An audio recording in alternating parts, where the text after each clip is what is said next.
Hello again, viewers, and greetings, fellow space travelers. This is Thorn of Night, and welcome to the 11th day of June, 2024. Welcome to another day of Starbound, because today I am going to be digging away at a moon so that I can get that 10 million block achievement, because I wildly underestimated how many moons it would take to get the 10 million blocks. I need to do at least 3 or 4 more moons, and I want to see, I'm gonna get a feel for how much I can do all kind of in one sitting, so I can gauge how long it's going to take me to do this achievement, to see how much more extra busy work I need to do, and decide whether it's going to be next week when I start modding, or if I can maybe crank out a couple more streams during next week before modding, and then mod the next week after that. Emma the Eldritch Zoroark has redeemed TTS. Ask a question. How many moons foes it take to get to the center of the achievement? That's a very good question. I'll ask the giant space owl when I see him. What was that? There was a video. Ooh, there's a wild Zatu in Twitch chat. Hold on. Pokey catch. Not Safari Ball. Park Ball? Do I have Park Balls left? I do. There was a video meme of some talking shark puppet things, and they were saying that they had to watch out because someone, they didn't know who, but someone was actually an owl. And I think the hammerhead shark turned his head and went, "Who?"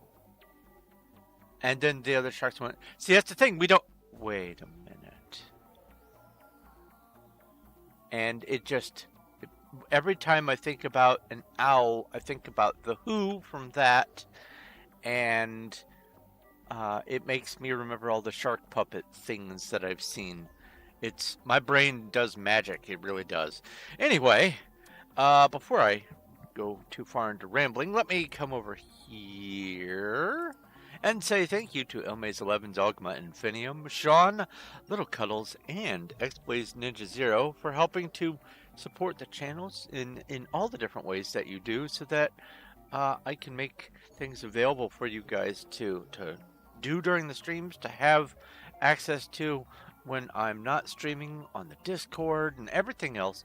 I absolutely appreciate all the help that you guys provide and offer, as well as the companionship. Which, speaking of the companionship, over on the Discord, we have lots of things going on.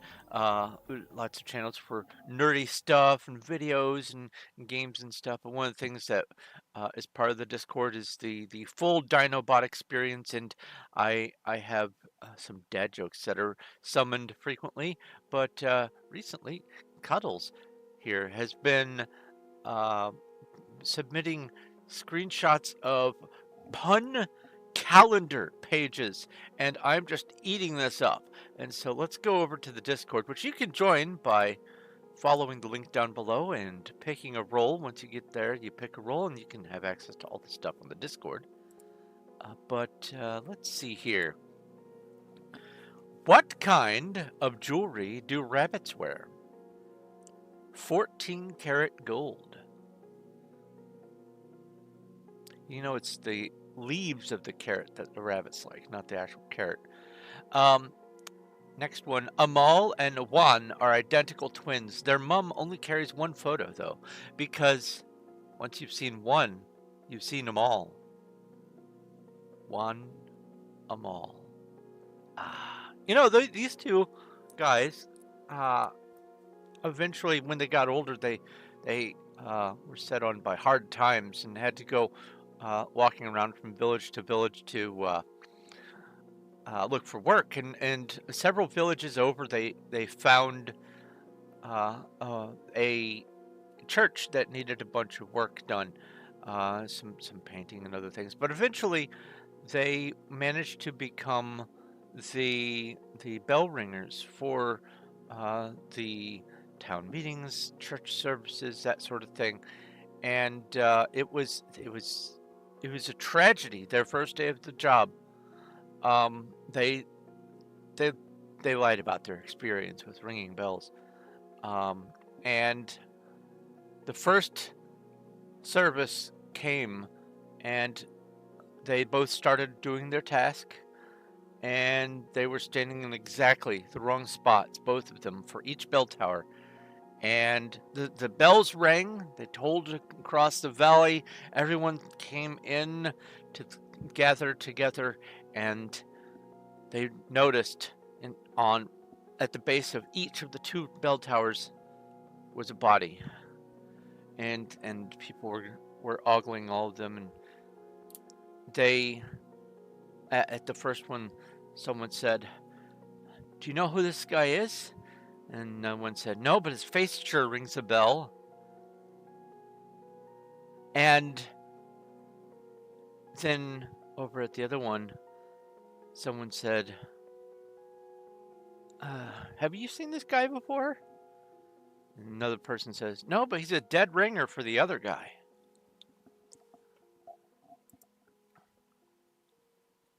I love those sorts of jokes. Hello, Showtime, and Emma, and everyone else. Ooh, there's a horde of spiders. Let's see here. RPG, buffs, RPG cast, and RPG battle. Spiders. All right, let's bring the game up. Let's bring the chat up so I can see chat. Oh, there's an ad. And let's get into things. Starbound, Illinois Smith. Another day. In space, in space! The one place that has not been corrupted by capitalism, according to Tim Curry's character in, what was that? I don't remember. Oh, you finally have a lurk command for your own chat? It responds with, "User has retreated to the Forbidden Library to study ancient tomes." Oh! I like it. I like it. And what good is ancient tome knowledge if you don't make use of it? And let's see here. Copy. And come over here to the web browser. I'm totally not stealing a copy of it. Nightbot.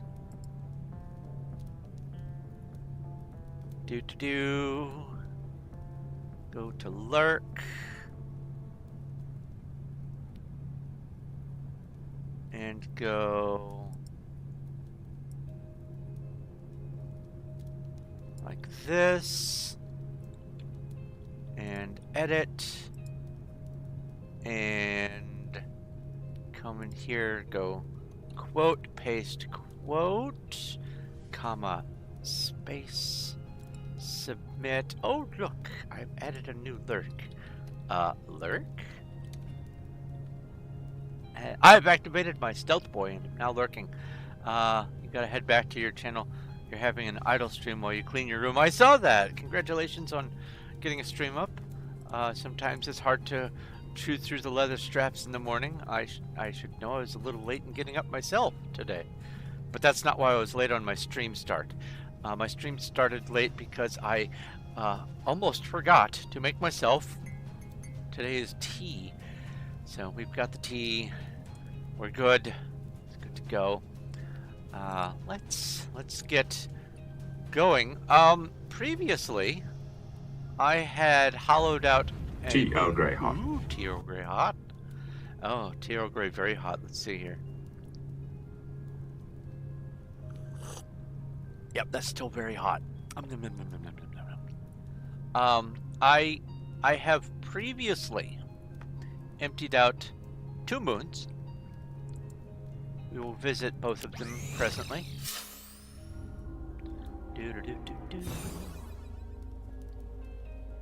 This is a lot of digging. A lot of digging. A lot of digging. And a lot of harvesting of the Urchius fuel. A lot of running away from that pink monster thingy. Here's mine number 2. This one is also mine.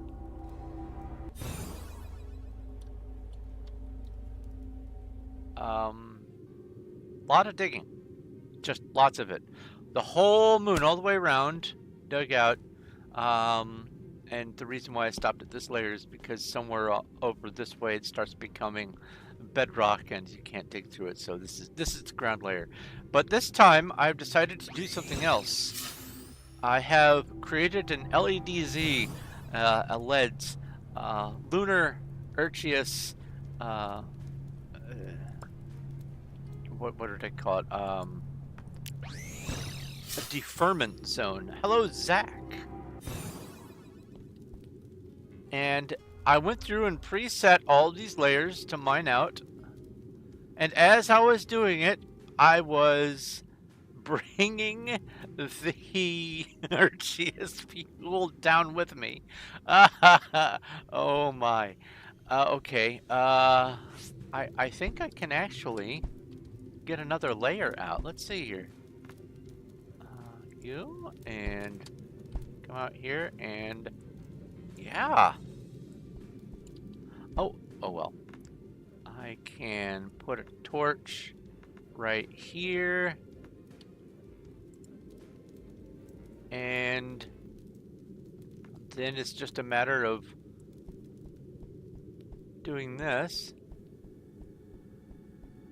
Let's go look around.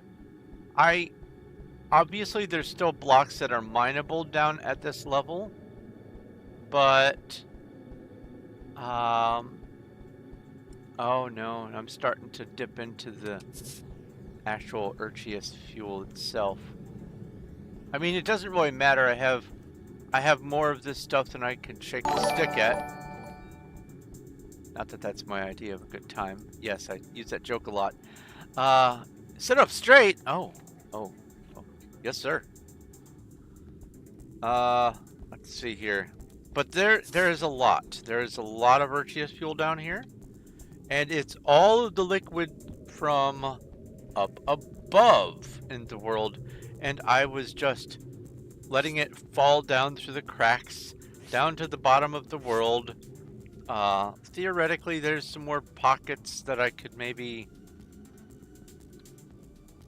fill some Urchius fuel into. But this right here, that is the bedrock. And so I can't really bring the level of this down much further. I can dig out some of this and bring the top layer down a little bit, but it's not really going to help a whole lot. And I don't really need to worry about that for today's stream anyway, because I'm going to be starting at the very tippy top and just working my way down slowly. I may not even make it all the way down here. We'll see. But there's a lot of Urchius fuel. You can do the same sort of trick on Terraria too. If you want to make a level area under the world and make it so that there's as much lava as possible, you can go through the lower portions of the world and kind of channel the lava downward into the underworld biome and do something like this with lava. And it really helps to defer you having to deal with the lava up higher. It's really nice. But let's put you there. Let's go back up to the top and then come back down. It's going to be easier this way. I arrived and 2 little crew members do a little bunny hop. That's cute. Yeah, each moon has about 2 million blocks, not 4 million blocks like I had anticipated. Oh, also, I don't start at the very tippy top. Oh, there's some fungi. I should have fungi spray. RPG buffs. Still have my buffs up. RPG battle. 401 fungi. Nice.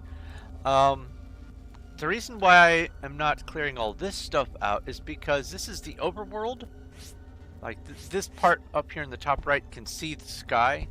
And as long as you're down below a certain point and you hear the cave noise consistently, you won't get bombarded by meteors.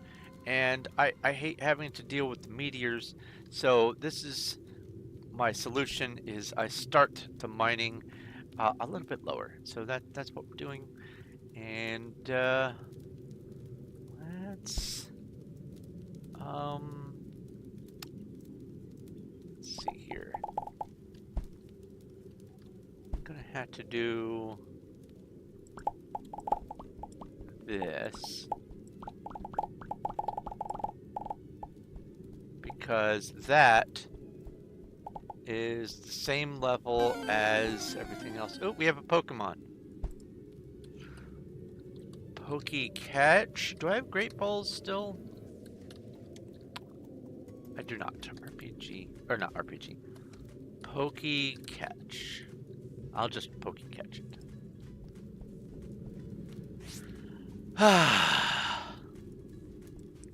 Alright, let's get mining. I should have plenty of space in my inventory. Yes, I just spewed it all out onto the ship earlier. Now let's get an angle here. So today's just gonna be a whole lot of this. There is the slightest chance that sometime during today I will get the achievement, because here's the thing. With the calculations for how many blocks there are, it doesn't include the back walls. It just says a world or a moon, the small moons are 3,000 blocks across and up to 675 blocks up vertically. And that makes roughly 2 million blocks. But the 2 million blocks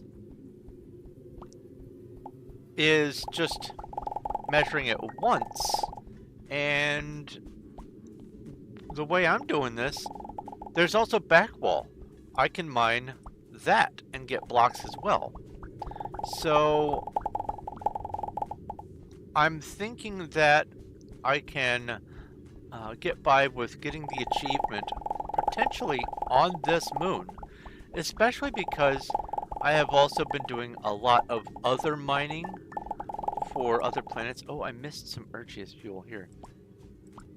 Find your way downhill, buddy. Good job.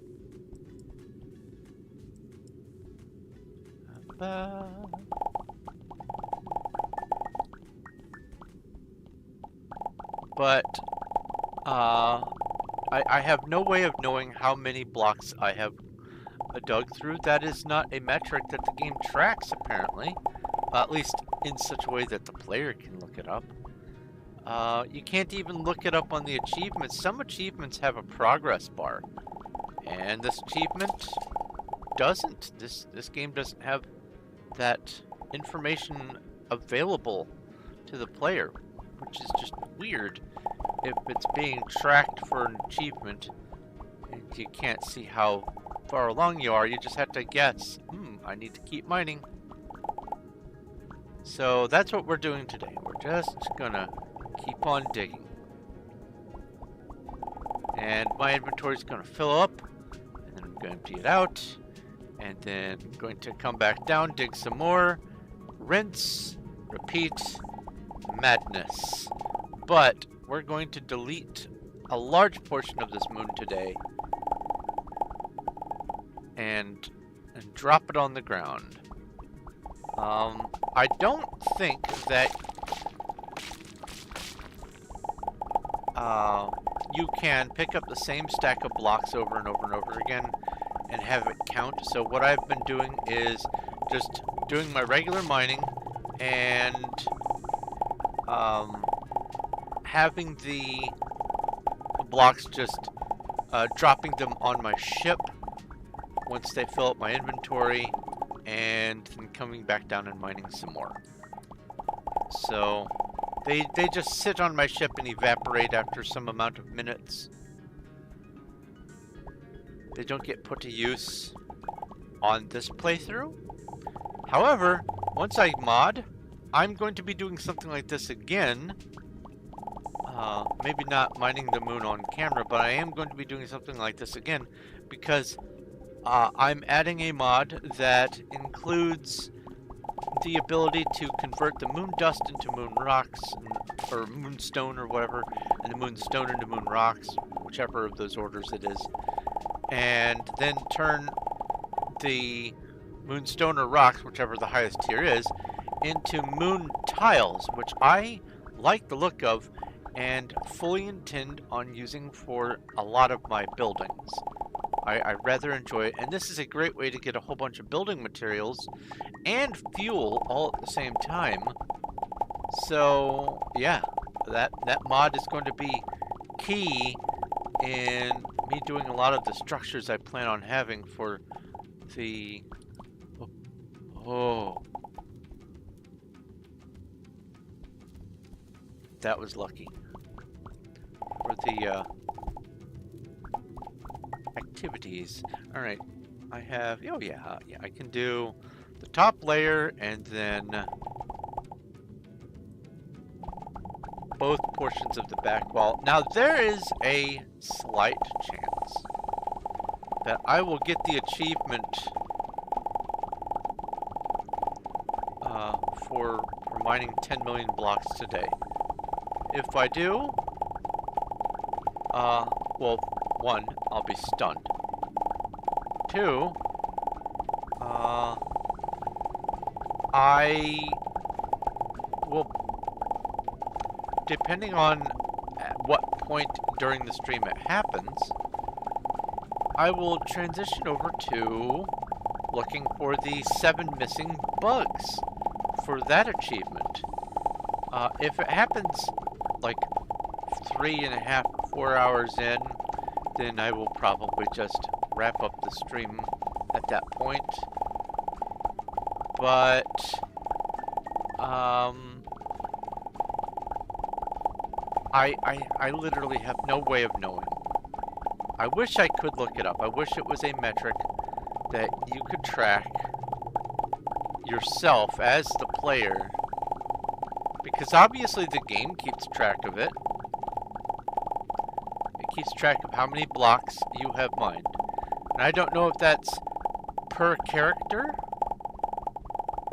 but I know that I have strip mined a moon before, but I don't know if that was before they added the achievement. So I don't know. I tried to look it up by going on to forums and stuff to try to find how to discover your block counts, and the consensus is it's not possible.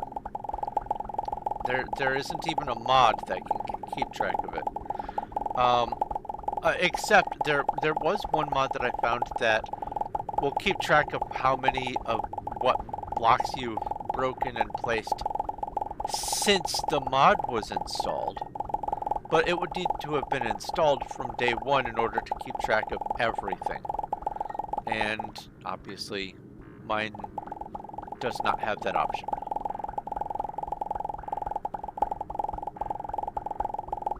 Also, do tell me if the poppity poppity pop is a little too loud.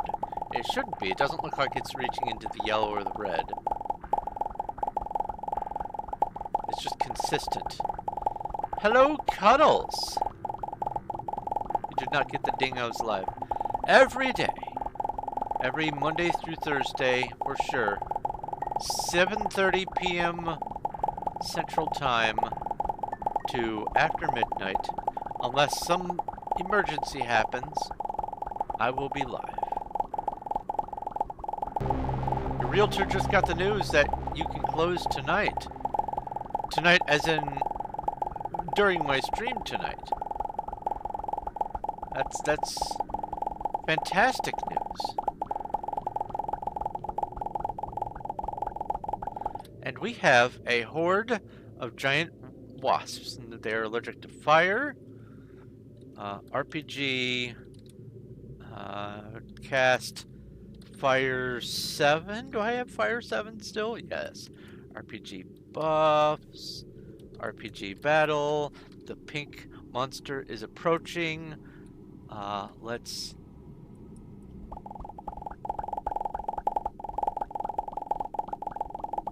pause next time I need to do that.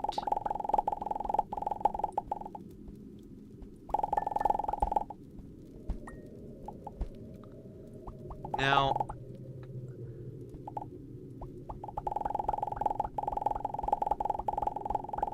maybe tomorrow night. Oh, okay. I'm glad that you're able to do that without having to travel all the way back to Texas physically to sign something.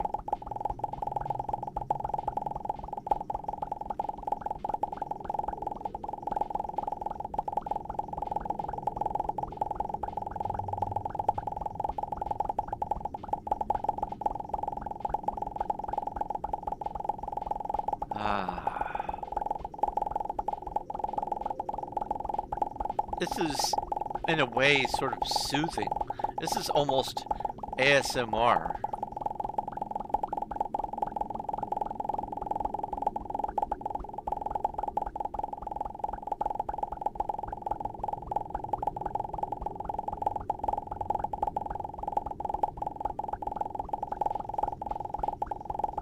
It gives me an idea. Trying to make some sort of pre-built area where I can just walk and mine in a line. It's a thought.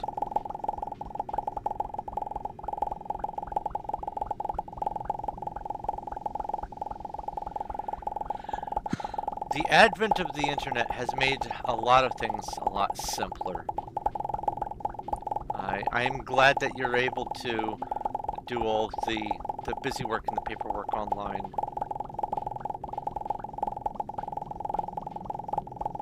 Because that would have been a nightmare if you would have had to travel all the way back there physically to sign something, and especially if the people were late or backed out or something, and you took the journey and it didn't come to fruition, which that sort of thing happens sometimes. I'm glad you're able to take care of this situation.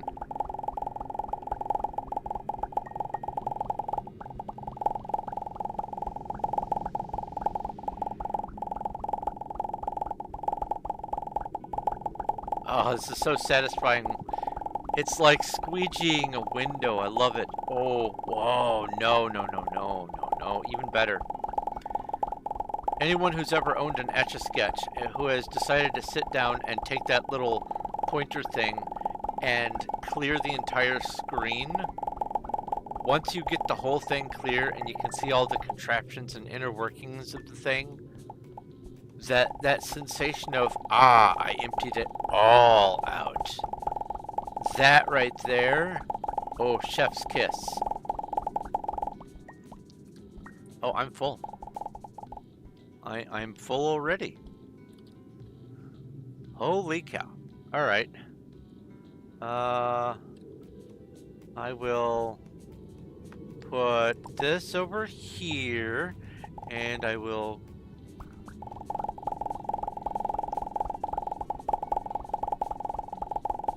do this, and hopefully that's going to be enough to get me all the way to the end.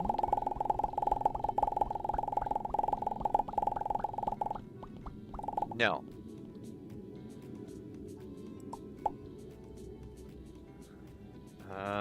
You and you.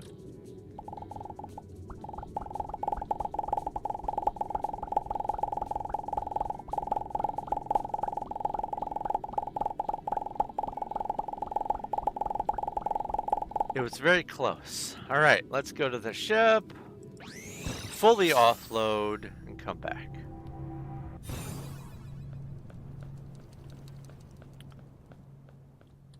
First off, get rid of these. Probably gonna finish filling up this Astro crate. Hey, Emma, we have a full crate of 48 slots of the liquid fuel, and you're going to have a full crate. Move it, cat. You're going to have a full crate of the 48 slots of the crystal fuel.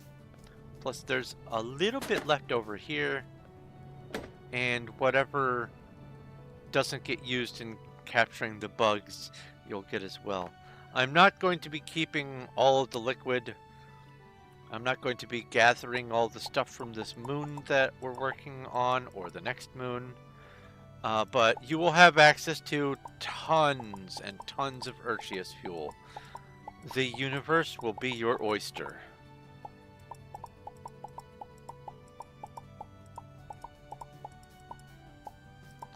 I was letting you know, I forgot you were AFK. Look at all this Urchius fuel that you will have at your disposal. Liquid and solid. Ooh, we have a wild fletchling. Pokey catch. Also, Pokey Shop, Great Ball 20. Because there is an event for trying to either catch things with Great Ball or miss things with Great Ball. I don't remember which.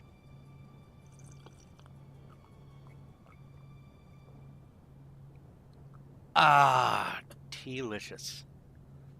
Just had to. You had a delicious bowl of marinated squid.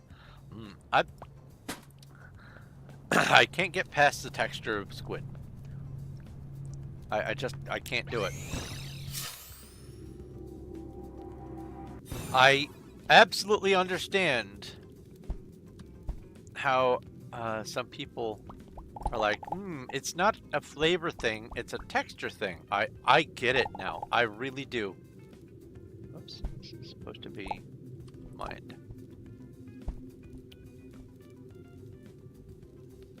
Didn't used to understand. Then I was reminded of squid.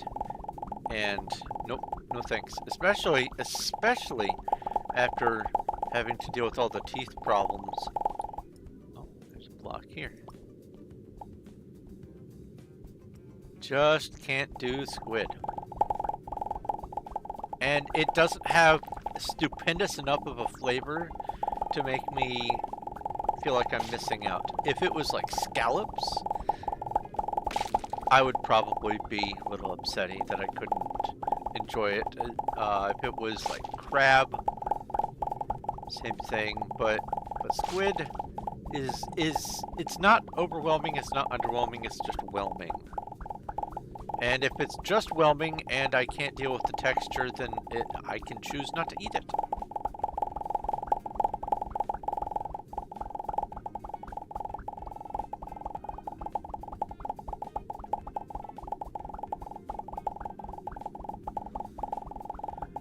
Oh, I know what I could do today. If I get the achievement early today, I could bring up the flow chart and go over some of the things that I'm planning on including as far as the mods.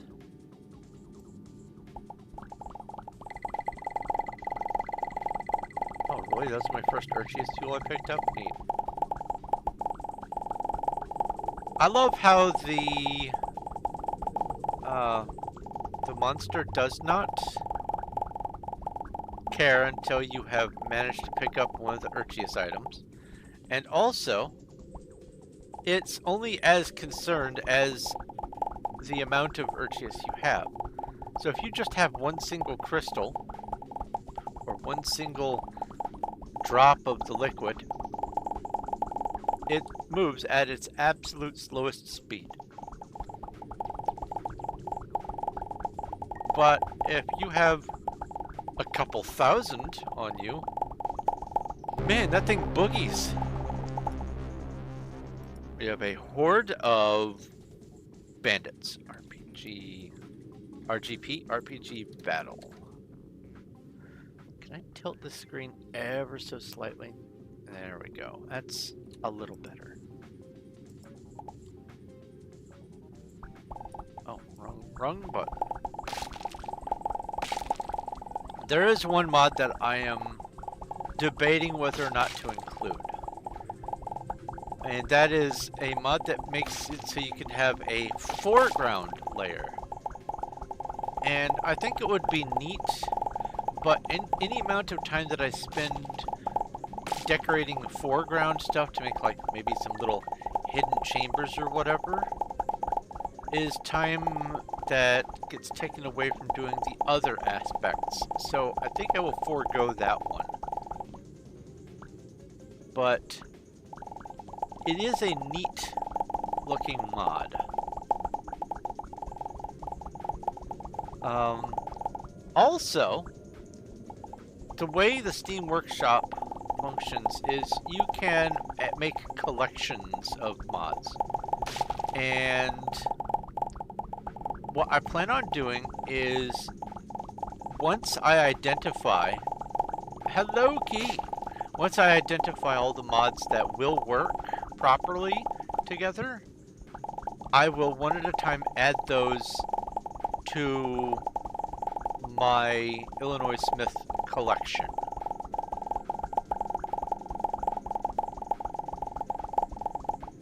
Illinois Smith the Space Agent.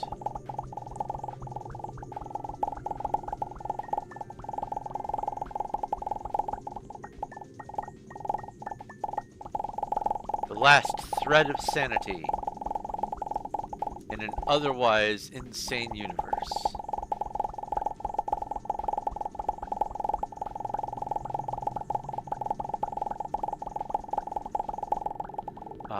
But yeah, I'm gonna have him be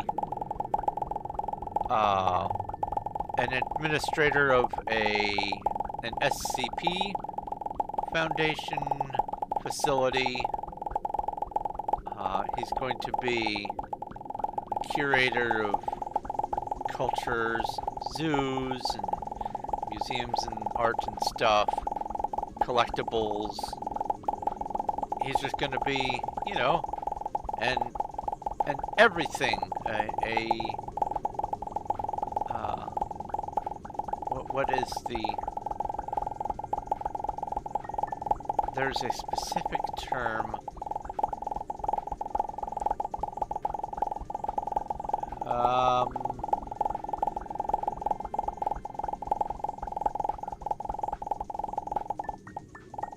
Not journeyman. It has that sort of vibe though. The term is not coming to mind right now. Oh well.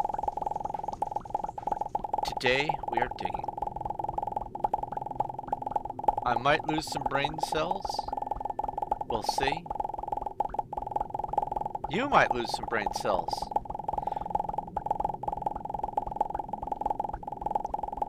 It'll be great.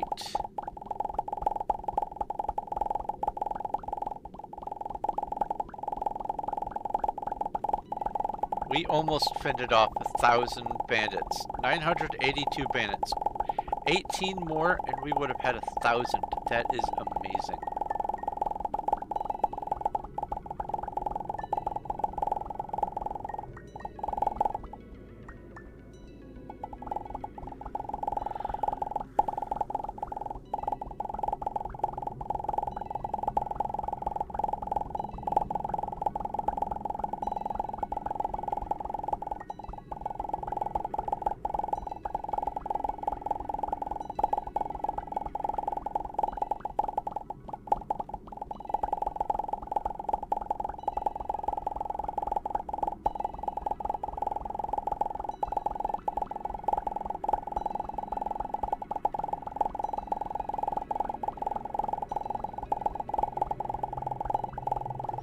Oh, and Emma, I don't know if you noticed, but I did a variation on the theme. The name of the stream is That Is No Longer a Moon for today's stream. I molded over and came up with something that I feel was suitable enough. Because I already had that one that was titled That Is No Moon, and I don't want to reuse things.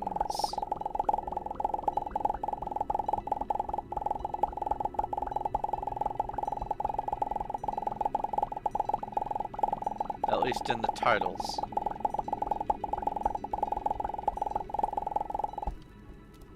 Alright, let's do this and put a couple blocks here, and let's just go like this.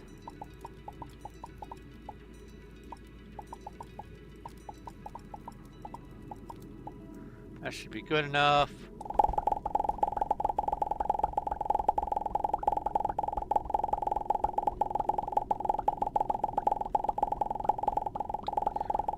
Yeah, when I don't have a whole lot of Urchius fuel on me, I can play keep away with that monster, but after I finish an entire floor, I do want to just offload the Urchius back at the ship and start from square one.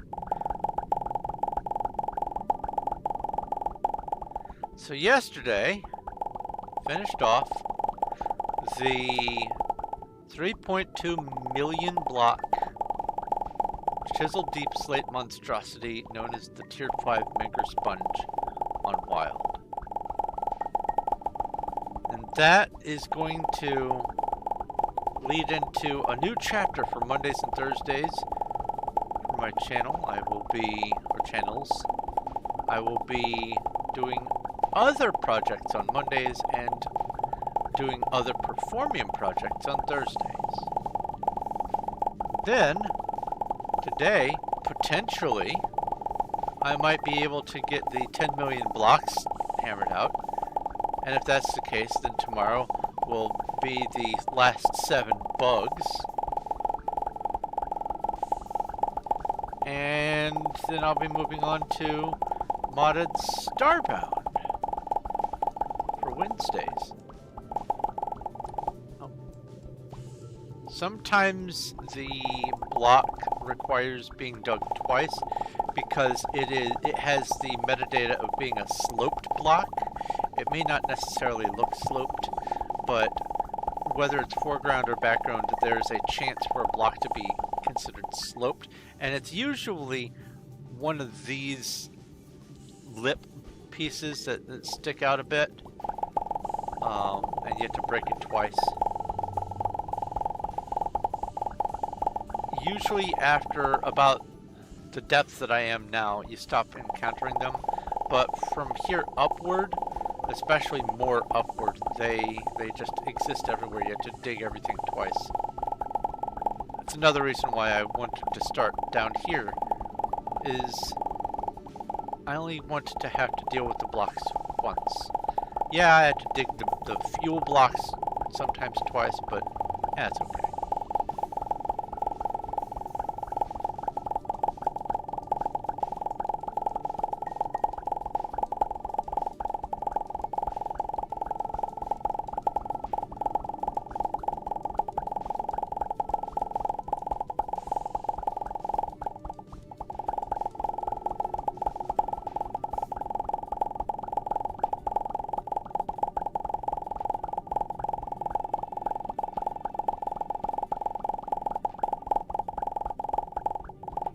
Now,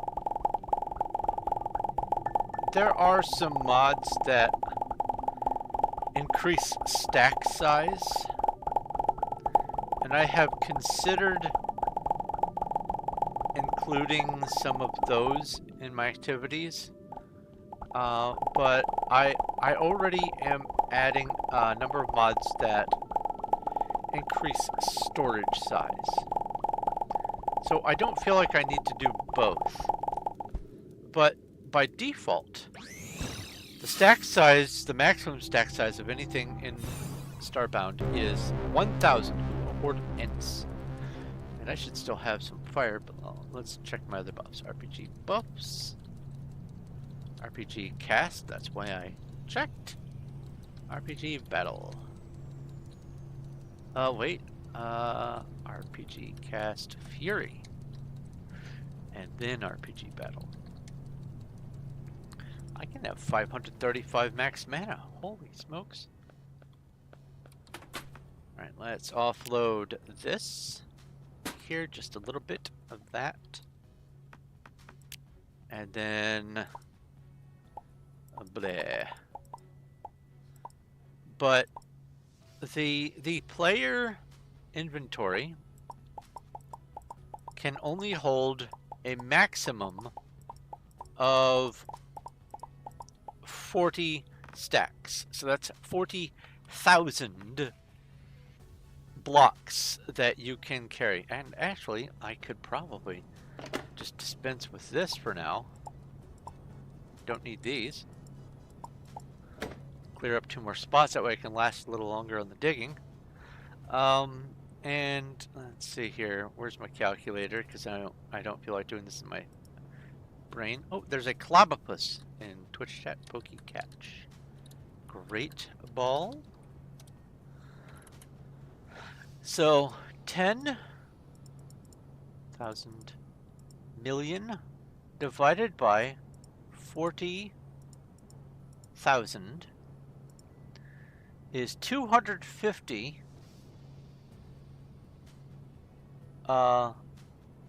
cycles of filling up my inventory in order to make 10 million blocks. So it's a lot, and like I was alluding to before, I don't think it counts if you pick up the same stack over and over and over. You have to keep on making new stacks of stuff.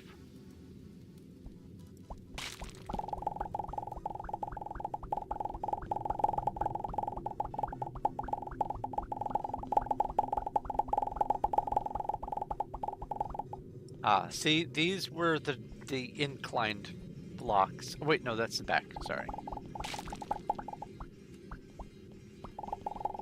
Honestly, at this step, there may not be any more inclined blocks.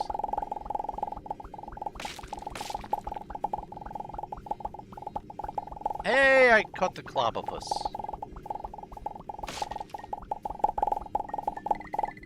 And now some Arceus fuel in my inventory.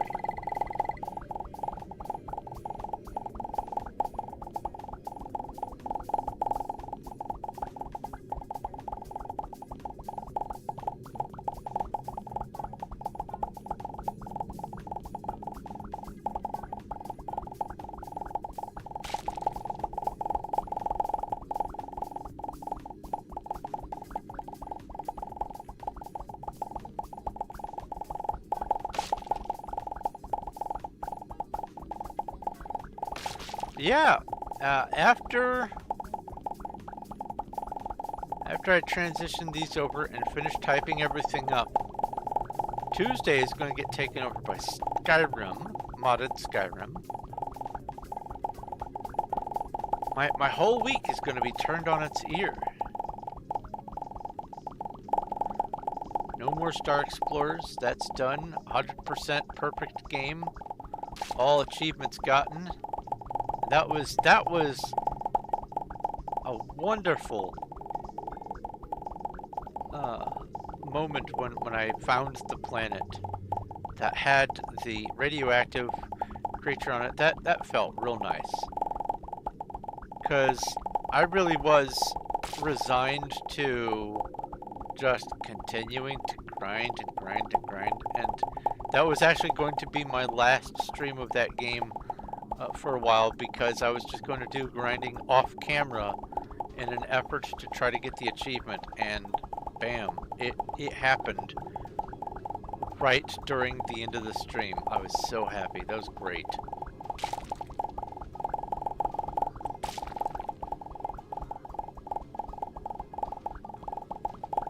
then also the start of the other day on this game, that stream where I got the last fossil, that was amazing. Big projects finishing up. I love it. Manger sponge done. Fossils done. Perfect game done.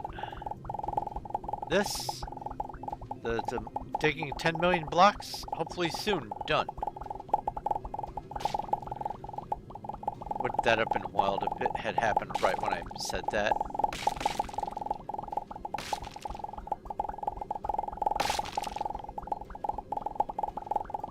That occasional crashing sound you hear, if you're not paying too close attention to the visuals. There are these pointy stalactites and stalagmites, like this right here. If you look at it, it has a little animation of skull and crossbone, and when you break it, it makes that little noise. But if you touch it, you take a little bit of damage.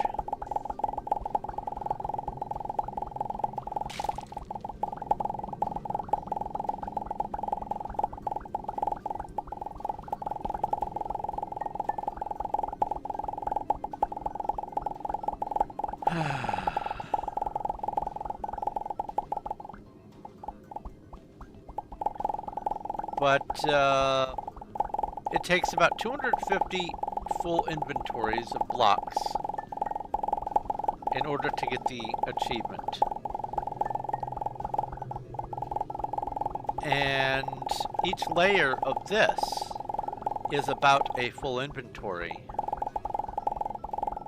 But I have done tons of other digging besides the digging on these moons, so I really have no idea how far along I am.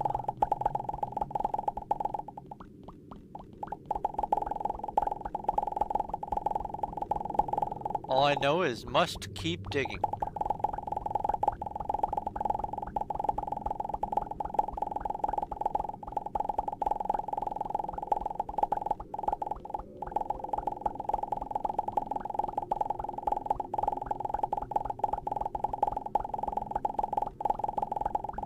You had nearly forgotten about Skyrim. Will there be a project? Oh, be a project that has no end, or is it an indefinite game? After a fashion, it is going to be a project that has no end. And what it is I'm going to be using a character generator that I still have to finish writing. I'm dragging my feet on that. To come up with the build that I'm going to be using for a given character. Then I'm going to implement that character in a hardcore game, such that if I die, I die. That's it. There's no loading a save and coming back. It's just going to be, oh, well, that's the end of this character's story.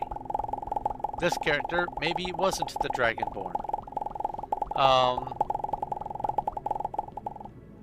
And I'm just going to, every time I die, I'm going to re-roll a new character and try to RP what would that character be doing in this given situation. And I'm going to be having different kinds of character builds, and I'm also going to be implementing the alignment chart, lawful, neutral, evil, or chaotic evil, all that kind of stuff, the true neutral, whatever, the 9 alignments. I'm going to be having that. Hello, Jack. It's time to hijack the stream. Unfortunately, this you cannot join and play along. This is just me deleting a moon, one layer at a time, so that I can get an achievement for 10 million blocks. Which I really, really wish there was a way to track it. I bet, because of how modding works, there has to be some way to look up and see how far along you are with the achievement. There has to be, because the API needs to know, and so therefore the game has to keep track of it in the background somewhere. So we have skeletons. They're allergic to earth. Let's go fight some skeletons. RPG battle. Oh, by the way, after the stream yesterday, I finally got some archery. The last couple thousand points or whatever that I needed of XP to get archery 40. And I just immediately upgraded all my gear. I now have the mahogany bow. I have the full dragon leather set. The just head to toe full level 40 stuff. And I went up 50 damage, 55 damage I think. And I went up over 60 accuracy. So now when I hit something with my bow, I do tons more damage. But in addition to that, I think you get, for each of the dragon gear, I think you get an extra 10% damage or 10% kills per item of the set that you have. I did post a question on their Discord for the RPG bot, and I got an answer. The different dragon sets, Chaos Dragon, Blood Dragon, Frost Dragon, and whatever the other dragon is, I can't remember. Yeah, it's gone for right now. The only difference between the different dragon sets is the visual aesthetic. That's it. They're as far as the numbers are concerned, they're all the same set. Now, I'm not sure if there is a set bonus, and I will be asking that tonight, because we figured out with the Dragorite gear that instead of the 13 gain, it was like 60 gain has redeemed when I got the TTS. sword. Ask a question. I also followed up on that question, and there is no set bonus, so you can mix and match, and it's more efficient to have one of each for tiering up.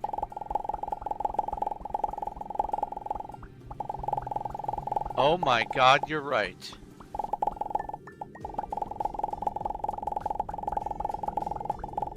Mind blown. Thank you for that. Oh, there we go. That was a background slope. So still getting some slope at this depth. Yeah, there's only 4 items, and so you could have 1 item per each slot for tiering up. That's brilliant.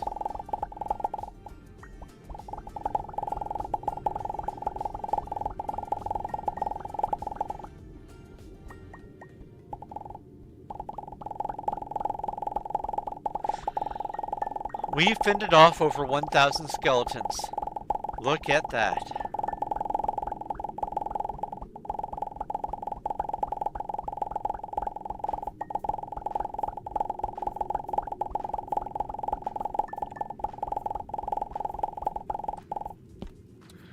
Okay, and now I go empty out my inventory.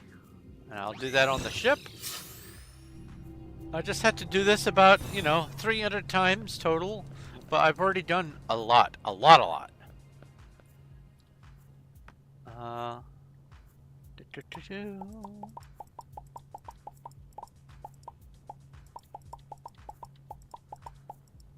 I can't wait until I get the mod that I can turn these into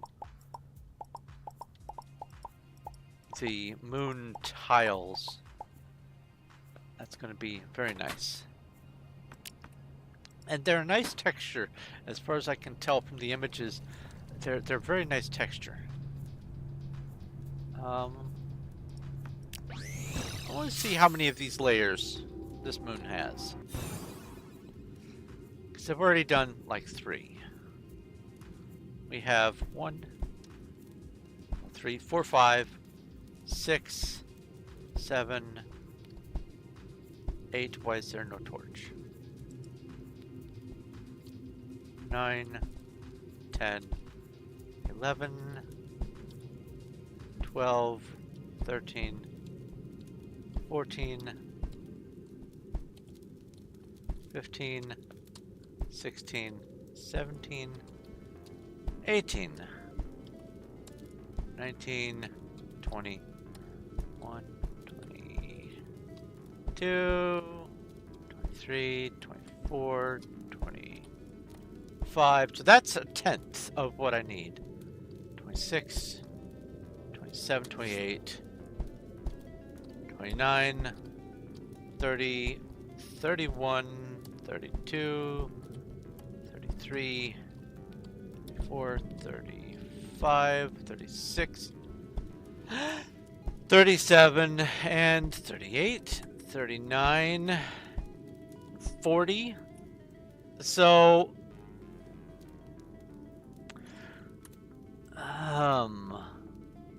oh, there's a Nicket in Twitch chat. Pokey catch great ball. I need to see if I've finished that great ball quest yet. Don't want to have to keep wasting them.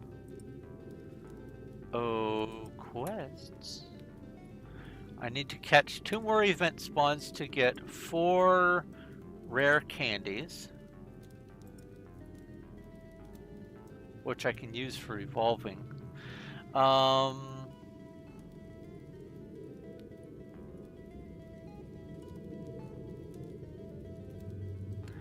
Miss 2 more ground types.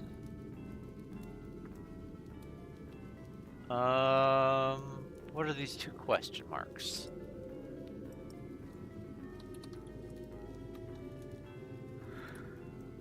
Miss 3 rock types for 15 safari balls, and trade a Pokemon with 9 IV or lower for 10 safari balls. 9 IV or lower to get some more safari balls. Okay. So the great ball thing is done.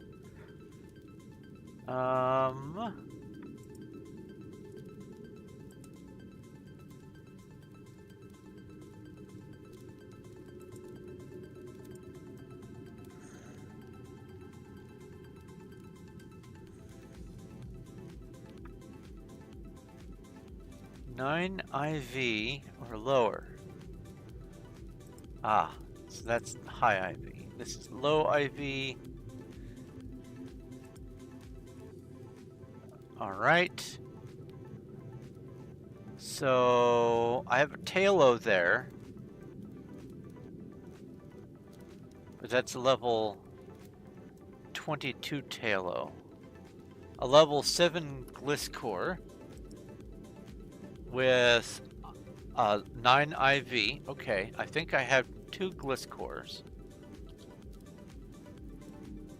Yes. And this is the level 9, so I'll Wonder Trade this. Boop. Wonder Trade, and what I get? Electivire. Electivire? What are you?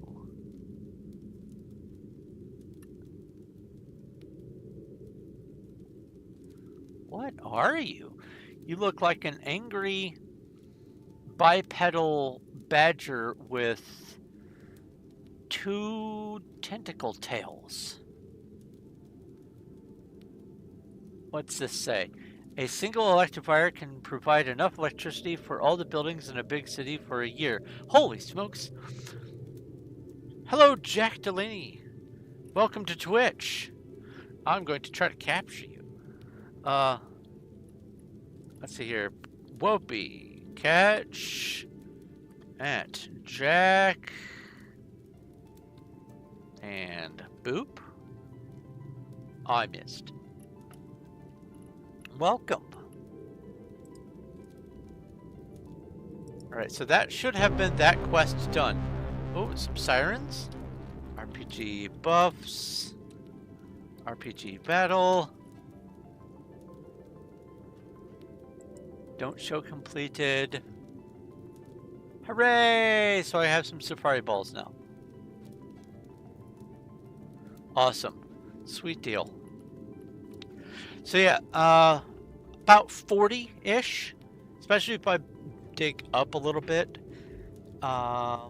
So if it's 40 for one moon, then if I do 6 moons, that should be everything. Tea Earl Grey hot, thank you very much. Oh, and there's a dad joke coming. You're just wasting your breath, and that's no great loss either.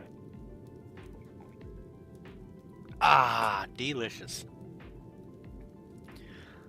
So let's go back up to the ship and approach this from the top. Let's go grab a dad joke.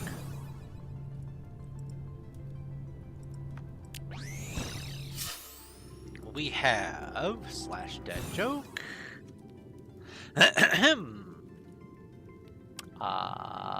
Application did not respond. Okay, let's do question mark dad joke.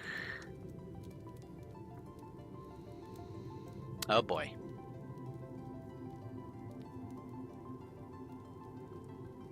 There's a new type of broom out and it's sweeping the nation. I think we've had that one before, or something very similar.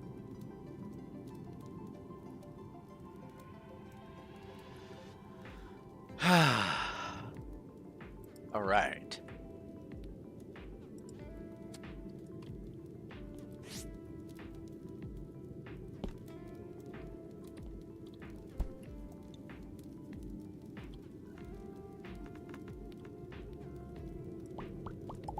Let's get back to the mining. Enough math or mining.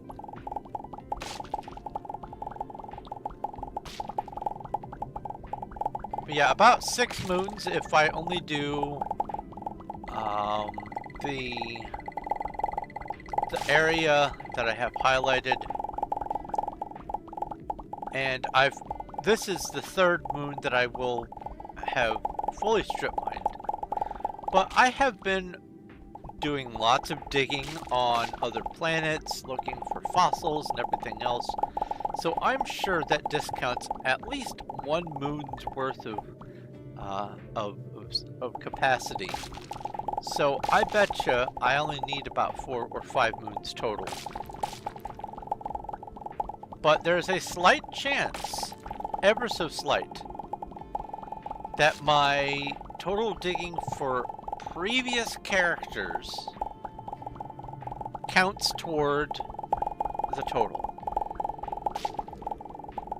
The only thing you don't like about Twitch is the ads. Yeah, I do have the ads set to absolute minimum. Once you get affiliate and you want to do the affiliate stuff, like have the subs and all that kind of stuff, you do have to engage in ads. So I turn them all the way down. I limit them to like the 10 seconds or 6 seconds or whatever. Once for every 40 minutes? Something like that. The bare minimum. Excuse me, bare minimum. Because let's face it, I'm not going to get filthy rich. I'm not the sort of personality that can milk money out of people in some sort of entertaining way, like Captain Sparkles or Jacksepticeye or other streamer and content creator celebrities. I'm not that kind of a personality, and I have no illusion to be that sort of personality, and I'm not going to try to squeeze money out of my viewers. That's why if I do get to the point where I can remonetize all my stuff on YouTube, I'm not gonna. I'm gonna leave it unmonetized. I'm going to, if anything is residually monetized, I'm going to pull the monetization and just say, hey, if you like this, do a super thanks or something, or consider a membership. Because I don't personally find any of the ads useful. There is no information in any of them that compels me to use any of the products. That any of the ads that I have ever seen on YouTube or Twitch provide. I don't see any usefulness. And if it's useless to me, it's bound to be useless to people who are interested in the things I'm interested in. So I do try to make it as low ad threshold as I possibly can, so that you guys only have to step away for 6 seconds or 30 seconds or whatever it is.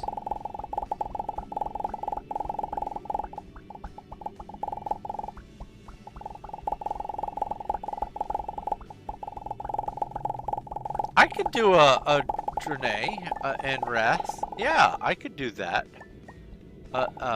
Check out the starting zone for the Drenay. I've not actually done a Drenay starting before. I could do that, Naki. Yeah.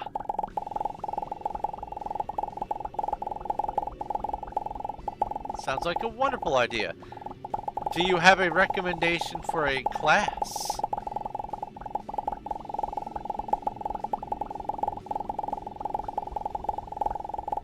Yeah, you can have a copper chest plate. You can have copper, the whole set copper.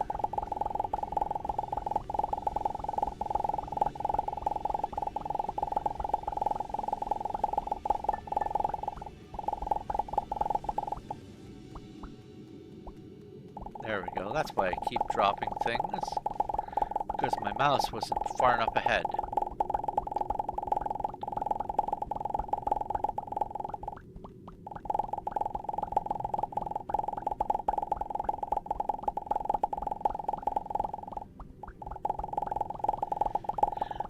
But yeah, it goes leather, copper, iron, steel, kurzite, dragarite, and oxy something or other-ite. And you can have a full set for all those different tiers of gear.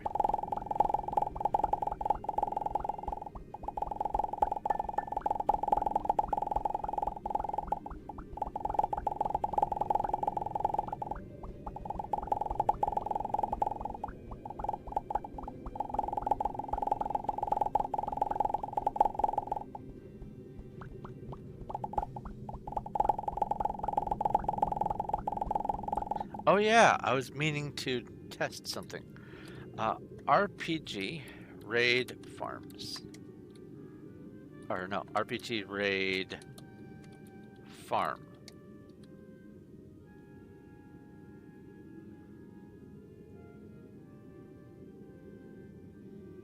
Okay, cool. Now RPG Inventory Scarecrow. Did that use my Scarecrow? Okay. Interesting.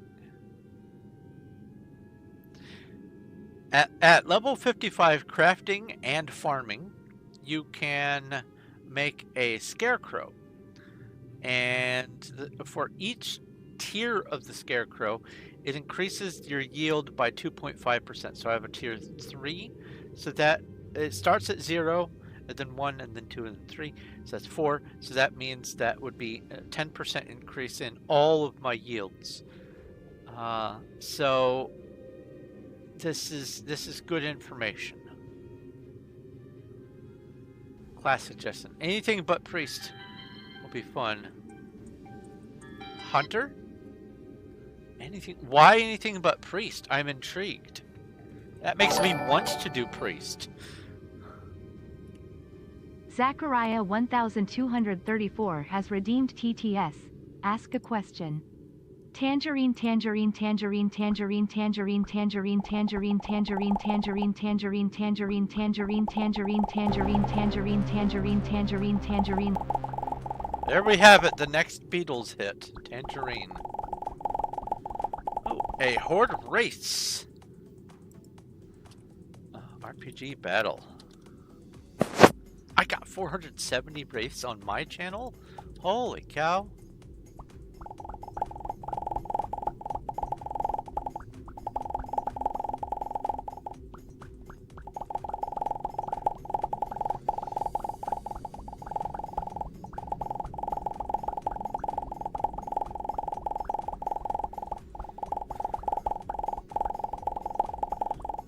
Oh yeah. Our RPG guild upgrade castle. There's the link. Now I can see what all's needed. Boop. And while I'm doing that, RPG upgrade house. So I need a little over 1,000 brick. And that's basically all I need, because I can just dismantle stuff to get the steel bars. I have everything else I need. I also need about 1,000 dark oak plank. That's what it is. RPG, or not RPG, Pokey Catch Safari Ball. So let's see here. I need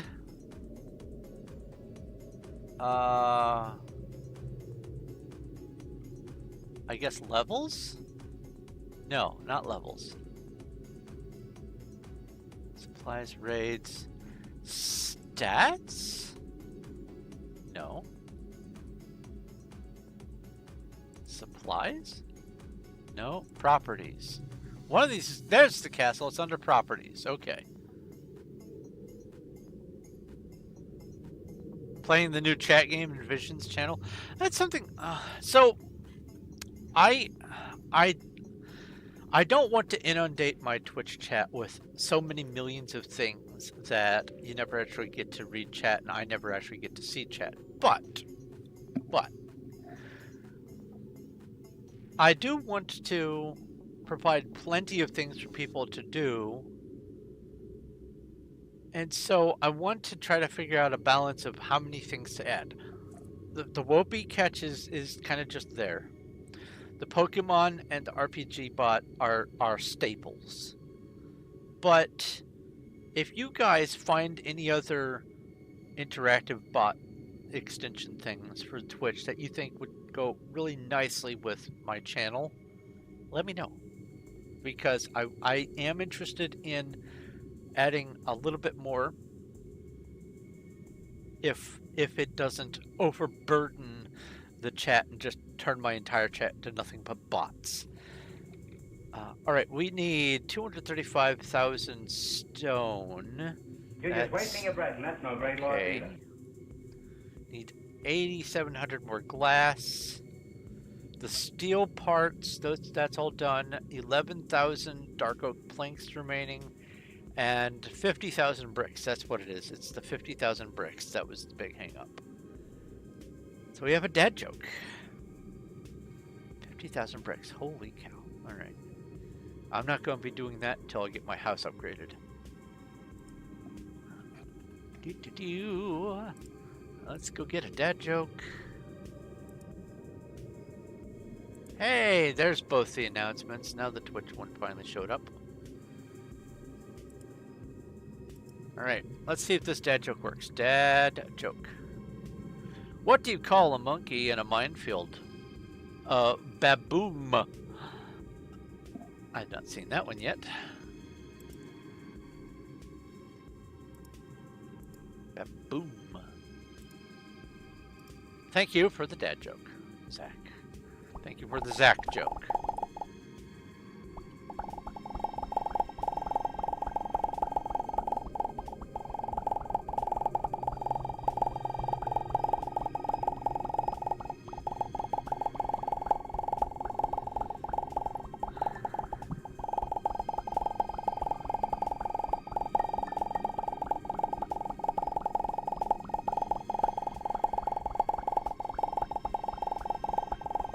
Priest has low damage and mana.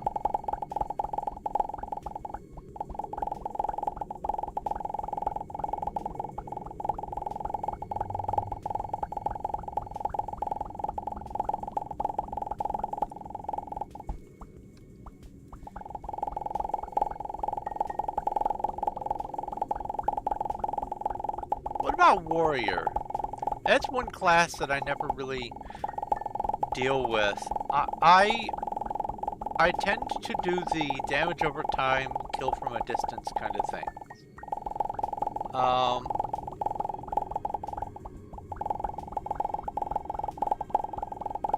Obviously I can't do a Death Knight because that starts at level 60. I wouldn't get the beginning content. But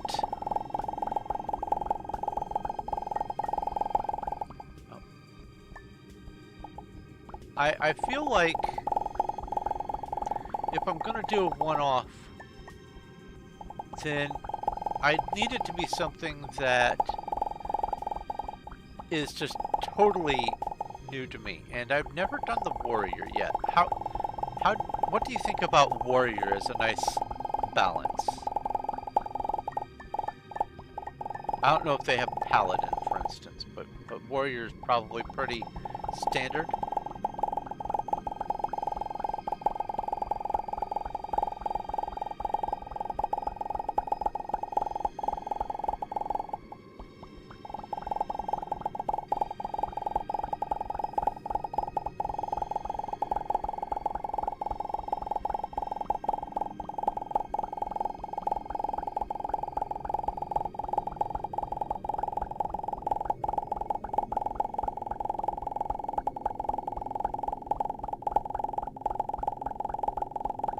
Yeah, this gives me very much the vibe of doing like a window squeegeeing or an Etch-a-Sketch erasing. Zachariah 1234 has redeemed TTS. Ask a question.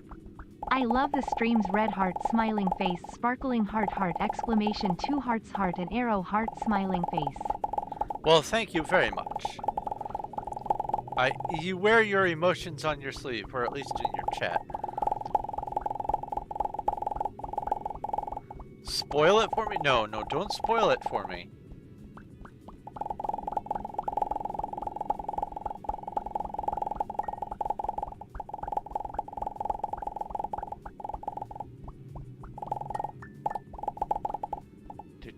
Maybe that's something I can do this weekend. A warrior journey.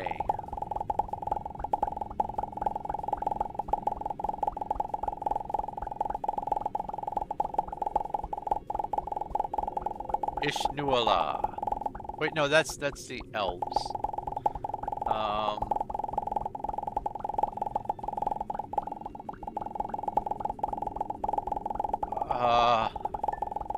I'm racking my brain for journey greeting. Oh, I didn't actually polish those off. Oh, bother. Wait, is Ishnuala? No, Ishnuala is an elven thing.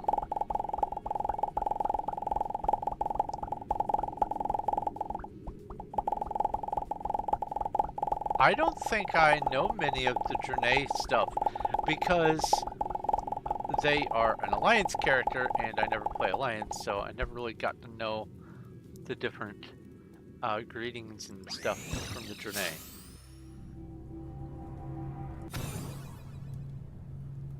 Because, hot take, the Alliance are bad guys.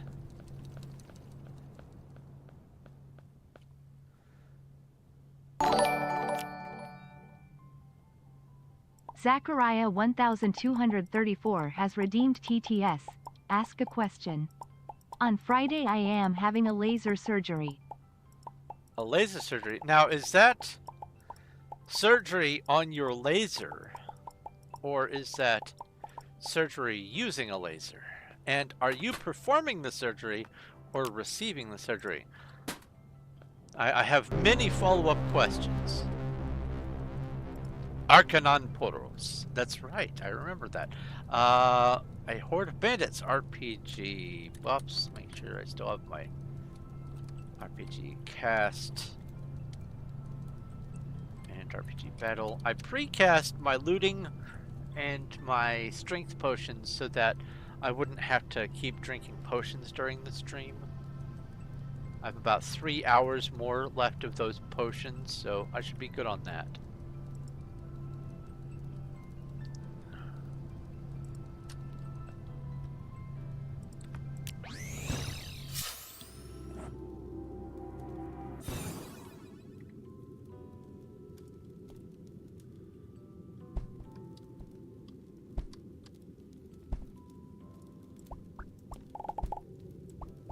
Oh, Del Nadris, or something like that. I think that's another Draenei thing. It has been so long.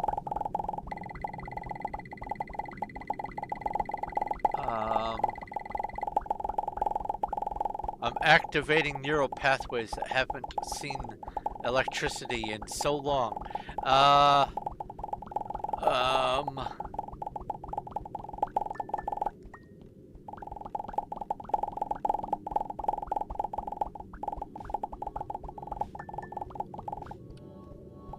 No, I'm not getting any more.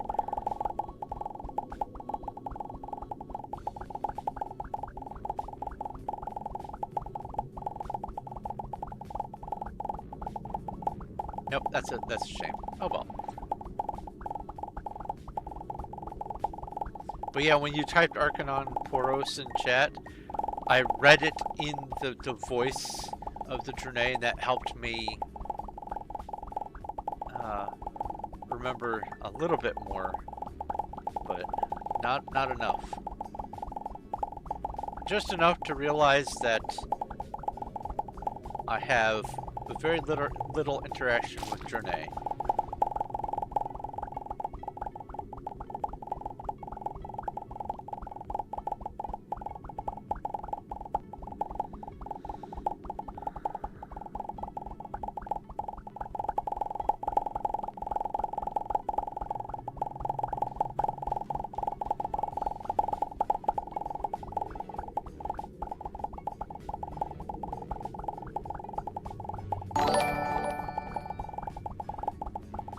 Zachariah 1234 has redeemed TTS. Ask a question. A specialist doctor is doing it on my butt. Ah.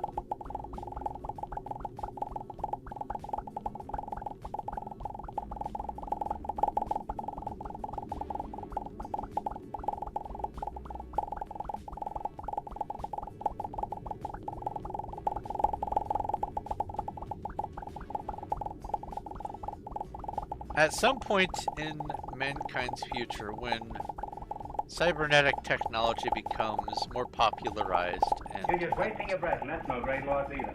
people become like some of their body functions are mechanized and all that kind of stuff, there's going to be this hazy gray area where when people go in for laser surgery, you're going to have to ask. You're going to have to ask, wait a minute. Are you saying you need surgery on your laser or surgery from a laser?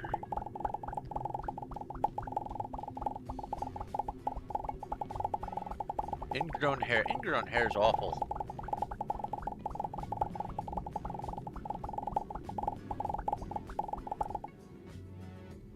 I had one that was like right on the edge of my nostril and my philtrum on the right side.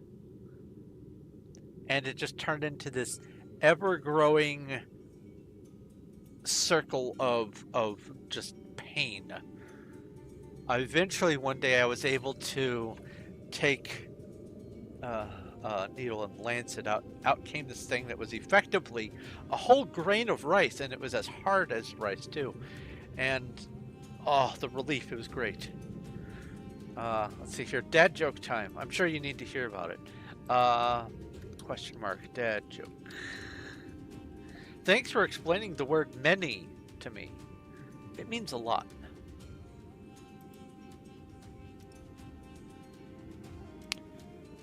In fact, many is a contraction word that means more than any, more than one. Any means one.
Thanks, Brain. Thanks for that.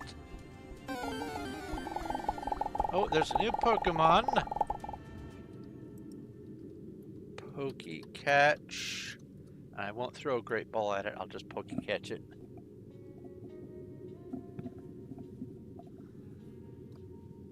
Man, I need to replace my headphones.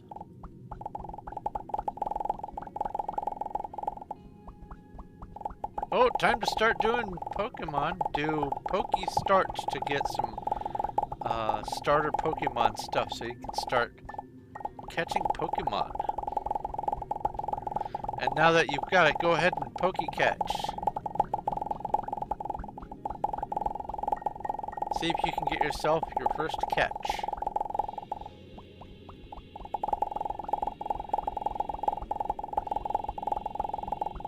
And we'll find out here in a bit. It takes 90 seconds for the event. You can find out early if you look in your little panel down on Twitch, but I usually just wait until chat says whether or not I've caught it. I like to leave it a surprise. Because then we all get to find out who got it and who missed. There are different types of Pokeballs. There's Cipher Balls and Heavy Balls and Stone Balls and Great Balls and Ultra and Timer and Quick and all kinds of stuff. Hey! As a welcome to the chat, you are the only one who caught the Pokemon. Look at that! Congratulations on your second Pokemon, because you get a free one when you do the Start.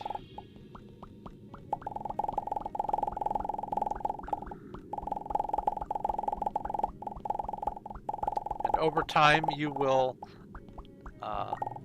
learn more about it, but I have some useful commands listed down in the Twitch panels. I also will say that in the actual Pokemon Twitch panel,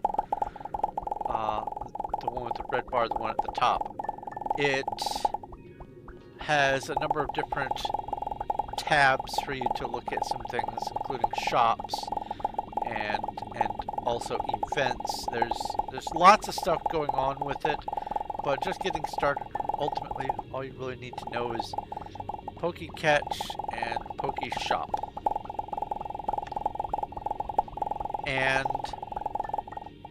I will give the pro tip of, as long as you buy 10 Pokeballs at a time, any increment of 10, 20, 50, 100, for each 10 that you buy at the same time, you get an extra free Premier Ball. So it's buy 10, get one free. Premier Ball is effectively the same thing as standard Pokeballs, except there are occasionally events that boost the abilities of Premier Balls. But it's rare. And this is RPG Community Bot, and And we have a horde of spooters. RPG buffs. I should still be good. Yep, 20 more minutes. RPG cast Rage. That's about to run out. And my Fury, still 10 minutes. I'll go ahead and cast Fury again. And RPG Battle. Let's kill some spiders. 443 spiders murderized. Awesome. I was so happy when I killed my first 10 spiders at once, and now I'm killing 443, and I'm not even close to being a high-end character. This is gonna get silly. Oh, the RPG starts with a $sign.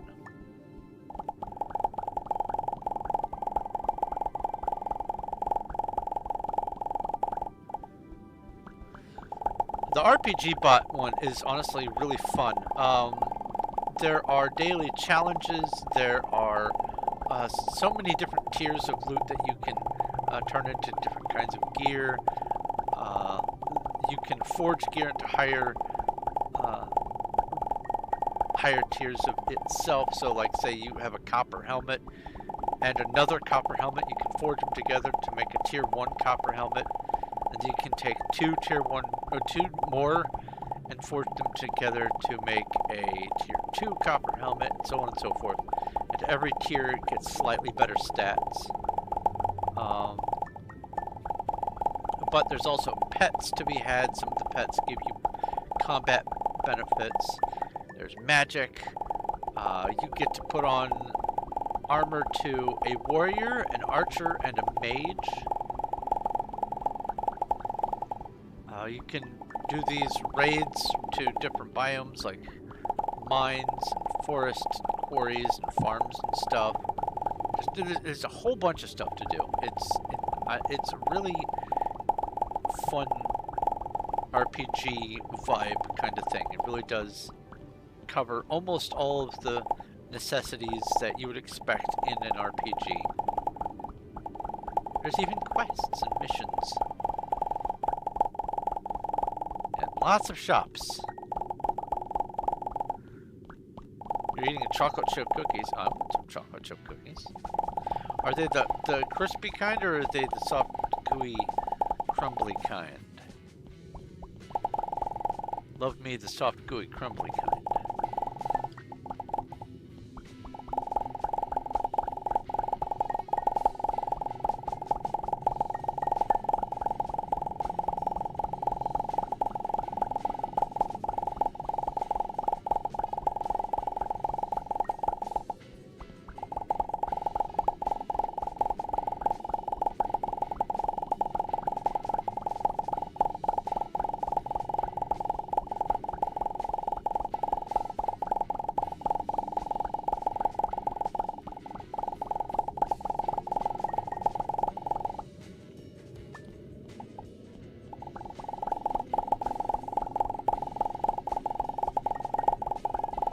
Now I could theoretically, when I'm done with one of these layers, I could just stand here and throw the blocks out into the world and let them despawn 5 minutes later or whatever. But in order to reset the timer for this ghost thing, who is right here, I kind of just like to go to the ship and offload the Urchius. That way I can get a fresh, clean slate. And he doesn't keep speeding up. Dad joke time, huh?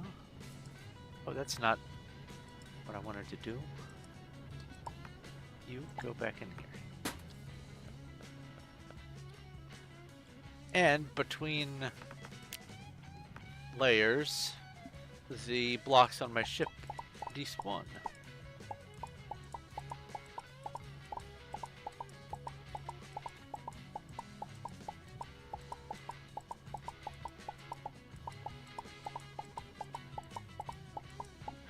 Okay, dad joke time. Let's go get another dad joke. We have / dad joke. Haha, that one's pretty standard. I'm sorry. Hi, sorry. I'm dad. Now that is a dad joke.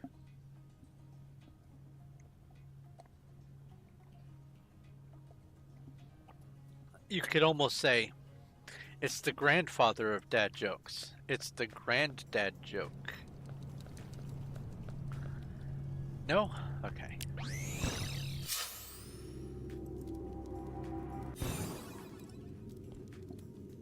Whee!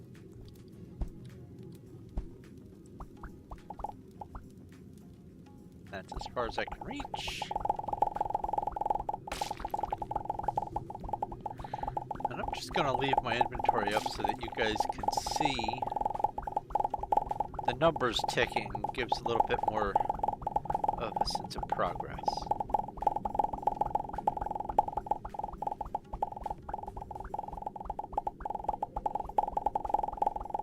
I'm going to move my mouse ever so slightly to the left so it doesn't do that horrible flashing. Don't want to give my audience seizures.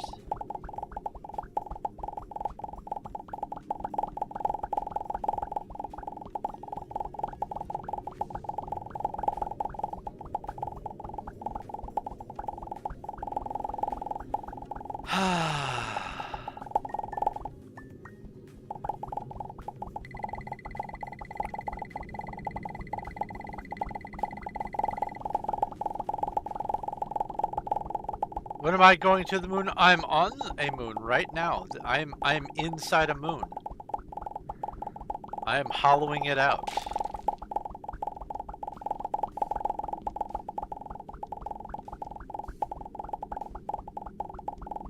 This is all moon dust, moonstone, and moon rock, and Urchius fuel.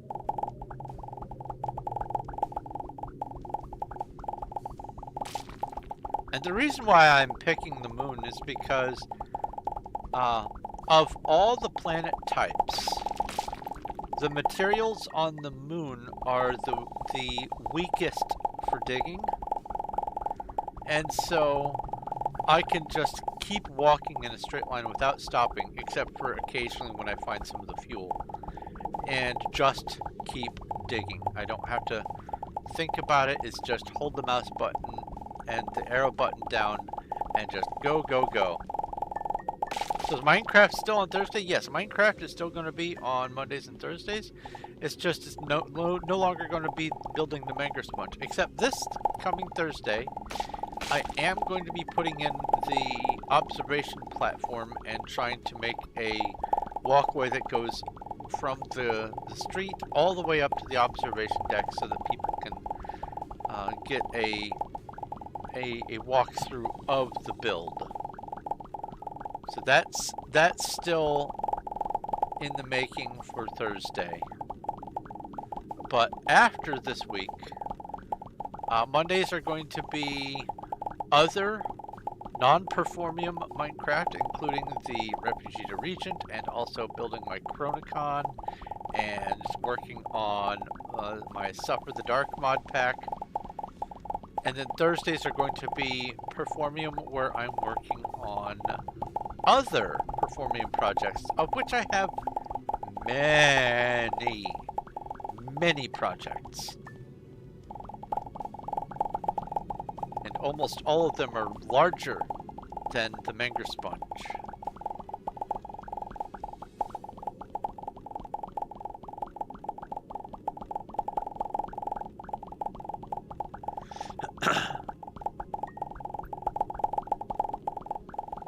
Yeah, it's going to be Mondays is just general Minecraft. Tuesdays is going to be modded Skyrim.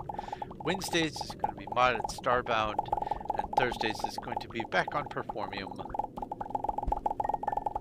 Just not the Mango Sponge anymore.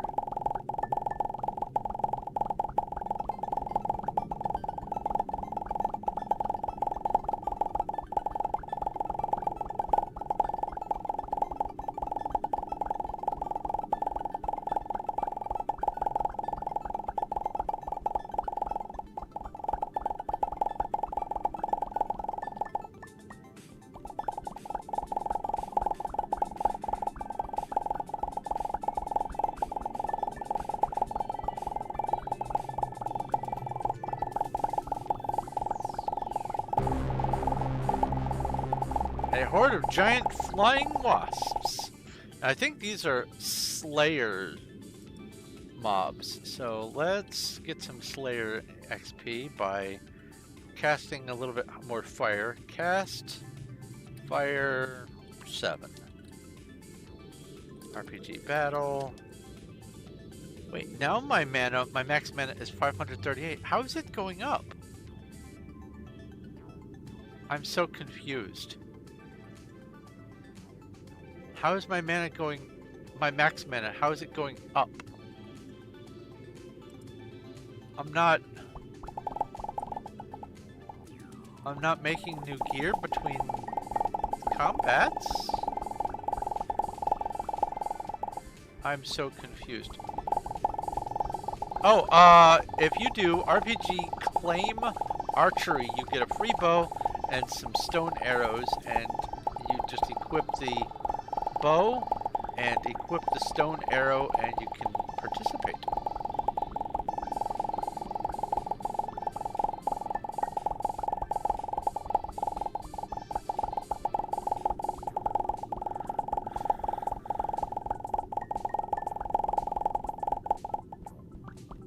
Oh, archery, A-R-C-H-E-R-Y. Oh, and there's a new Pokemon, Catch.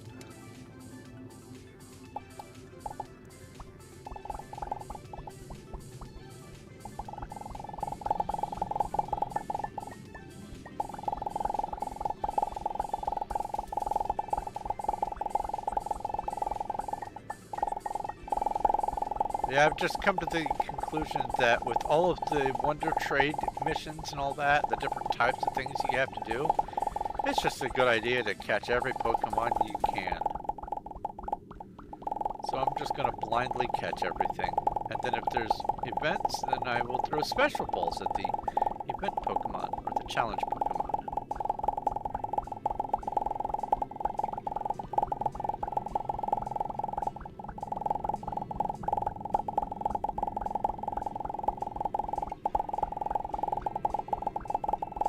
Yeah, maybe this weekend I'll do a World of Warcraft Draenei.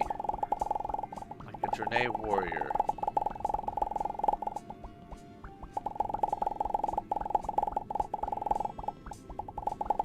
How do you put...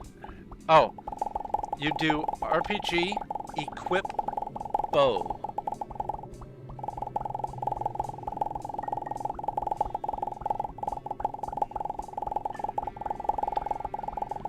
I did not catch the Pokemon. Sad. It got away. The one that got away. Oh. That was weird. I guess those were sloped.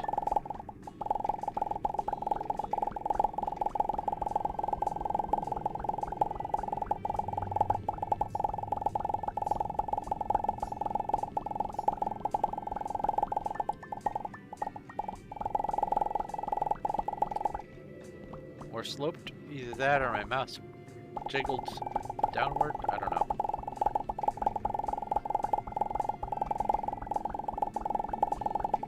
Oh, not equipment, just equip.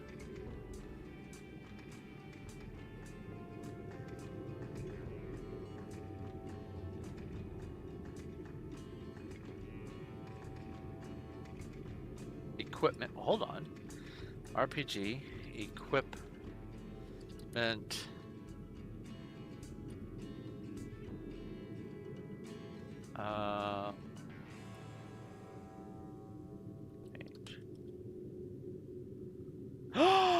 I have just discovered, because of you, I've just discovered a new command.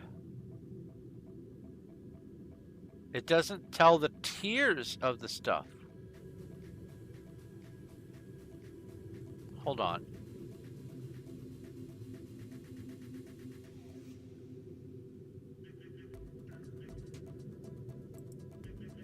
Let me go over to their Discord. Go to the suggestions. Do.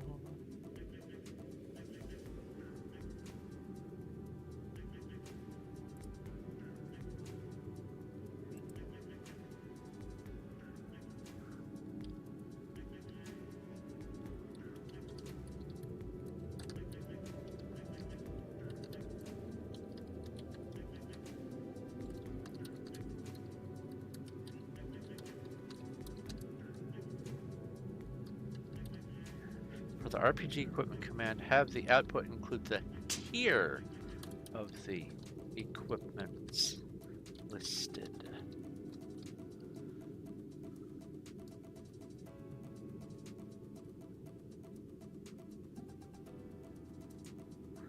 There we go. They have a suggestion page on their Discord. And whenever I find something that actually feels like it would be a quality of life upgrade, I try to include a suggestion for it.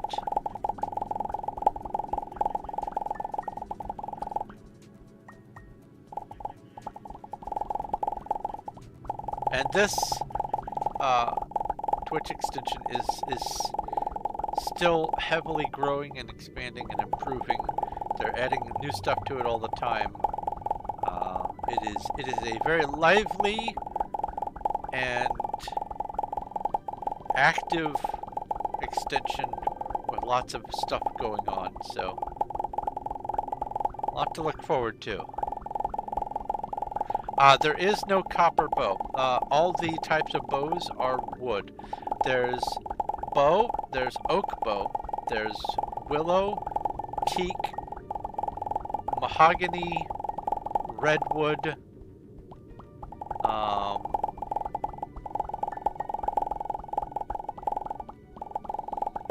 think that's all of them. Did I say willow? I think I said willow. There might be another type of wood, but all the bows are wood bows. Some you can craft right off the bat, some you need to get your fletching skill up. Some you can equip right off the bat, some you need to get your archery skill up.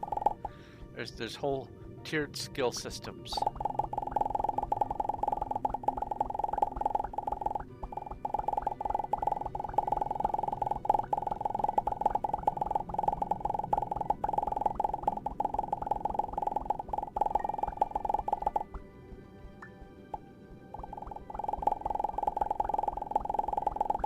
One thing I do wish is, once you pick up the Urchius fuel, the pink monster will just hone in on you and follow you forever. I wish that if you dropped the Urchius fuel, it would lose interest, but it doesn't work that way. Once you pick it up, or enter a moon with any Urchius fuel, from the moment you have touched Urchius You're fuel, just wasting your breath, and that's no great it loss either. immediately and forever will chase you. Incessantly, forever. New dad joke. Let's get a dad joke. Oh, that's not my dad joke button. There we go. Come over here. Go question mark dad joke. I like to alternate between the yellow and the blue. One is regular dino, the other is dino premium. In my career as a lumberjack, I cut down exactly 52,487 trees. I know, because I kept a log.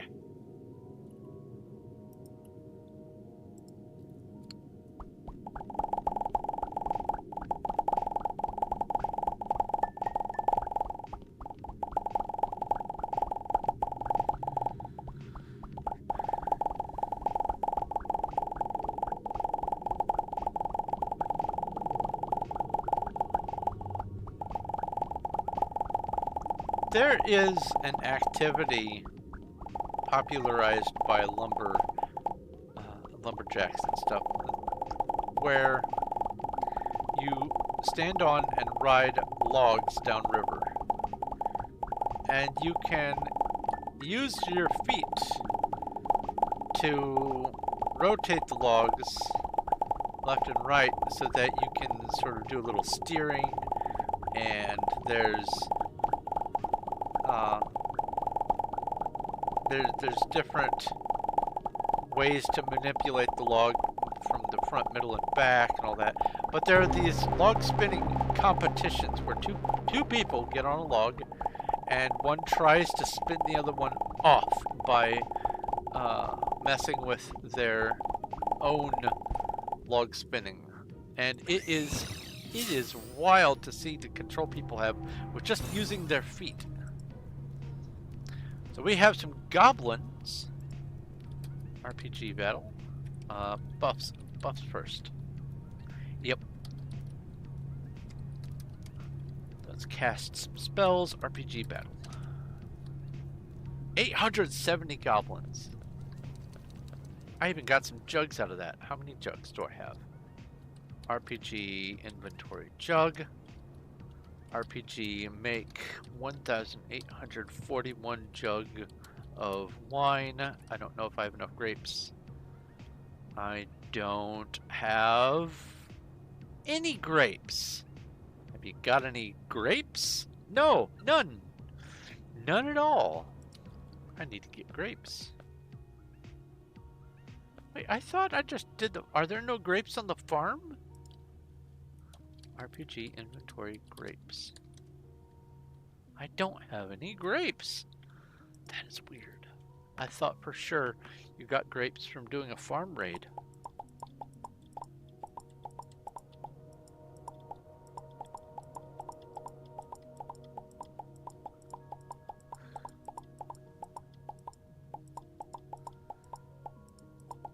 Now, I have learned something with this moon mining. If you do clear the moon down from top to bottom, like I'm doing, and you re-enter the moon from the top and you fall straight down all the way, it will... The ghost thing will spawn at directly below you in the middle of the world and start going up toward you if you have any Arceus fuel. And so if the drop is far enough, what happens is by the time you get to where the ghost is, you fall through it. You take a little bit of damage, you fall through it, and you can go past the ghost.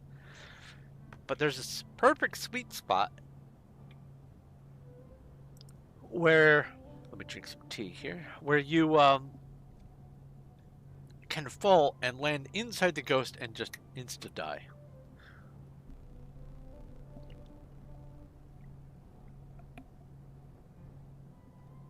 Ah, deliciously sweetened Ceylon tea. I love it.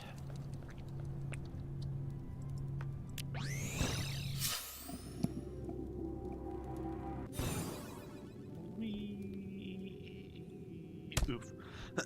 Thankfully, there's no fall damage on the moon.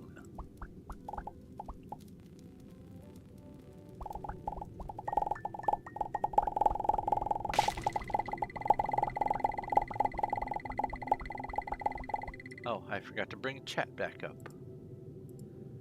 Do do do do do.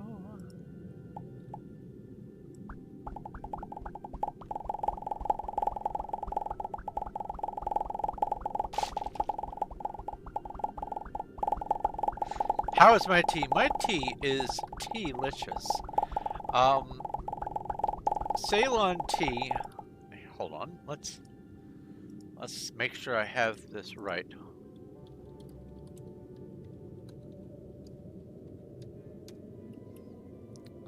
Ceylon tea is a type of black tea that originates from Sri Lanka.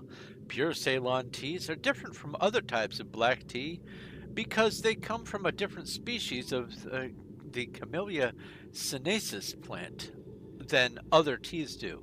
The main types of teas that come from this plant are black tea, green tea, and oolong tea.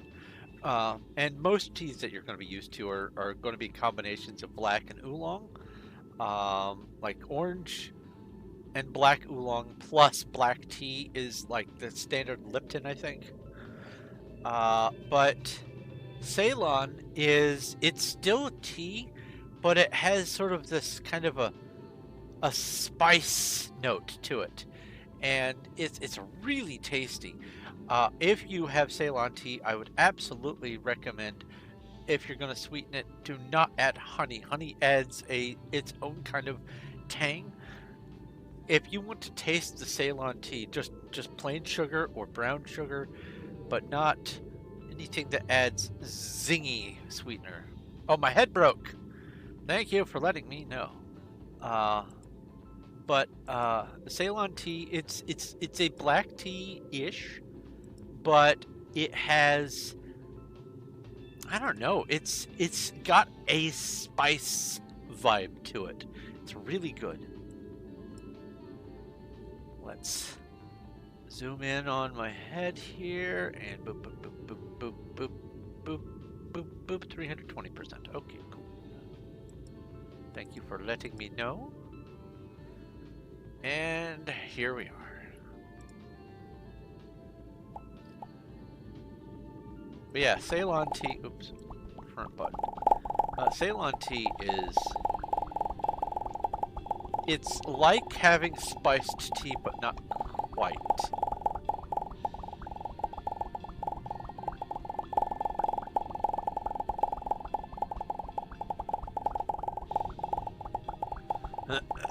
Yeah, sometimes the PNG Tuber program freezes. I don't know why. I have a stupendously powerful computer, and it can handle lots and lots of stuff, but there's some software that just is not optimized, and so on any system it'll just go "Hey."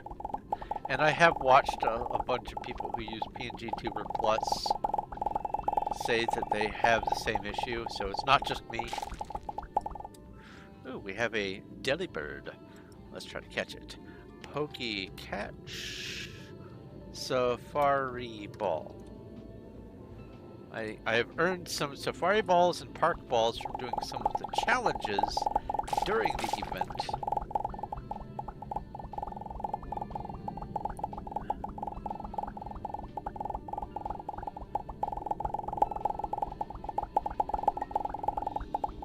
Now, there is another free PNG Tuber thing on Steam that seems to have more issues than PNG Tuber Plus, which is the reason why I decided to just stick with what I've got, because fewer issues means less time I have to spend fixing them, and I just want it as much as possible to be a fire and forget kind of thing.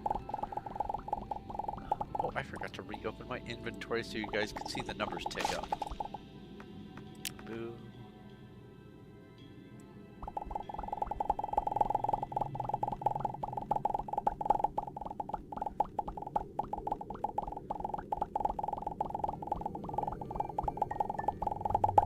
Oh, my mouse is not far enough forward. There we go.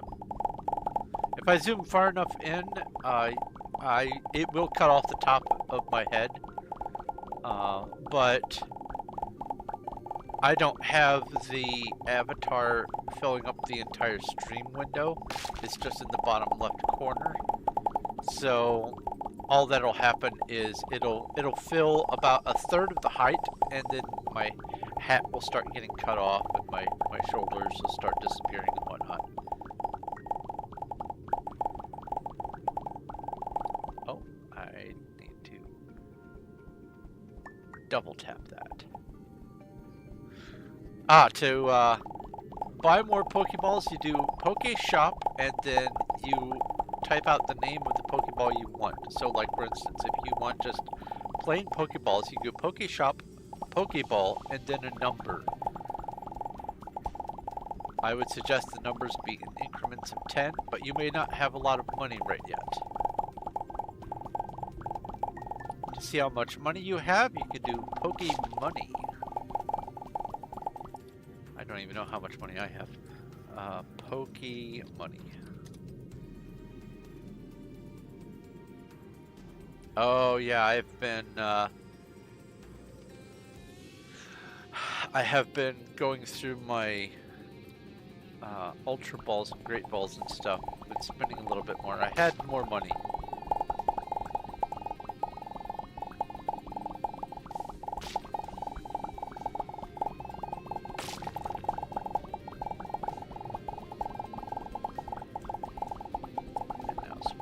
Right click, there we go. A horde of bandits. RPG buffs. RPG battle. Oh, what's today's crop? Actually, let's pause this so I don't get eaten. Today's crop is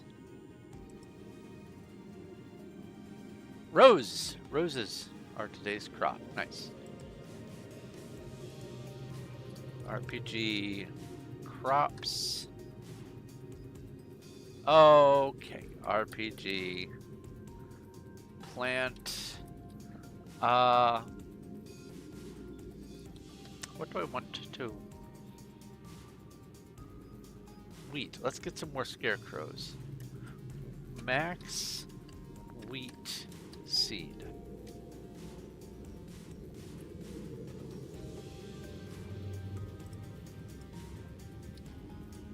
All right.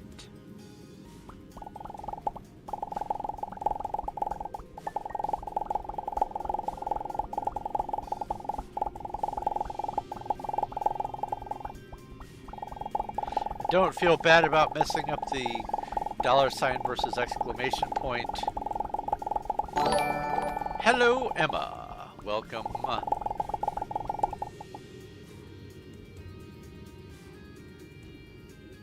Let's go with a little shout out here.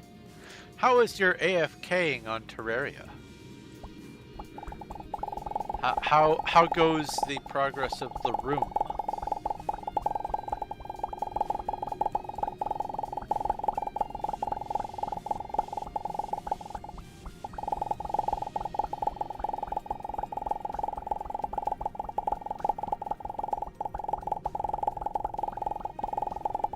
You got the Rod of Discord. Awesome.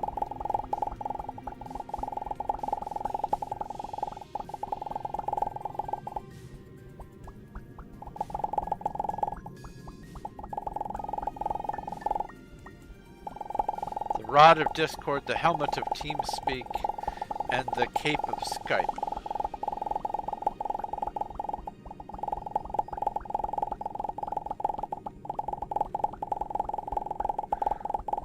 Oh, there's now there's Zoom. What the sneakers of Zoom?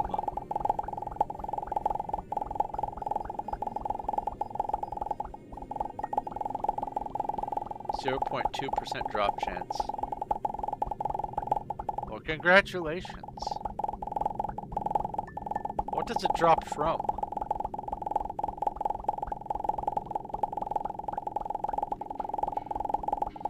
Is it the Queen Slime? Chaos Elementals. I don't remember what Chaos Elementals are. Those might be new. The underground howl. Oh, yes, I know what those are. Yes. Okay, Rod of Discord. Ew. So what does the Rod of Discord do?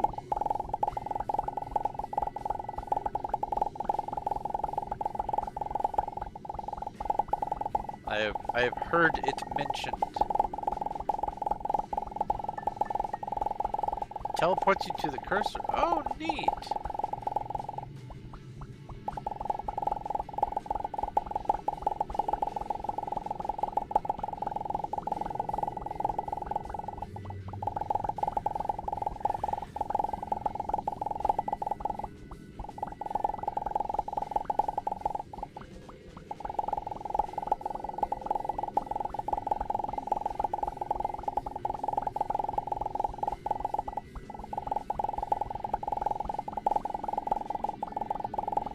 And is there a cooldown, or can you just bamf multiple times to get really far away from your enemies?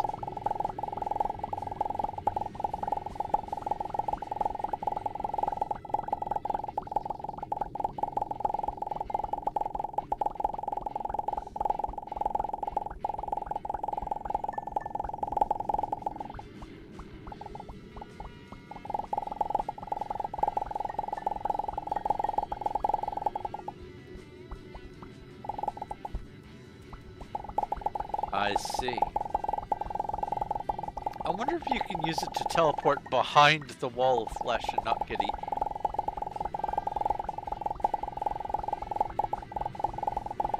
Or does the wall of flesh turn around if you try to go behind it? I don't know.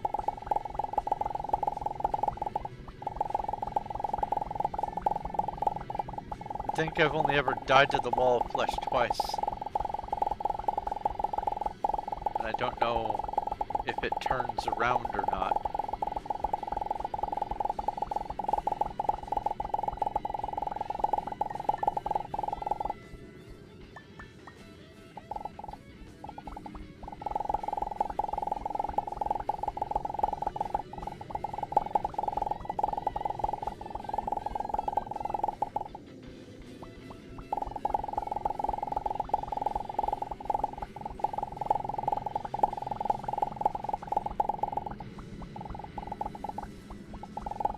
Who let the goats out? Who let the goats out? Jack Delaney has lots of pets.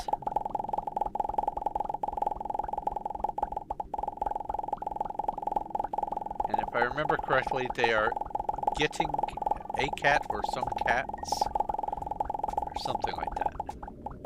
Or they have just gotten. Cats were recently mentioned.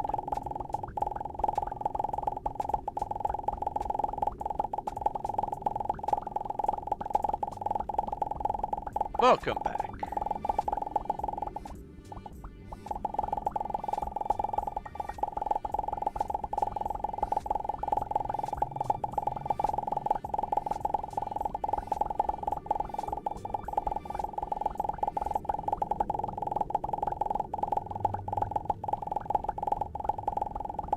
There's a joke in there somewhere about what really gets your goat.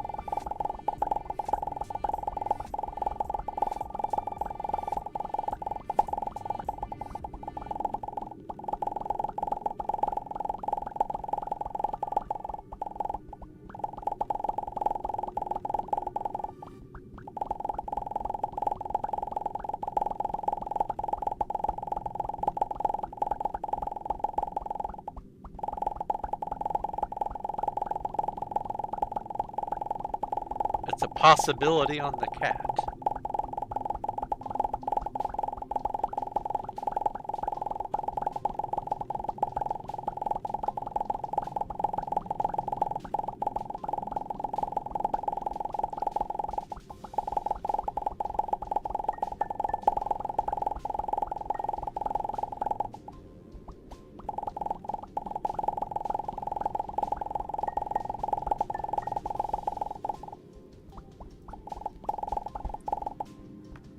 Alright, offload another batch.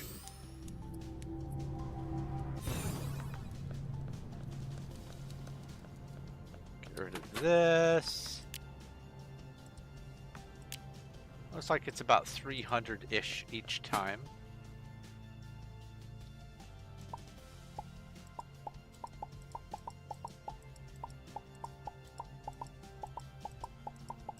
And unlike Minecraft, you can't just hover over it and drop. You have to pick it up in your mouse and then drop it with the keyboard. I have moved my drop button over to K because I have way too many times accidentally hit Q and dropped something in my hand and lost it forever. Had a really good game gun that it did this pulse of several laser shots with not too much of a spread, and then its right click was shooting out, I think, 3 sticky plasma grenade things. Pretty decent.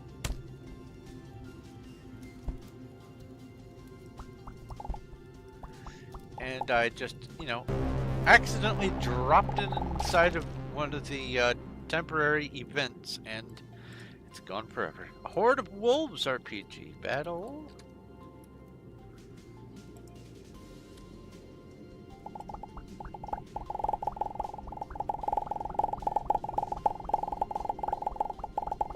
Oh, there we go.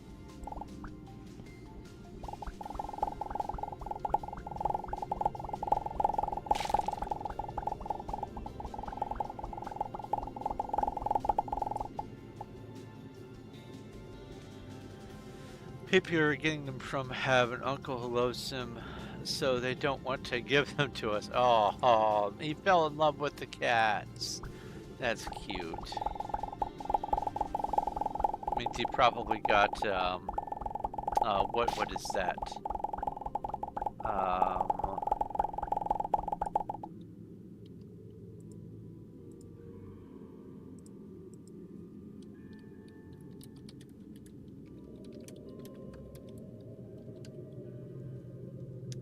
What is it called? What is it called? What is it called?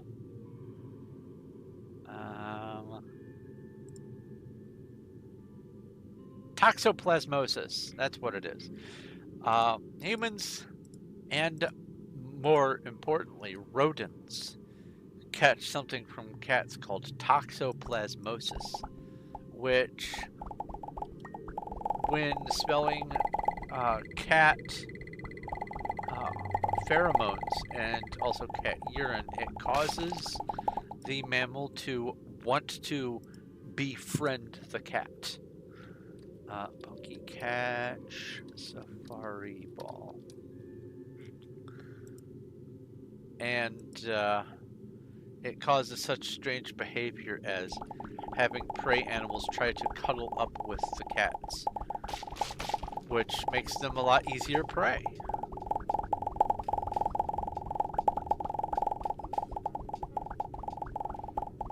But when it manifests in us humans, we are not all that much prey animals to cats, at least most of the time. And so instead what happens is we just fall madly in love with our little furry friends.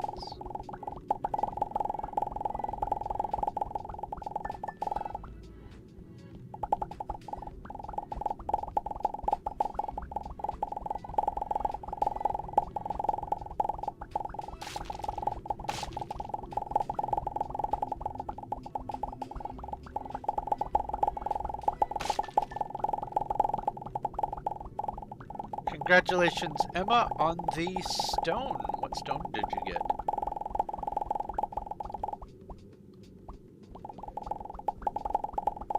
Or can you even tell?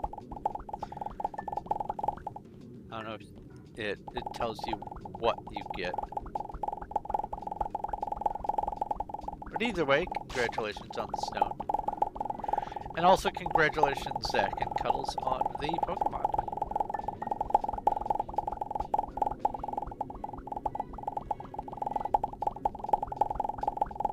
A sandstorm can bring any type of stones, dramatically increasing the drop chance of stones. I think you got the head start on that, Emma.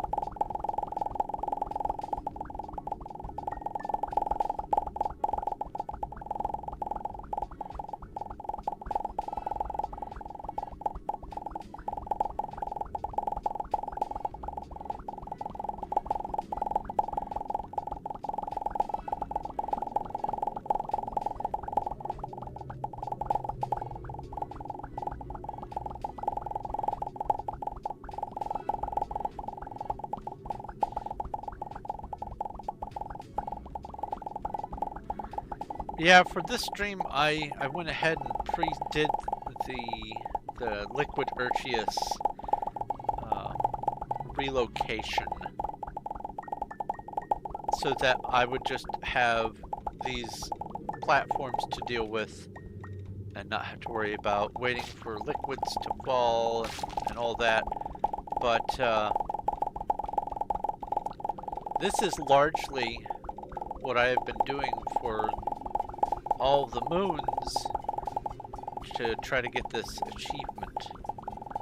And like I was saying, because of the ease with which you can dig all three of the materials that the moons have, it is easier to get the achievement on a moon than it is on a planet. Because there's some materials on planets where you have to sit there and dig 2 or 3 times, even with a maxed out manipulator module.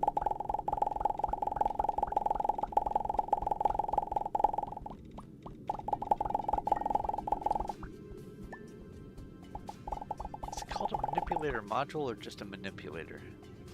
Matter manipulator, that's what it is.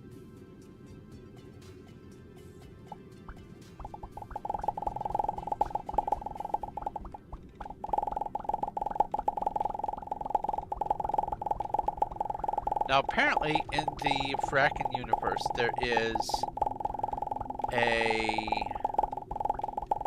mining laser or a laser drill or something like that that is even more powerful than the matter manipulator. I don't know if it does a 5x5 area or if it is a beam drill or what. I will be finding out.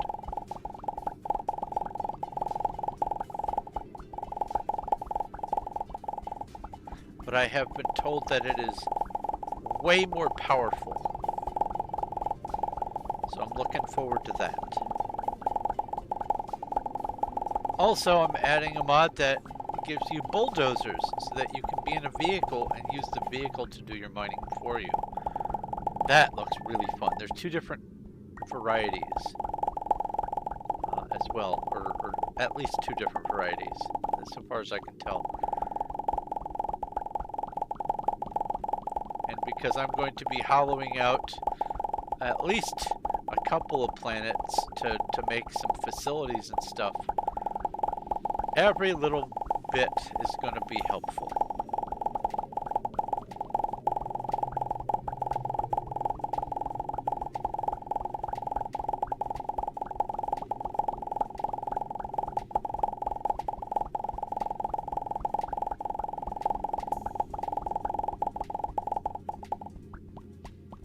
It's kind of satisfying watching the numbers tick up in the inventory.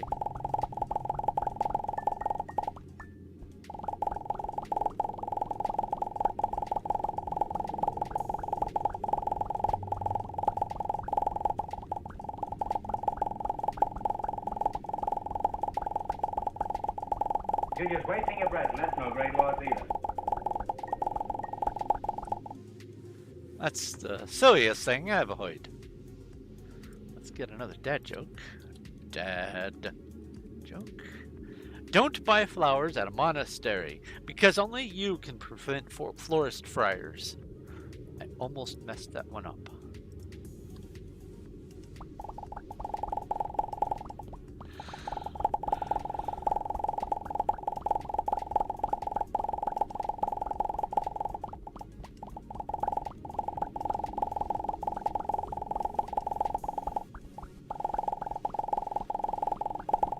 Oh yeah, inventory.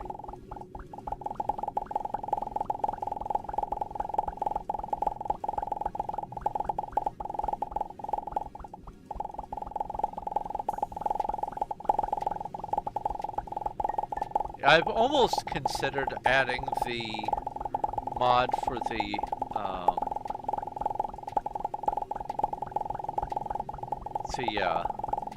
moon tiles and compressing moon dirts and stuff. I've thought about adding that in advance just to see what sorts of numbers I can get and how long it takes to do it. But I kind of want all of the modding stuff to be a surprise and find out as I go kind of thing.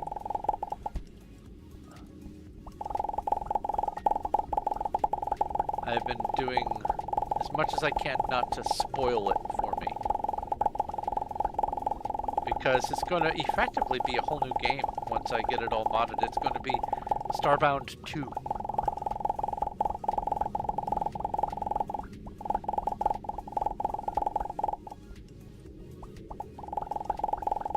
Speaking of whole new game, when I raided out to Jay Bobenstein last night, he was playing something else, and then right before I raided, he switched over to Serious Sam 4. I forgot that Serious Sam 4 existed, and now I have a hole in my Steam library that I need to make sure I take care of because I love the Serious Sam franchise. It's wonderful.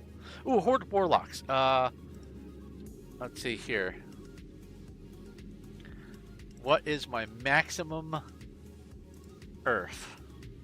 Bag, inventory, earth. I have a tier 9.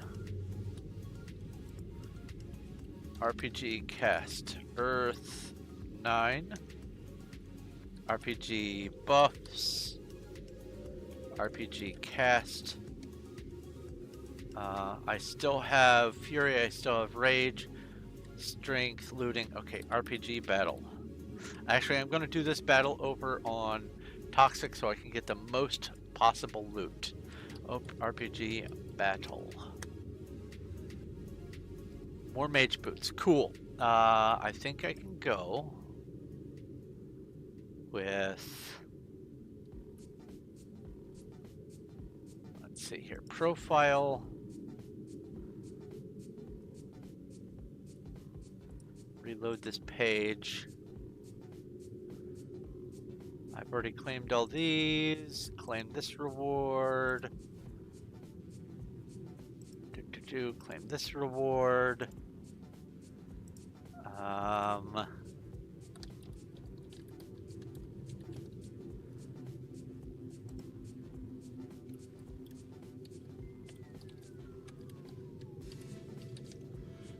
Do that.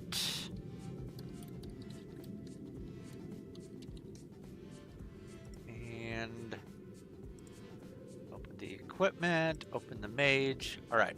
So I have tier 3 boots. So if I go RPG Forge, Mage Boots 4, I should have enough now. Yes. RPG Equip, Mage Boots 3. Okay. Now, Magic Ring. RPG Inventory Magic Ring. I don't think, yeah, I only have the 19. I used all of my magic rings to get tier 9.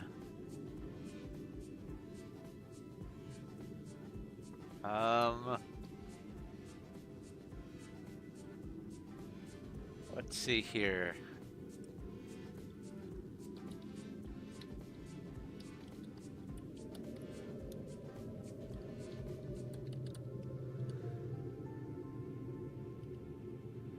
I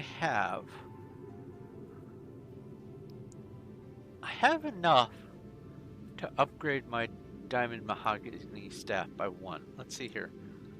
RPG make 4 mahogany staff. RPG make 4 diamond mahogany staff. And then RPG forge diamond mahogany staff 3. Cool, and now I equip it. RPG equip diamond mahogany staff 3. Oops. Oh, I misspelled diamond. RPG equip diamond mahogany staff 3. Alright, I went from 538.3 mana to, let's reload the tab.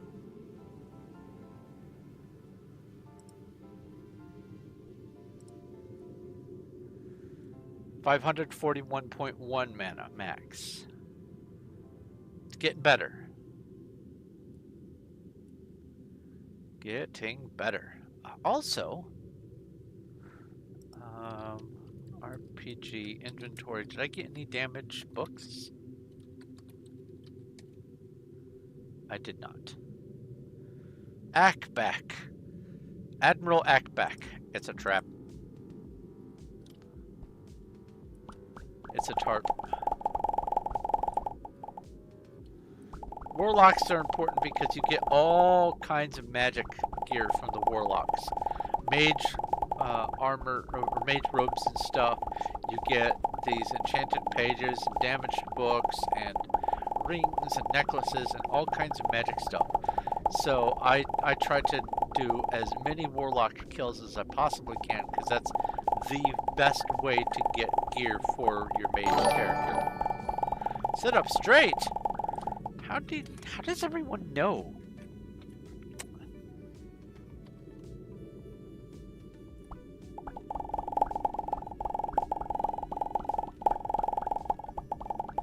You can hear it in my voice when I get relaxed.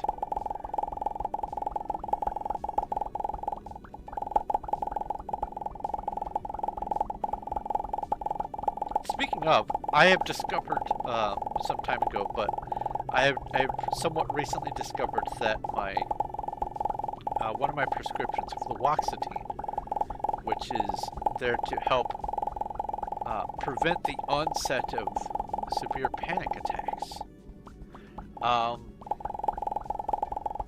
One of the side effects of it is incessant yawning.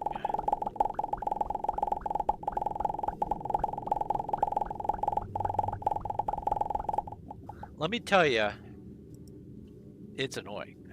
Not RPG. Pokey catch. I'll just pokey catch it. Miss Drevis.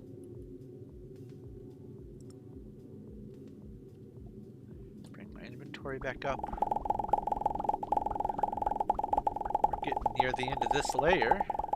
That's nice.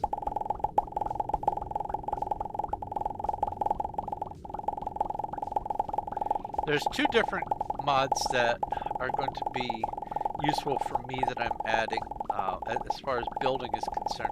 One is a measuring tape, a functional measuring tape that you can use for measuring between different blocks and tells you the coordinate of position 1, position 2, how far over you need to go, all that kind of stuff. The other one is an altimeter, a depth meter, so that you know where you are in the world, using a sort of a coordinate system.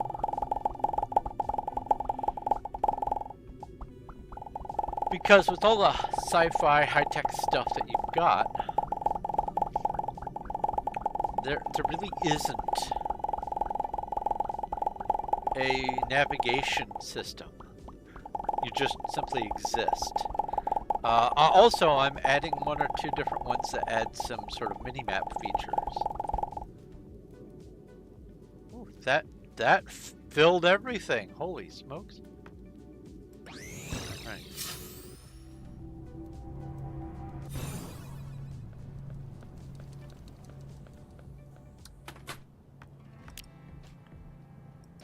There we go.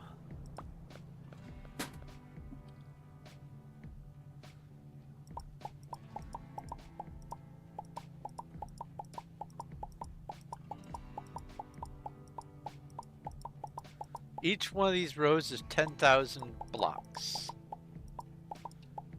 Give or take the partial stacks for one of each of the things. So that means one inventory is probably about 39,000 blocks.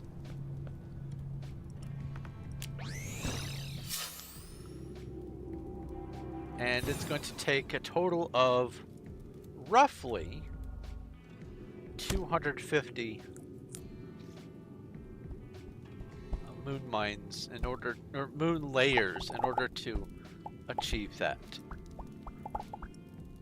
I have not been keeping count of how many layers I've done so far this stream.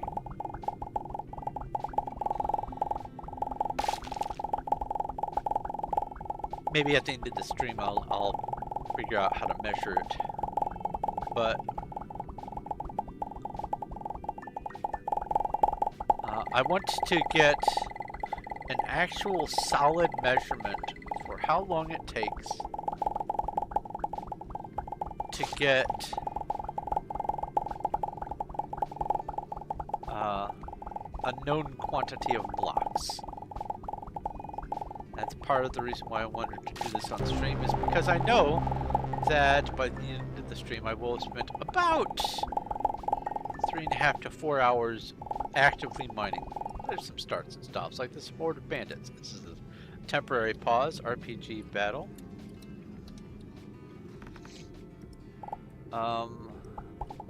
And looking at some stuff up online and all that. but for the most part, I am steadily mining away.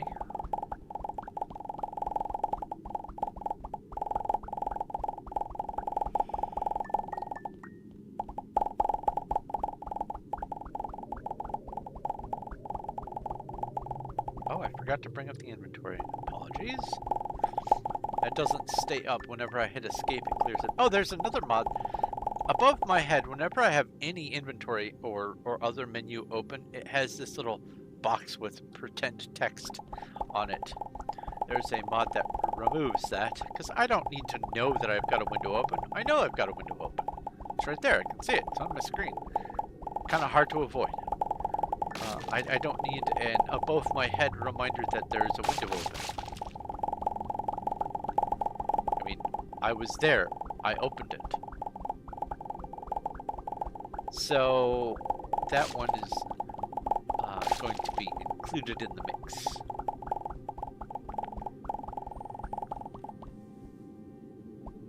I shifted my mouse up apparently.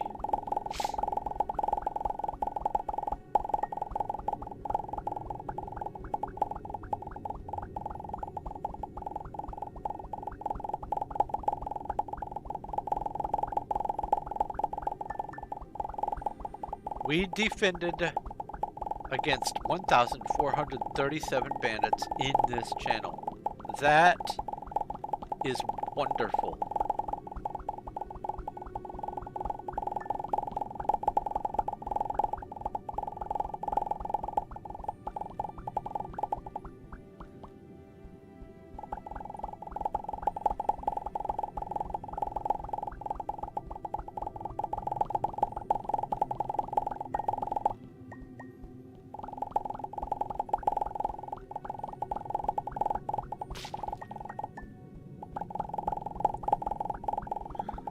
The earthiest fuel that is in the moon dust, in this tannish, yellowish stuff, only takes one dig in order to break it loose, but any of it that exists in the moon rock or the moonstone, which is the blue and the black,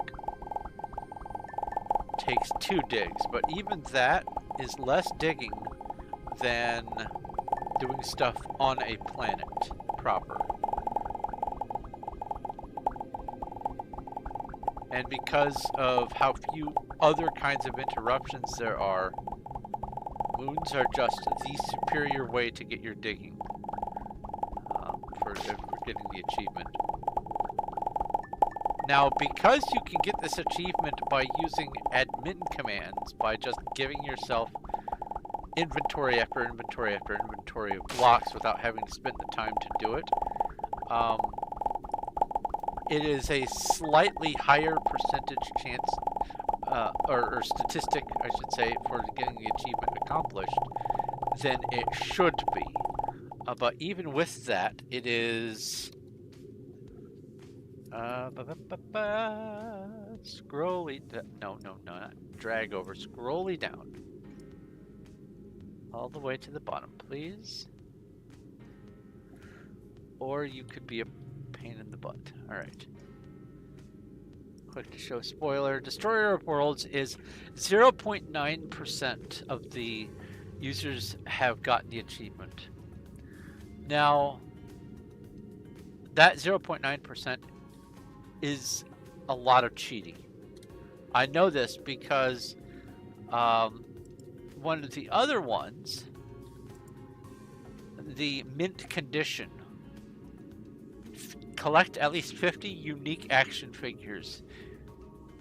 They are so rare of drops that the 1% of people who have gotten this, who have used commands to get the achievement, I'm certain have also said, well, while I'm cheating, let's go ahead and also do Destroyer of Worlds.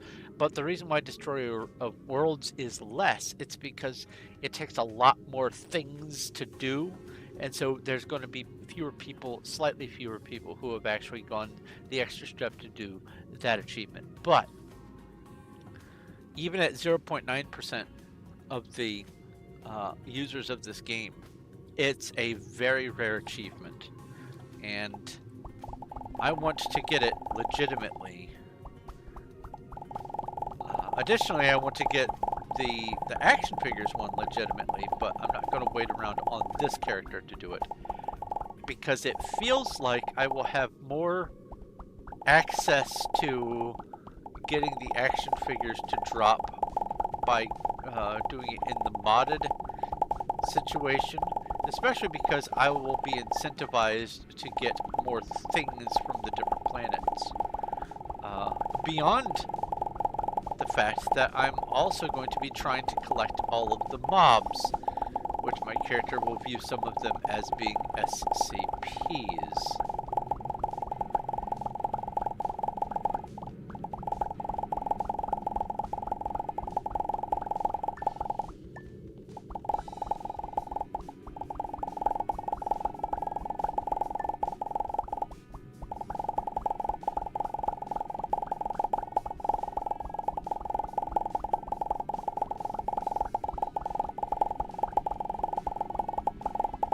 Yeah, lots of huge plans for the modded Starbound.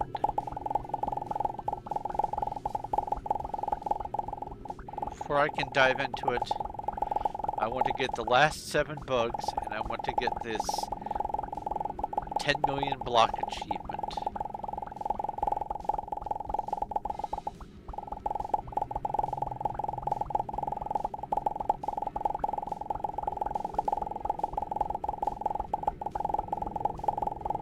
Tomorrow I'm going to be starting off focusing on the bugs. If it takes me all day to get all 7, that's fine. If I get all 7 early on, I will switch over to doing some more mining and finish off the day with some moon mining. But then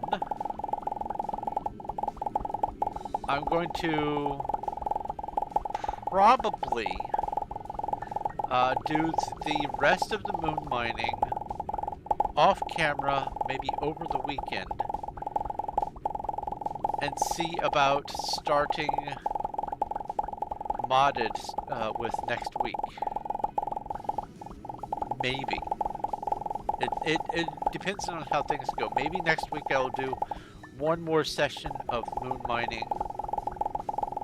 We'll see. But then the very next, after I get both of the achievements, the very next stream will be me messing with getting mods installed and working, and then once I get everything that I need all set up, I will release the collection link onto the Discord and I guess get started on my character. But before I even do any of that, after I get the 2 achievements, I will be opening this world so that Emma can come in and steal everything that they want from all of my stuff.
Elven Archers. Now that's a Slayer mob. I'm going to go get as many kills as I can from over here. Elven Archers are allergic to thunder.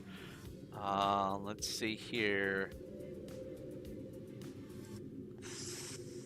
Thunder.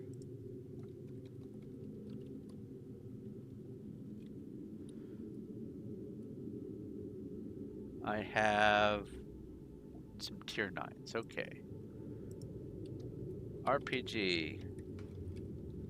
Cast. Thunder 9. RPG buffs. You're just wasting your breath, and that's no great loss either. RPG. I have rage. I need to cast fury. And RPG battle. 1400. 1400 elven archers. Oh wait, that's not Slayer. That's just regular combat experience. What? I thought that was Slayer experience. Pokemon incoming. Oh, you know, I didn't add the Pokemon timer to this stream. Let's go ahead and rectify that. Sources. Add. Browser source. Add source. Poke timer. Add. That's gigantic.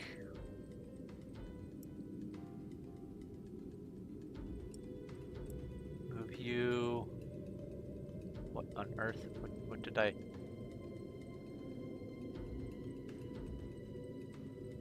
No, I want this. There we go. Move you over here.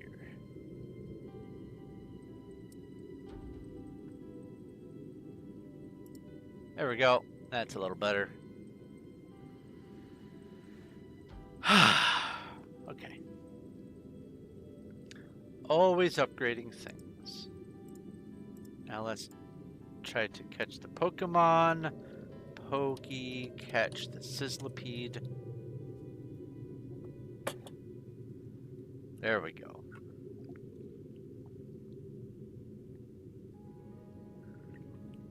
See, I thought Elven Archers were a Slayer mob.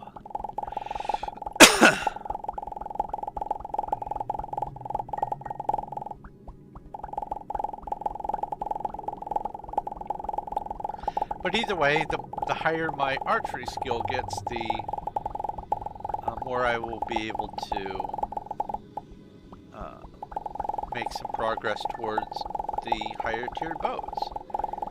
The next tier is the mahogany bow, or no, is the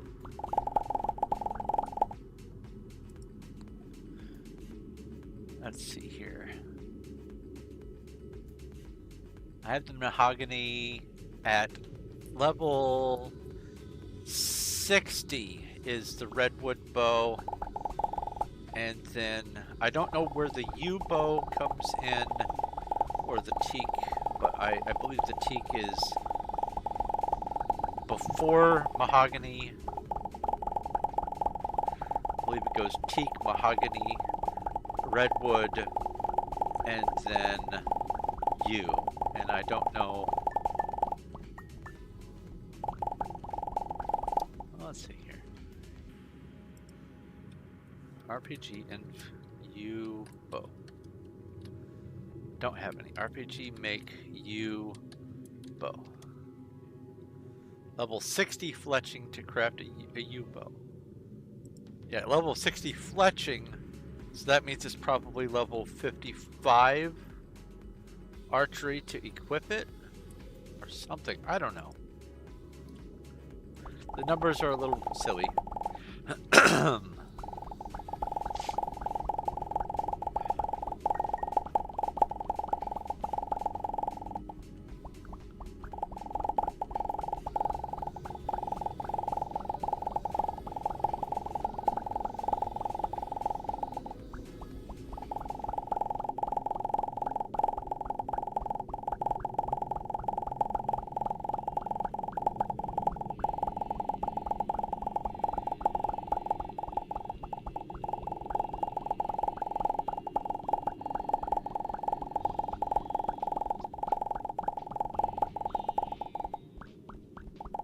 Oh, I should probably go RPG Raid Quarry and RPG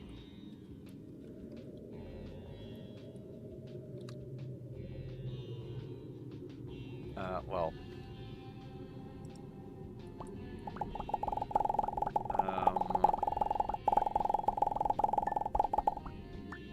What was I wanting to do? Ah, crops. RPG harvest, and then RPG plant max wheat seed. Get another batch of wheat seeds growing so that I can get more straw, so I can make more scarecrows, so I can get more farming drops.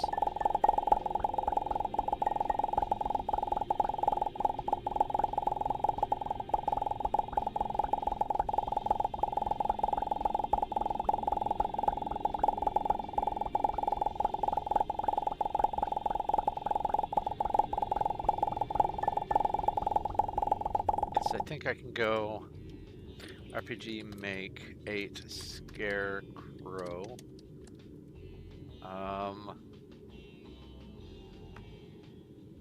Oh, I need 20 more straw. Okay. Because 8 will give me the next tier up. I can forge them together with the existing tier 3 and have a total of 16 and 1 scarecrow, and that will give me 12.5% boost, I think.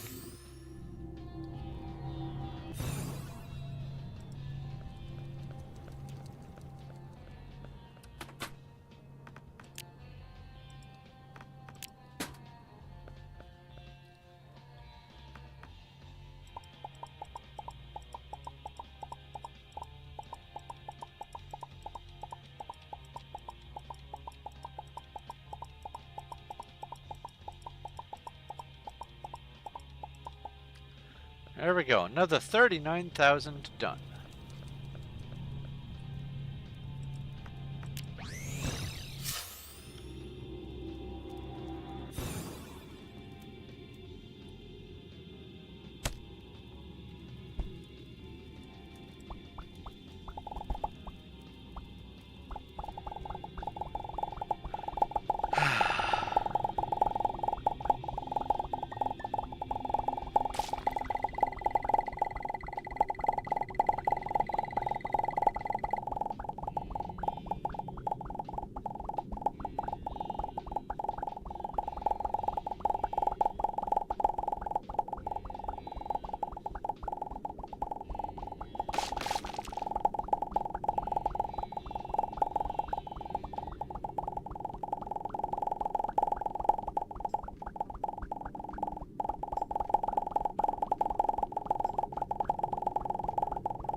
Oh yeah, boss fight.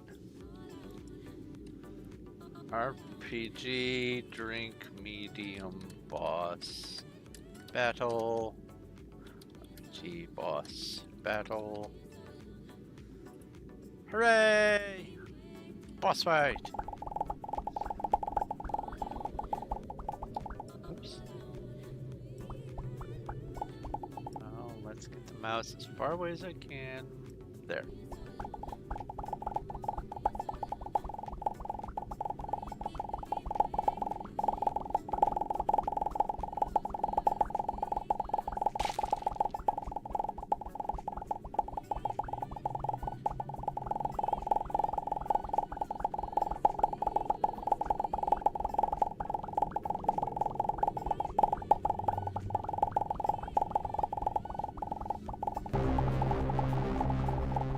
Bandits, standard mobs, RPG buffs, make sure my buffs are still good, RPG battle,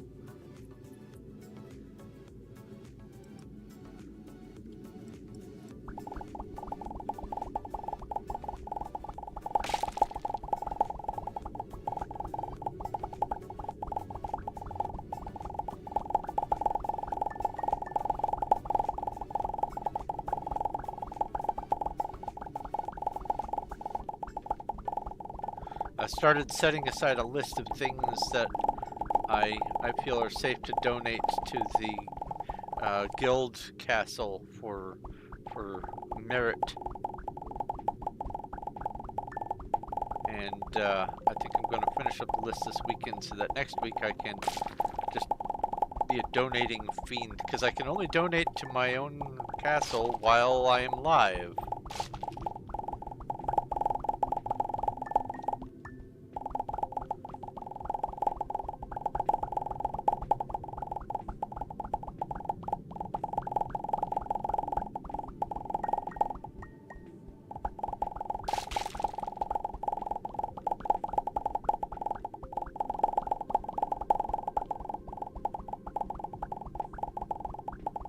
Oh, right, inventory. Keep forgetting.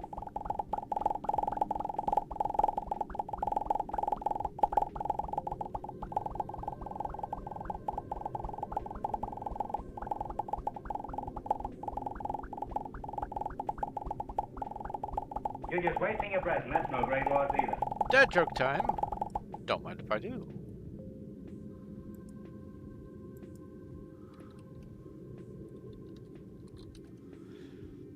What is Bread's favorite number?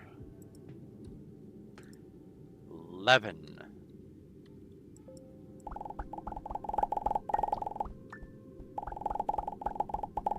You know what Bread's favorite number used to be? 8.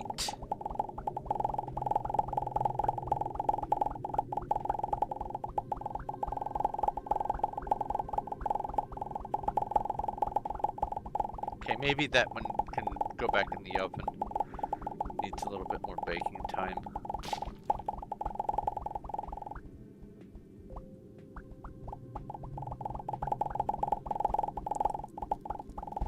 You did not get that one. Oh, when you use yeast to raise dough, it's called leavening.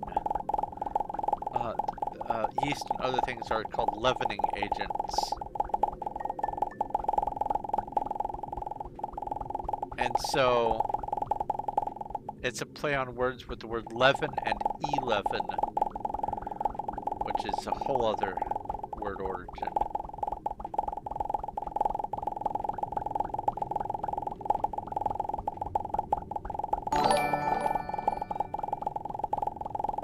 Emma the Eldritch Zoroark has redeemed TTS. Ask a question.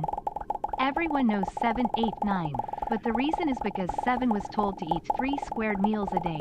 Indeed, that's some high-tech math puns there. That is high-order humor.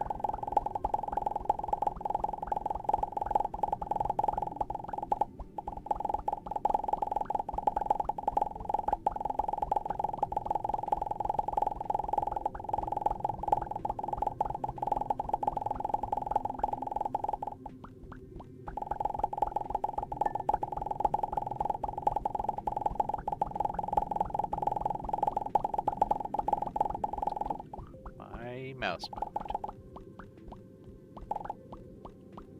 There we go.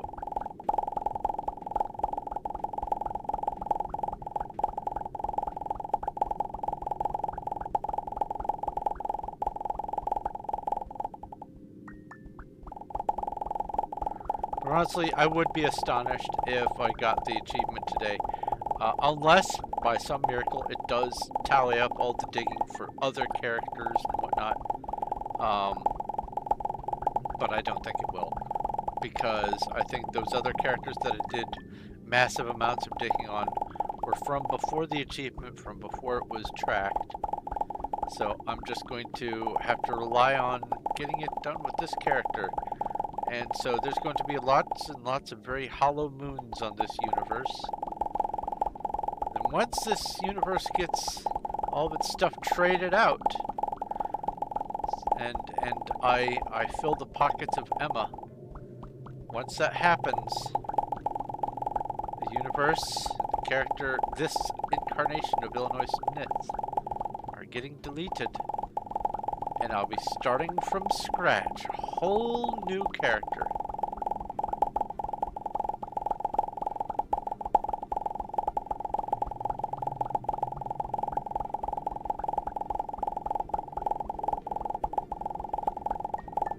This is the calmest you've seen my chat. Yeah, there's I have some timers that go off with Nightbot. I have the RPG bot. I have the Pokemon bot, and all those tend to just pop things through. But every once in a while, there's a period of a lull. Also, we went from having 9 viewers to 3 viewers over the last hour, so that also has an effect.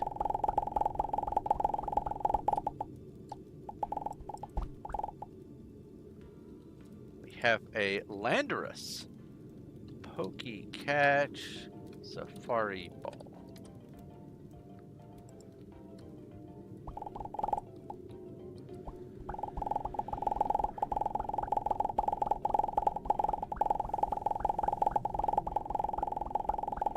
Time to buy another Pokeball. If you have 3,000 Poke money, you can buy 10 at once. If not, I would suggest buying one at a time until you have enough to buy 10 at once.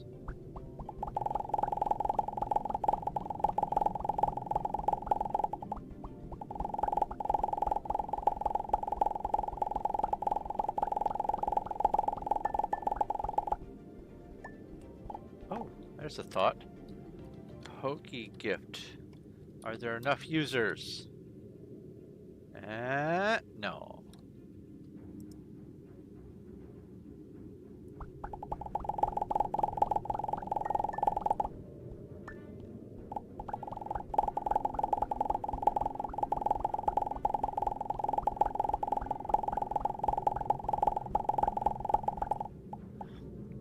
It's Poke Shop.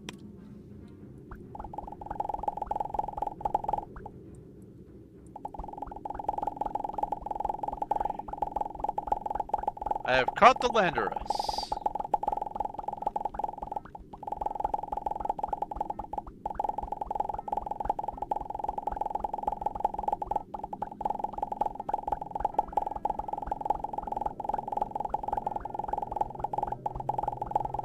And it takes a little bit of trial and error sometimes to get the commands figured out. Once you do, it'll be second nature. Don't feel bad. We aren't born knowing all this. I had to learn it all too. I rode the same struggle bus. I even put my initials on the same seat that you're in.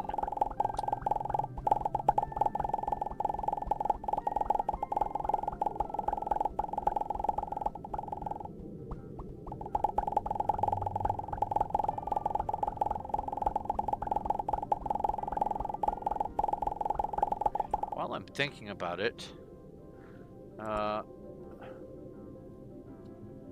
how many just standard Pokeballs do I have? Might as well buy up if I don't have a lot.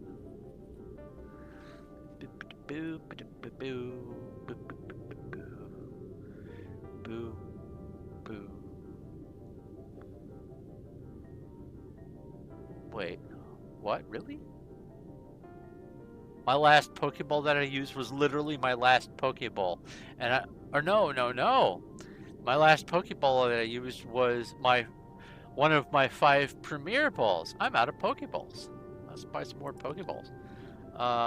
Poke Shop, Pokeball, 50. That gives me 50 Pokeballs and 5 more Premier Balls. What's the net ball for? Water or bug type. Okay. We have some harpies. RPG. That's archery. I'm gonna get my archery up so that I can equip better bows. Let me go do the fight over here. RPG buffs. RPG cast. RPG battle. Do I even realize I caught a legendary? No, I am so new to Pokemon that I don't know what's what.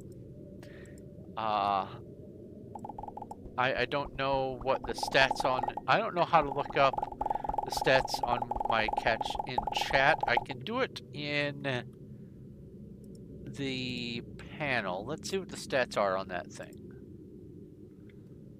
Landorus. Level 20 Landorus. Oh, it's this thing. Only instead of the blue, it's got like a brown tentacle thing. Alright, we have IV of 18, 162 HP, 136 attack, 119 special attack, defense 97, which is marked as horrible. Special defense average 91, and speed good at 129. Its 4 attacks are Flail, Air Slash, Scorching the Sands, and Snap Trap. Interesting. Very interesting.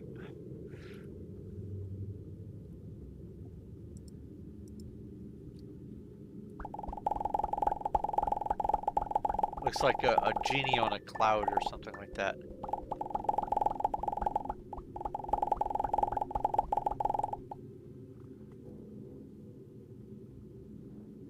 Oh, you misspelled arrows. It's got 2 R.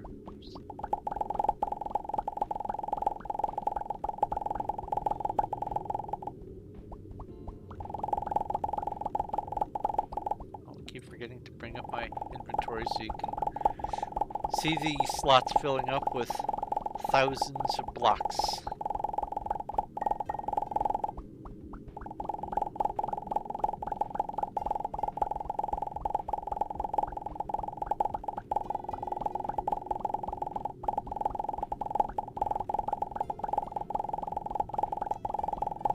Oh, a $sign RPG equip arrows. And it might say, I don't know what arrows are, so it might have to be just arrow. Yeah, it's singular arrow. It's very unforgiving. Don't feel bad. Don't feel bad at all.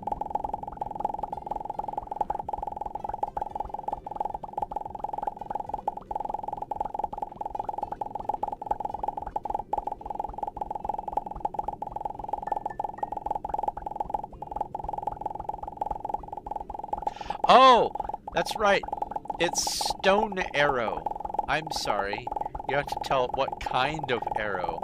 Also, it's been so long since I equipped a type of arrow that I forgot. So what you would have to do is RPG equip stone arrow. Or you could just copy paste that. Except don't paste the word type. That doesn't do you any good.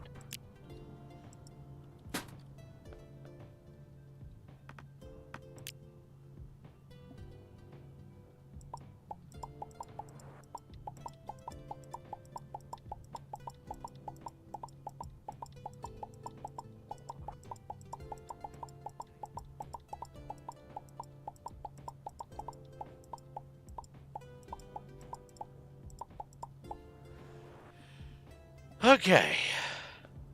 Open that back up, jump back down, rinse, repeat, rinse, repeat. Let's keep on going.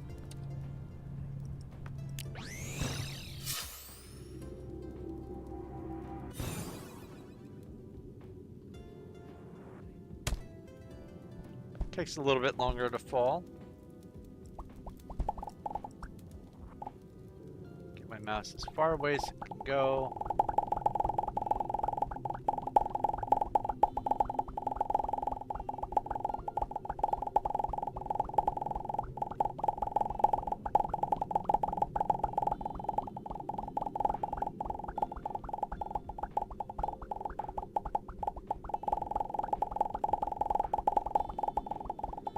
Some of the mods that I intend on adding include the ability to grow crops of the Urtius fuel. After years of struggle, you've equipped stone arrows. Nice.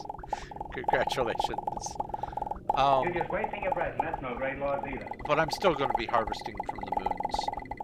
Let's go get a dad joke.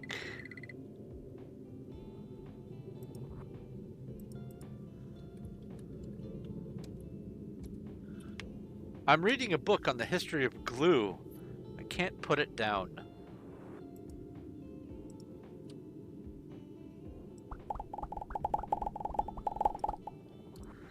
That reminds me of a line from Groucho Marx. It says, when talking about a book that someone wrote, he said, from the moment I picked it up until the moment I set it down, I was convulsed with laughter. Someday I even intend on reading it.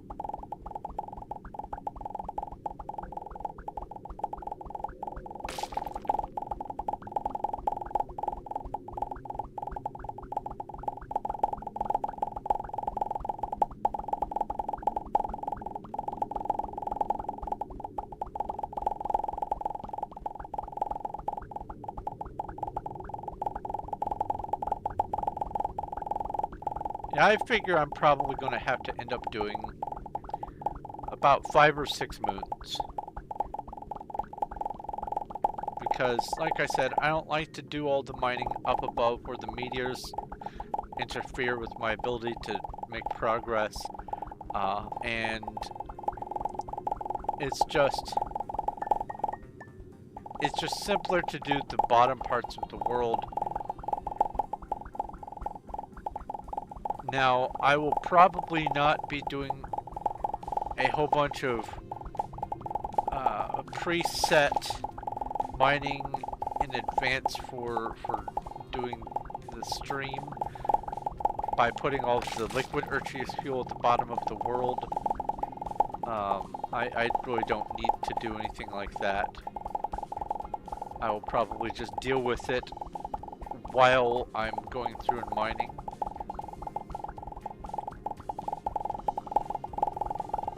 But I feel like I can legitimately get this achievement out if I work on it a little bit every day for not even a week. I feel like I can get this 10 million block achievement down pat. Pretty short order.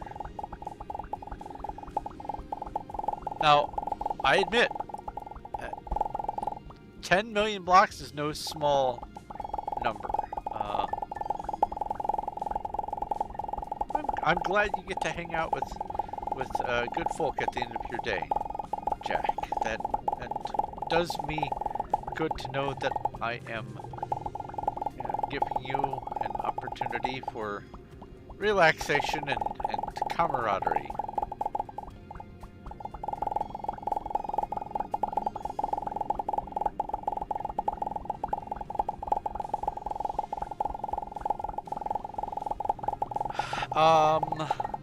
Considering the fact that there is going to be a lot more digging, probably a lot more digging to be done, I might do some early day streams of just some Starbound digging, just more of this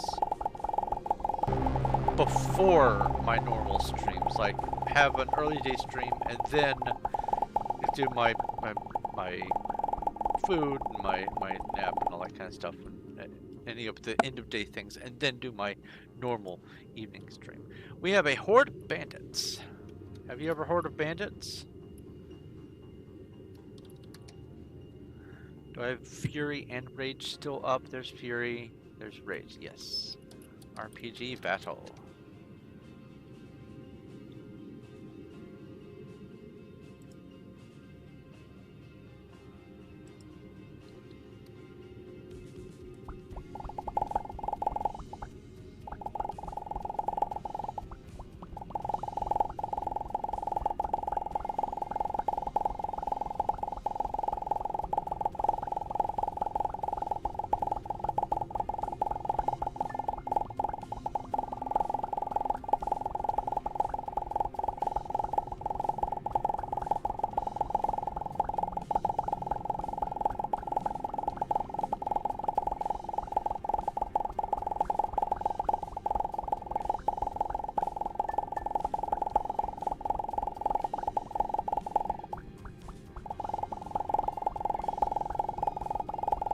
A Zangoose has appeared in Twitch chat.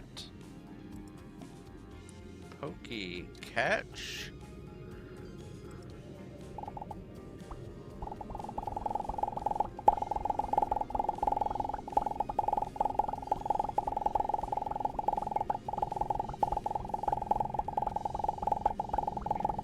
My streams are fun. I appreciate that.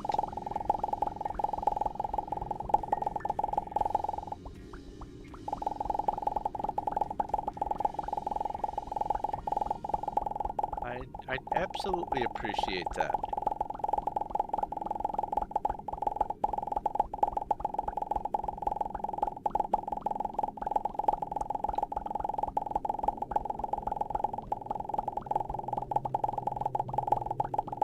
I know some of the things that I like to do, like digging out a moon, may not be all that exciting. It may not be going after all the pog kill of the week PvP stuff that that a lot of the high energy streamers and content creators do, but I try to keep a dull roar of edutainment. Hey, I caught the Zangoose. Nice. And also I like to have like the stuff in Twitch here, the Pokemon and RPG games and stuff, little things for people to be able to do.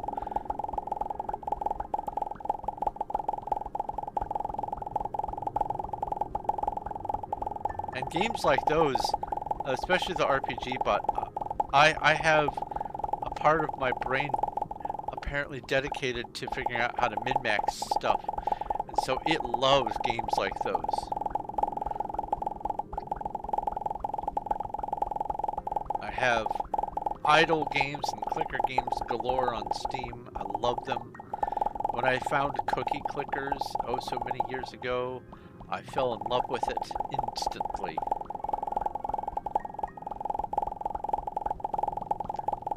So having stuff like this that has periodic events during my stream, I just eat that up. It's great.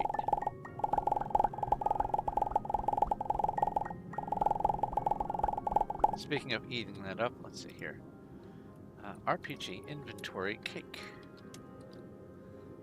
RPG guild donate 3,000 cake. Let's see how much. 30,000 merit. That's awesome. Now I don't know if it's 2,000 merit or 5,000 merit per easy raid for the cost. And so I'm trying to continually donate enough to keep the merit up. I don't know how much merit the guild has, but I wanted to inject a little bit more merit into the coffers so that if easy raids wanted to be summoned, they could. If you want me to add commands to do bigger raids, let me know. And also, if you want me to add commands for summoning some of the bosses, some of the other bosses, let me know. I will be keeping things as is until there are requests for upgrading, because it takes a little bit of busy work to set all the stuff up, and I like things to go just on autopilot as much as possible so that I can focus mostly on the stream, because beyond the stream I have tons of other stuff that I'm trying to do behind the scenes.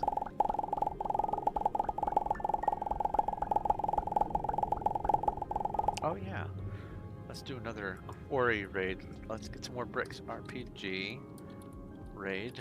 Oh, first off, RPG make You're just wasting your breath, and that's not raid either. 10 mithril spade. Oh. I just don't have much mithril at all. RPG make 10 steel spade? I can do that. RPG raid quarry. Yep. There we go. That gives me more clay. And it's dad joke time. Dad jokes for days. Dad joke. Where do rabbits go after they get married? On a bunny moon. Nice. And thank you, Cuddles, for posting your streak. Keeping track of that is useful.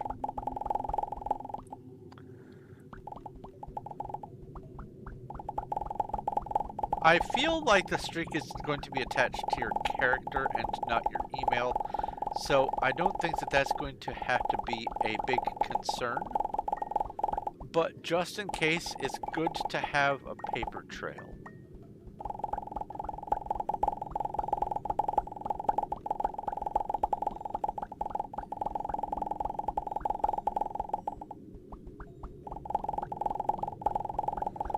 Now, theoretically, as long as you don't spend too many days without logging into the Performium forums page, you can continue to log in without having to re-enter your email. I think as long as you do it like once every 24 hours, you don't have to keep entering the email information. And even if you do have to enter the email information, it's probably just going to keep the same login info that you have.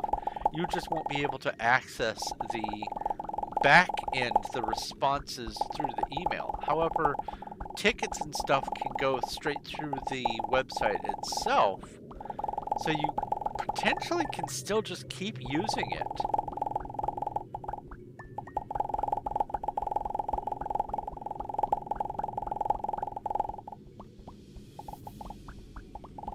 The items are linked to whatever account that linked. Okay.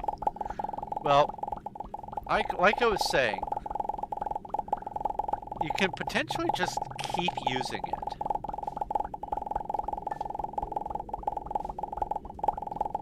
Now, you said that you had like 9 standard tokens, I think. I think 9 was the number you gave. We can try to figure out some things to do with those if you want.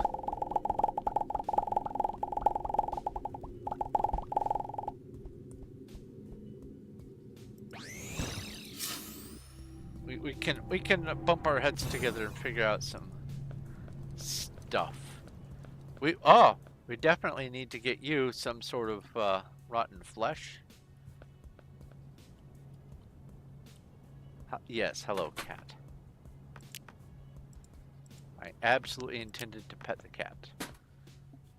That's what makes it a good game, is you can pet the cat.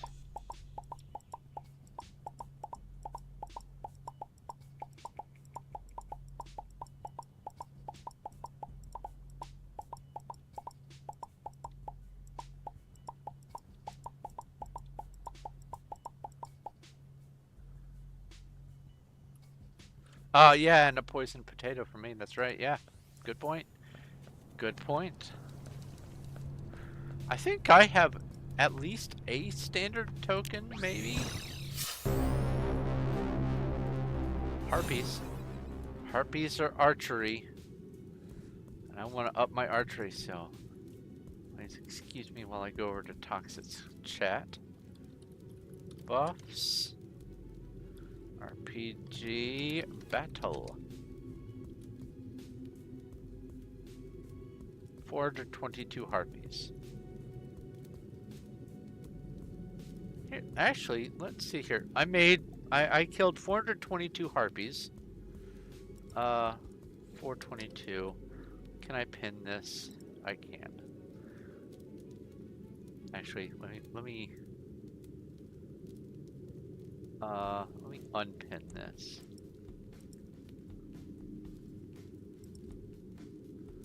Let's go 422 harpies on toxic. That way I can just see this message, and next time harpies come up, I can do the harpies in my channel and see if we get a different number. A significantly different number, I should say.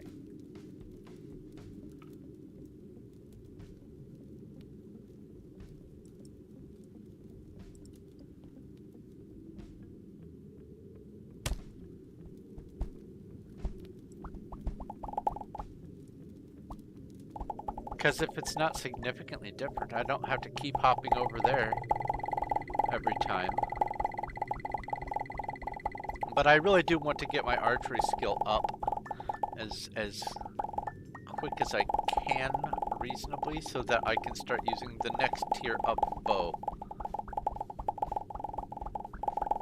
So I can do even more damage. Mwah, mwah, mwah, mwah.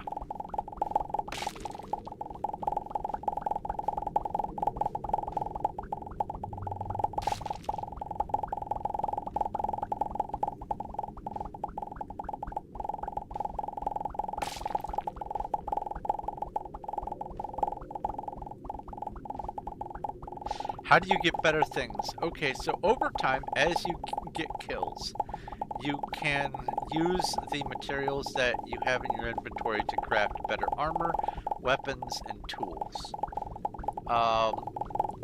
There are 3 main fighters that you have in your party. You have a warrior, which uses a sword, a shield, and heavy armor. You have a mage, which uses cloth armor, silk, that sort of thing. And you have an archer, which uses generally leather stuff and a bow. Oh, also the mage uses a staff as its weapon. You start off being able to use default items, like for instance, just plain bow. It's not oak bow, it's not any special kind of wood, it's just simply bow. Your material is made out of bow.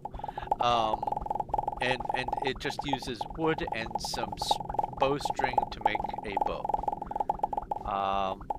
The armor that you can use from the get-go, I believe, is the leather wolf hide armor from killing wolves for your archer. String gets turned into silk, which is used for making the robe and the hat for the mage. And also the mage uses a staff, starting off with just plain staff and then graduating to oak staff and so on and so forth. The warrior starts off wearing copper armor, and then iron armor, and then steel, and then something called acurazite, and then something called dragorite, and it just goes on and on. But for starters, as you do the raids of things like the forest and the mines and the farms and stuff, you want to get enough of the copper ore to make your copper gear. You want to kill enough spiders to make your starting mage gear, and you want to kill enough wolves to start making your archer's gear. Now, you can, if you go to the website, which you can see a link right there, it's rpgcb.com. You can check out your profile and see what your equipment is for each of your character types. So you can get an idea of what there is to make. And also on the site is a total list of all the inventory items that you can have. Oh, yes, indeed. Thank you for the follow. Never occurred to me. Thank you.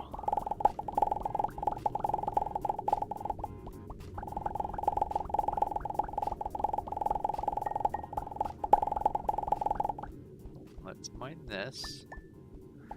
Didn't double tap it. Oops, oops.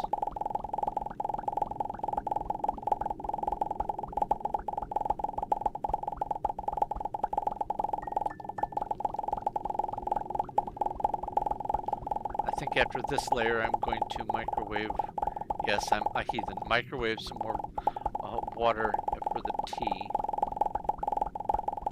That's why it only takes me about 3 minutes. I do not have an electric kettle because I don't want to deal with having to set a spot for the electric kettle, and I don't want to brew the tea. I put the tea bag in the water, then I pop it in the microwave for exactly 2.5 minutes. That makes it just hot enough to adequately brew the tea. Ooh, Pokey. Catch. Oh, it's another frillish. But that is just enough time to adequately brew the tea without making it so that the mug is unhandleably hot. I could go for 2 minutes and 48 seconds, which is the optimum amount of time for my microwave's wattage and the standard amount of tea in a tea bag. But those extra 18 seconds make the handle just hot enough that I don't want to touch it.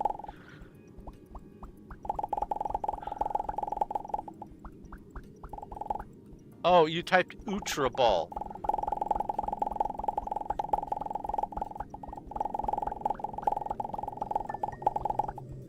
You left the L out of the Ultra Ball. Don't feel bad about that. I've made millions more mistakes than anyone could ever conceive with my writing. I have brain-hand disconnect. It does some fascinating things to my words. Hey, I caught another frillish.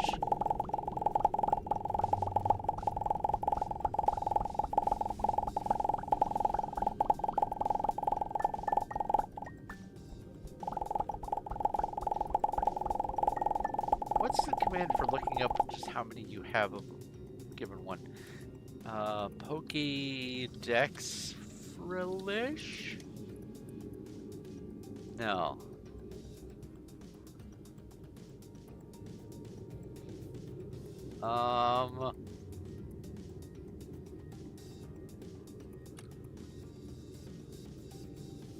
I know it's not Pokemon frillish.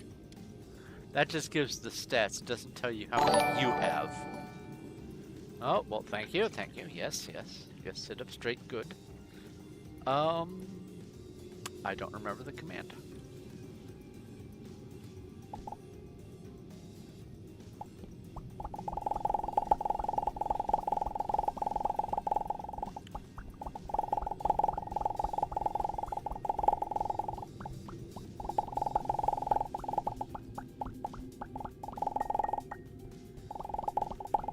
I'll tell you, adding that redeem has done wonders for my posture.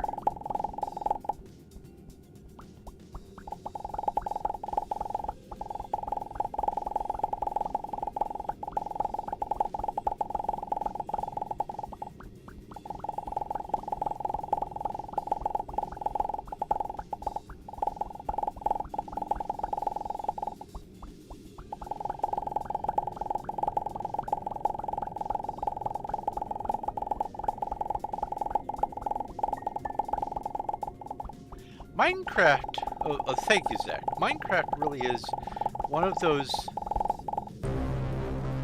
linchpin games that make ooh skeletons.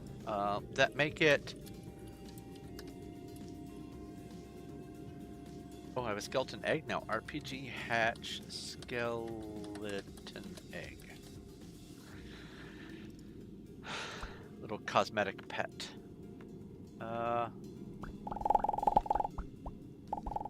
Anyway, as I was saying, Minecraft is one of those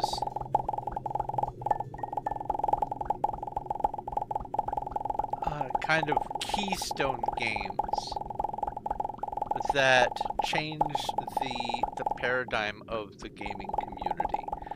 There's different kinds of ones. They start off being called yada clones. So, like, originally there was Doom, and then there became Doom clones, and then there was Rogue, and there became roguelikes, and then there's Minecraft, and there became Minecraft clones, and different things like that. And Minecraft is one of those super versatile, large-scale games that just... I am so glad it took off. It has changed gaming so much.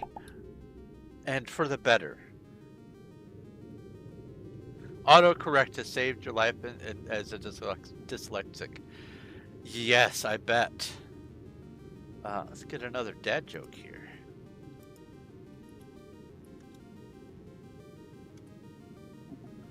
Sometimes I tuck my knees into my chest and lean forward. That's just how I roll.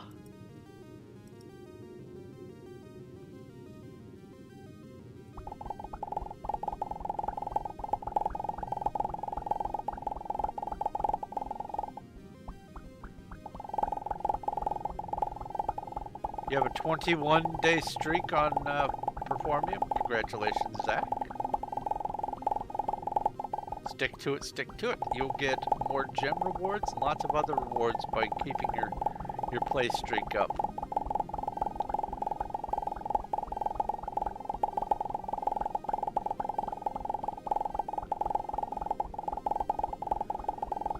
Wow, we almost defeated 2,000 skeletons that time.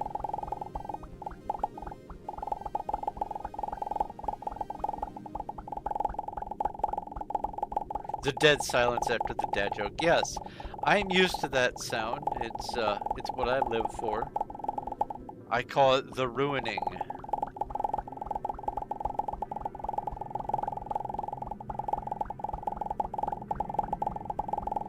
Yeah, Cuddles is going for her 2-year streak.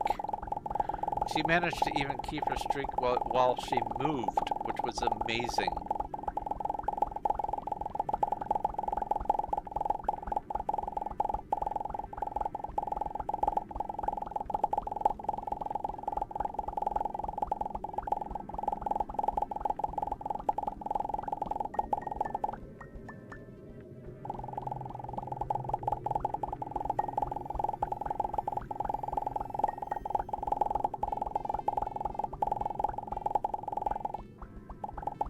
Speaking of streaks, once I get things back to normal situations, I'm going to try to get back into my Duolingo.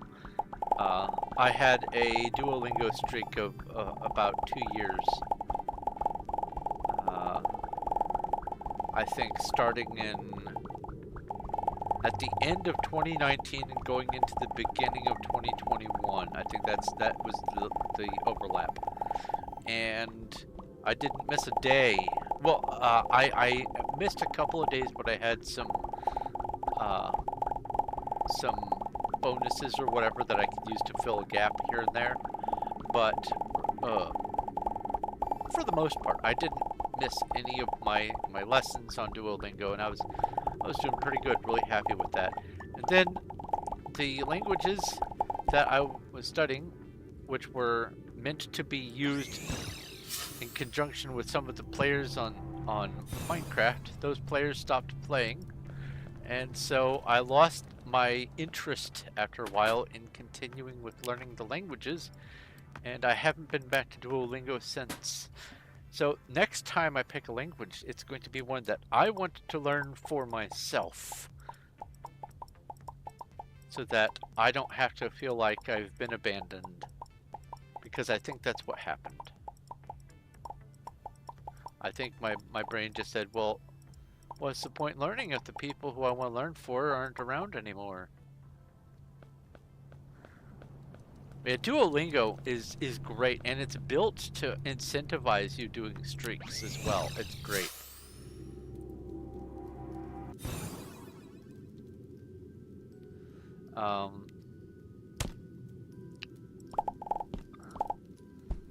It is... There are a number of different styles of language learning. There's Rosetta Stone, there's Babelfish, I think, and then there's obviously Duolingo, and there are other ones, big ones, and they all work, but they use different methodologies. And Duolingo kind of honed in on the fact that people like to have a game experience. They like to feel like they've got quests and achievements and progress that's tracked, and so they turn it into a game. And because of that, it is very enticing to stay on top of your lessons.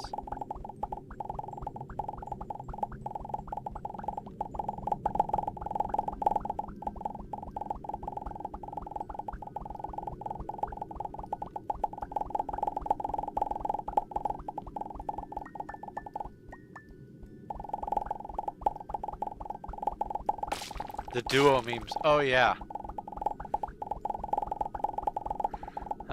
You are about to run out of your Duolingo lesson streak. Your Ring doorbell has reported an invader.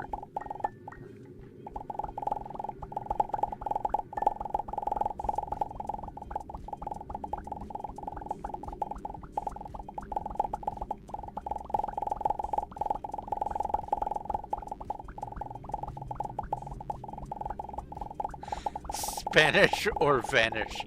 I love it.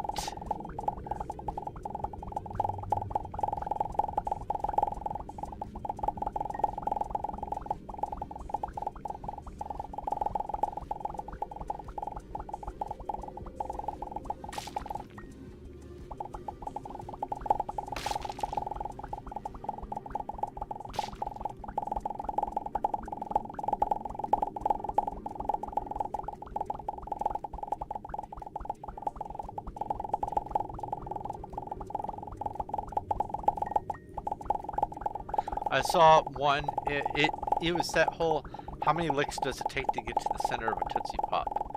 And with the owl and the tree and all that, and they held up the sucker and asked the question, and the owl said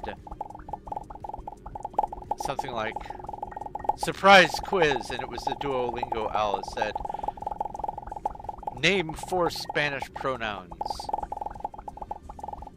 And I just, that whole chain of humor is just great. I love it.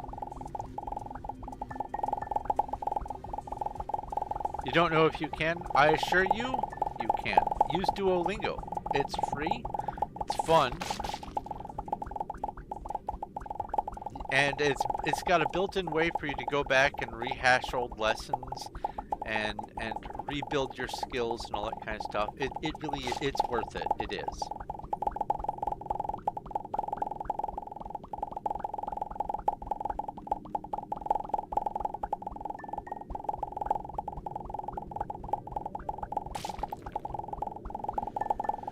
Heck, if you're learning Spanish, maybe I'll learn Spanish with you. That way, we can keep each other in line. And Spanish is a good one to learn anyway, because it's one of the Romance languages. It's not romance as in ooh, but romance as in based on the Roman style language, Spanish, Italian, that sort of stuff, as opposed to Germanic like English and whatnot. And it helps you to understand how some of the other languages work. Spanish is a relatively easy language to learn just in general. We have some bandits in chat. RPG battle. Wait, buffs? I'm glad I checked RPG.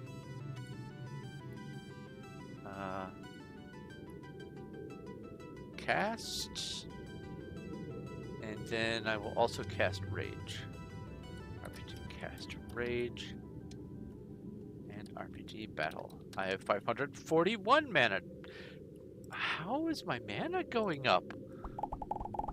I don't understand. I'm not complaining, I just don't understand. Is it just going up over time?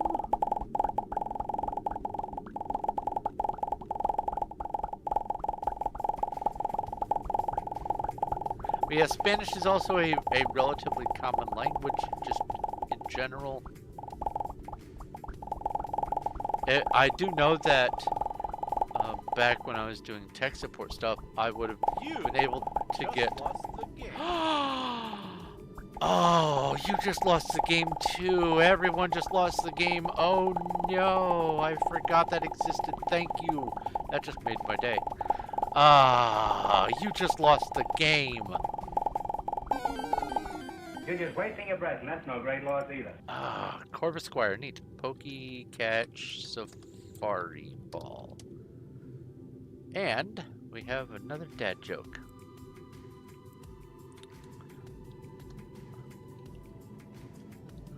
What kind of music do mummies like? Rap. That's good. But yeah, Spanish is a big enough usage language that it is worth looking into. And if it's going to be useful to you, Cuddles, then I'm more than happy to redirect my attention towards that.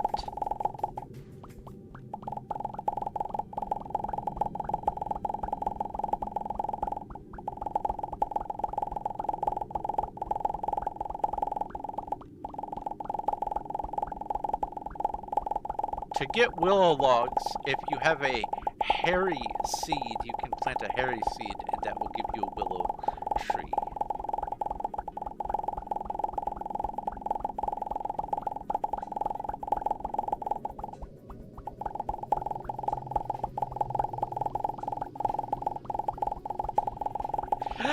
I got another Corvus Square. Yay!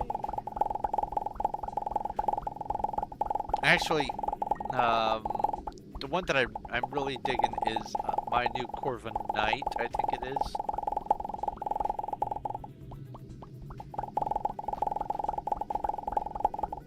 I have 3 main teams that I wanted to put together.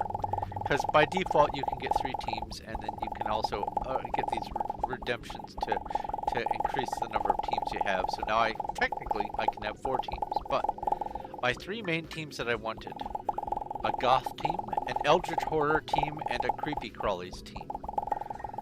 And the Corvus Squire was on my goth team originally, but then I got the Corvin Knight, and yeah, it definitely fits the bill much better. Had the Hound Dower, then I upgraded to the Hound Doom.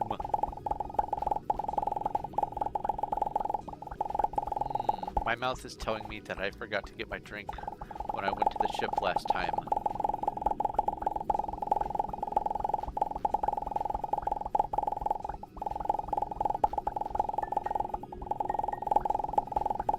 And I think tonight I'm going to stream maybe until about 1. Give myself enough of a chance to get a bunch of digging done. And, I mean, it's not like I'm not going to be playing this anyway after I'm done with the stream. I just stopped streaming so that it gives me a chance to listen to other stuff if I want to, or take a break.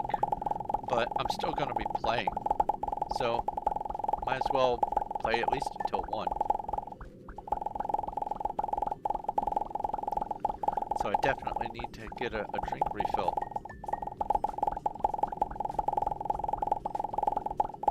And to let you know, it is 11:30 for me, so 1 o'clock is an hour and a half away, and I'll probably even go a little longer than that.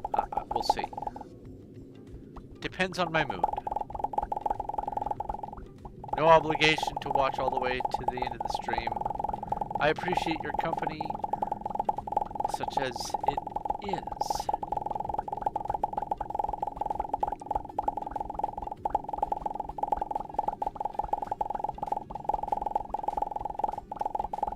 I have found that by doing my streaming, it does keep me in the mode of feeling like I'm fulfilling obligations. I am actually keeping myself on task for the things that I want to get done by giving myself some sort of a schedule. Because I've got the 2 demons of ADHD and autism in my brain fighting. One says no schedule, and the other says all the schedules. And striking a balance is a nightmare.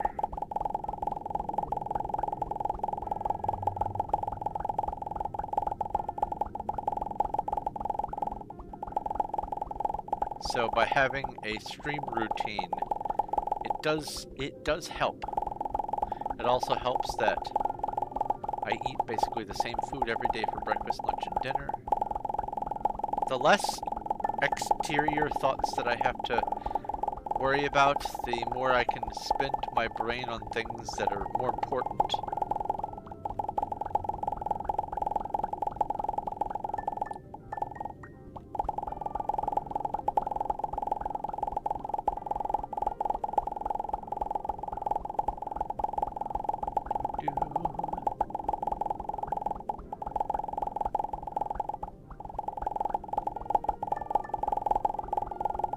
Oh, I forgot to have the inventory open again. Every time I come back from the other window, I keep forgetting to bring the inventory back up. I apologize.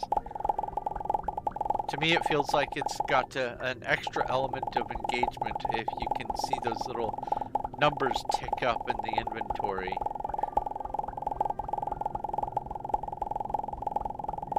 Sometimes in my head, I have a little game of which stack is going to roll over first. All right, let's go offload and get more tea.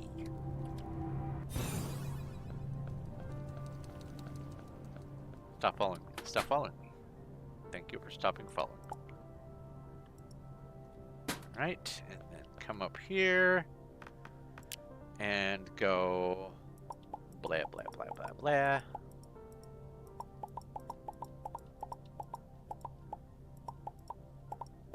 Ooh, my glasses aren't pushed all the way up, and so I turned my head and got dizzy. Still getting used to my new prescription. Someone I was talking to had similar glasses to what I just got, progressive lenses, and they say that they never got used to it. So, oh joy.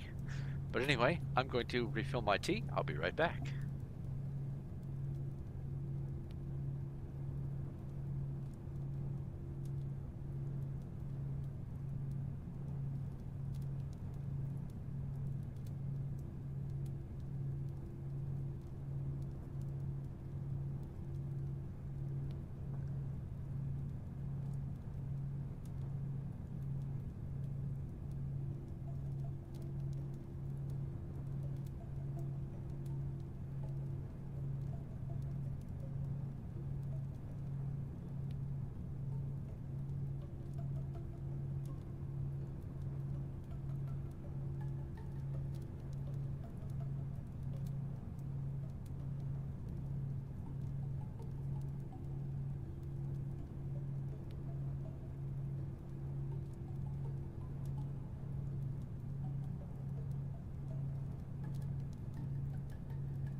You're just wasting your breath, and that's no great loss either.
All right, I am back, armed with some tea.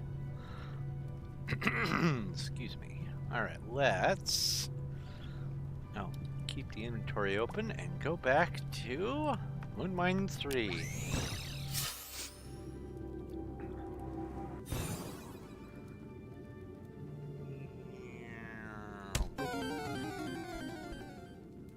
A new Pokemon.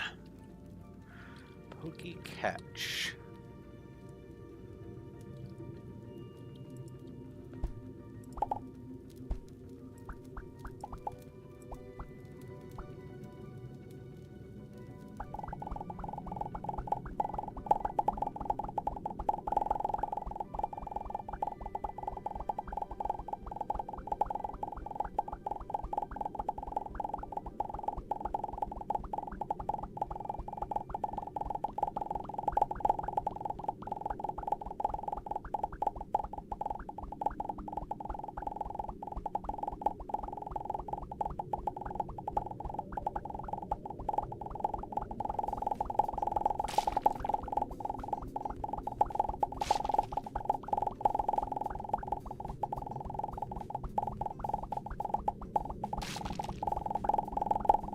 I have a dad joke.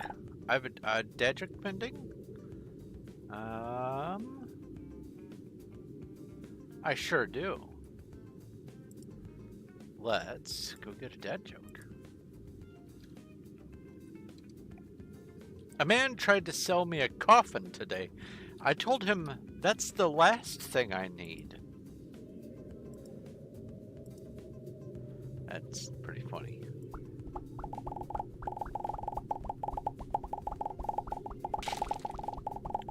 Not me. I'm not going to be wasting space as a preserved corpse. I'm going to be turned into calcium ash and forgotten in a canister in someone's closet.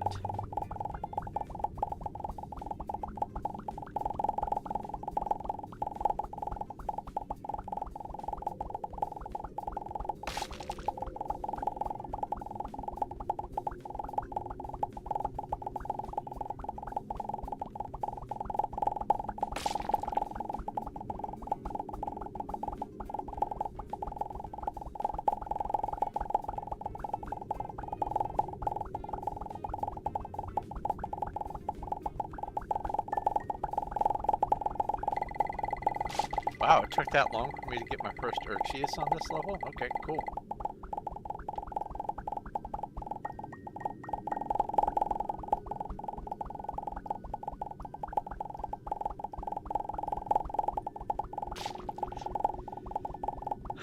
On the first moon that I strip mined, I did it with 3 layers at a time, and while that was semi-productive, the third layer I had to walk like this in order to catch all the drops, and the whole purpose of the mining is to catch the drops. Manual breathing, nice.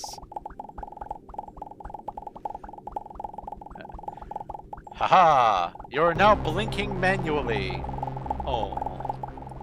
Slimes! RPG buffs. RPG battle.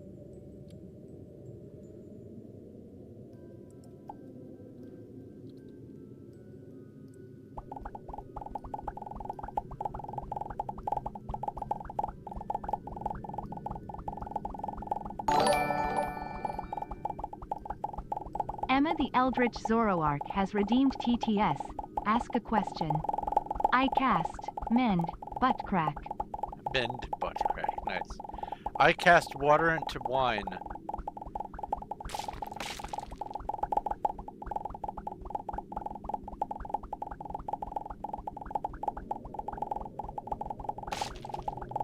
And since my opponent is mostly water,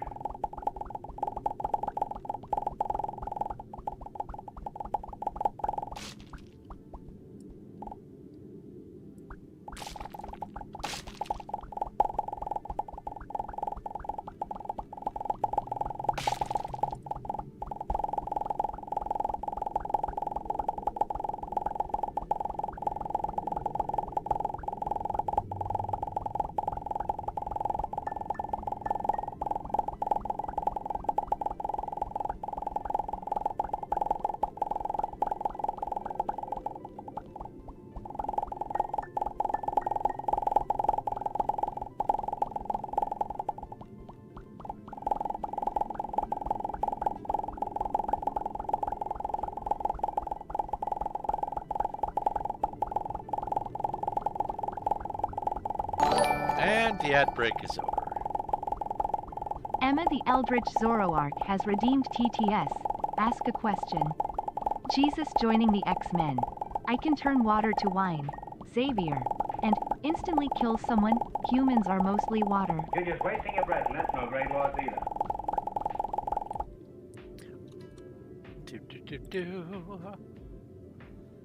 Dad joke. Nothing but dad jokes, everything dad jokes. What's blue and not very heavy? Light blue. I like that one.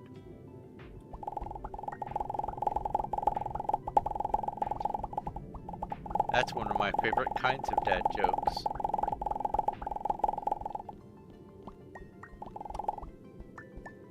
That's right up there. What's brown and sounds like a bell?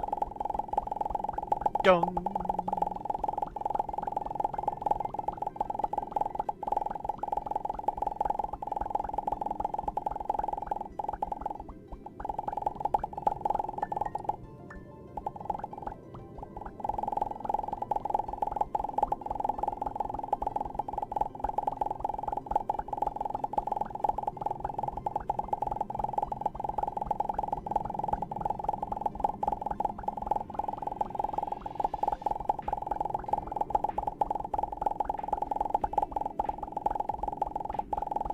So I was thinking about doing a James Bond joke with the title and have it be, instead of Moonraker, have it be Moonshaver, but I'm not sure how well that would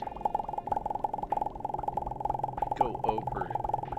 Your favorite kind is one that makes you chuckle before you say, yes. What's the point in telling a dad joke if it doesn't make you yourself happy? That is the best kind of dad joke. The ones where you walk up and you're giggling already and the person goes, oh no, okay, fine, tell your joke. The eye rolling in anticipation. Oh, that's the stuff of life, man.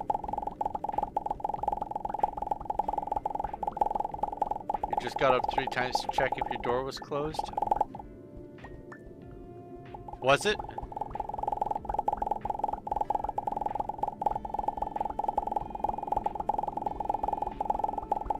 It was. Okay, good.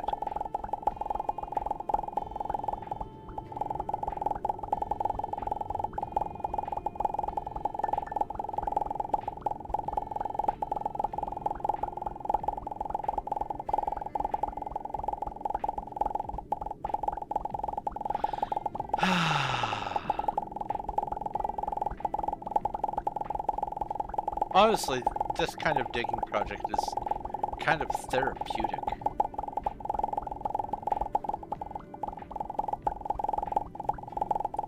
Not chock full of enemies, not having to deal with random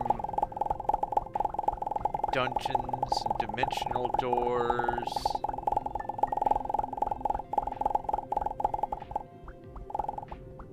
It's just building away. Or digging away, actually.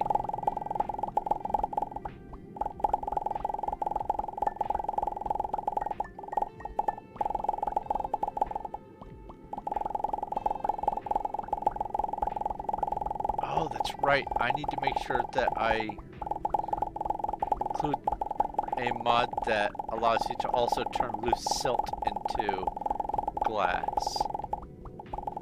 Or loose silt into sand to turn into glass, at least.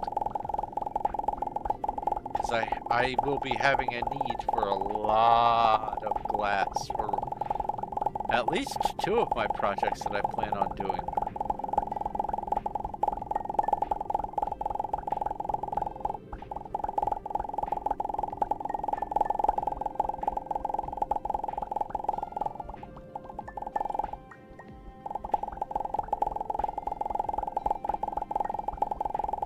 One of the projects is going to be encasing a planet in a shield shell of glass.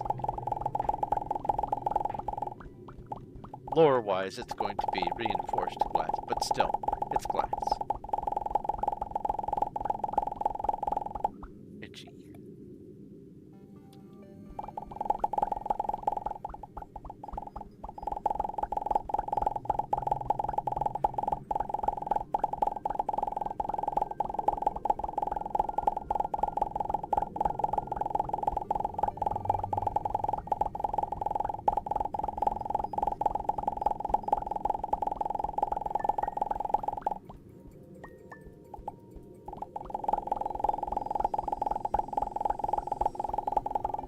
Kraken will handle that?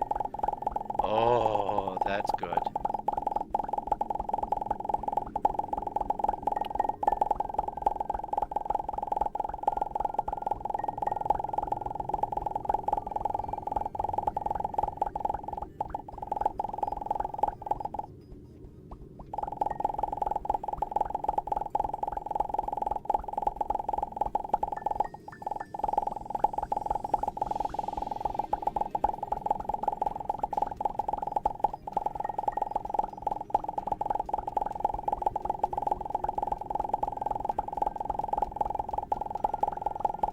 People probably think you're crazy for Candy SMP. I actually, when you joined, I was preparing some jokes on that same sort of milieu, but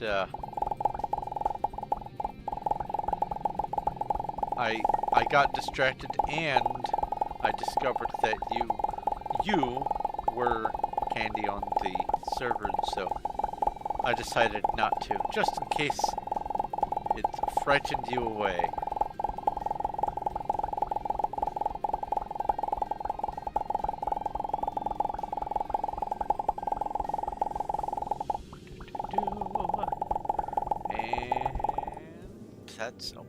And that's that layer done. Let's go up, offload again, rinse, repeat. And rinse and repeat. And rinse and repeat also. Extraction recipe, it's another mod. Okay, cool. Thank you for the legwork. And in case you're dancing, thank you for the footwork too.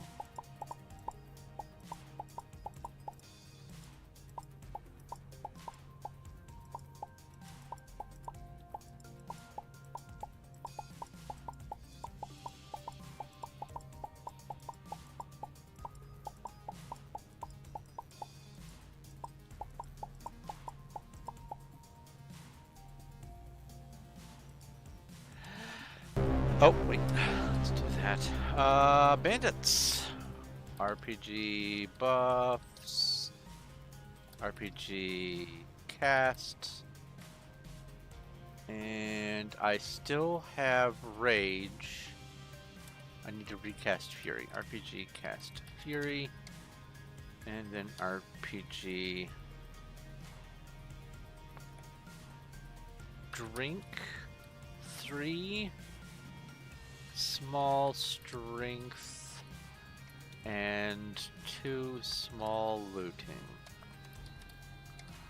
and then RPG battle.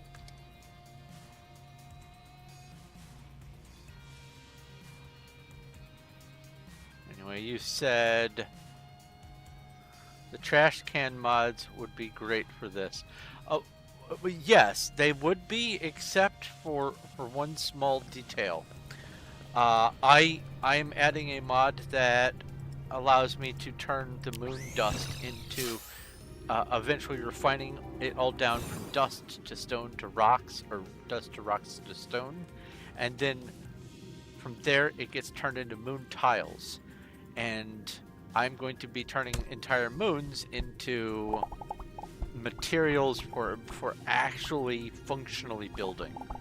Ooh, a wild comfy has appeared. Pokey catch.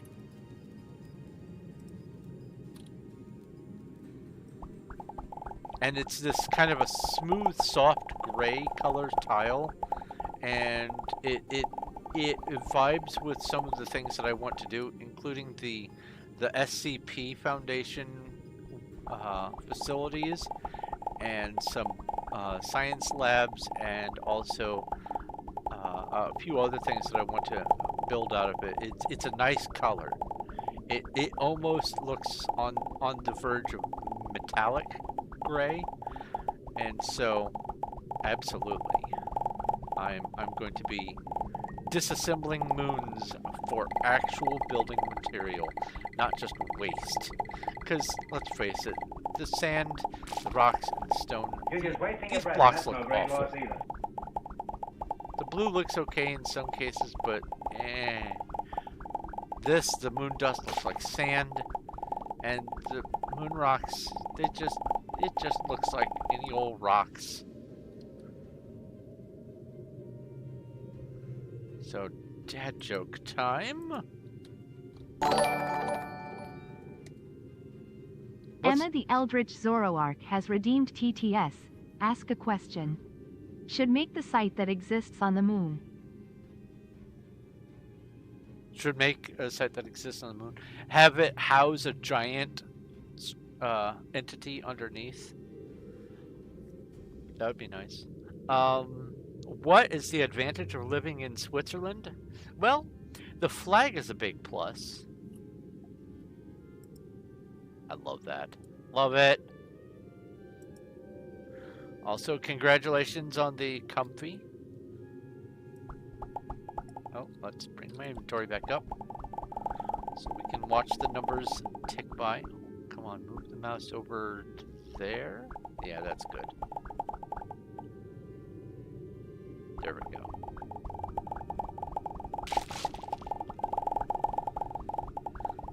I hope you're comfy.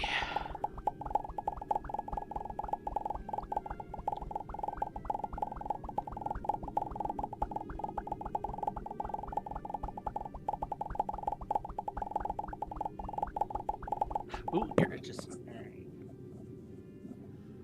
That felt weird.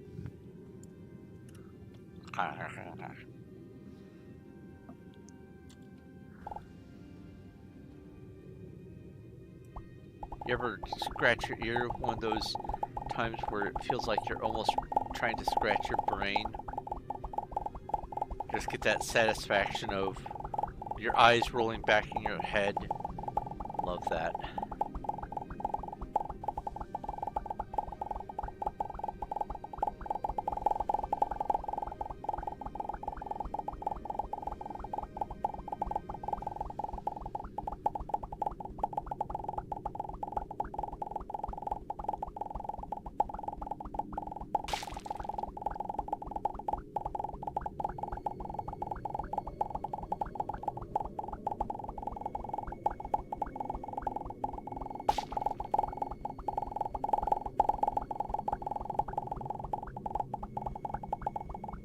Yeah, the materials you get from a moon are just trash. Yeah, you could do some building with some of the blocks, and you could make it work. I mean, the black stone pattern is kind of like back wall material, I suppose. But largely this is... These three objects are just... They don't lend themselves well toward building anything decent. Now, because of all the myriad things I'm going to be doing, I'm not going to be spending a lot of my focus on building super detailed stuff. And that's also kind of why I want to add some things that make it easier for me to get some buildings done en masse. I'm going to be highly appreciative of the automation for some, like the tree growing and stuff, for some of the mods, including Fracking Universe and all that. But having a large-scale stone material that I can mine is going to be beneficial. And as I understand it, between Fracking Universe and the RPG growth mod, the more places I visit, the more mining I do, the higher skill level I get.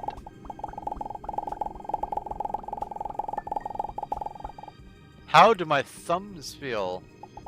Or my fingers? How do my thumbs or fingers feel? You know, nerve endings. Yeah, nerve endings. Yes, thank you, Emma. Thank you. Thank you for the prescience.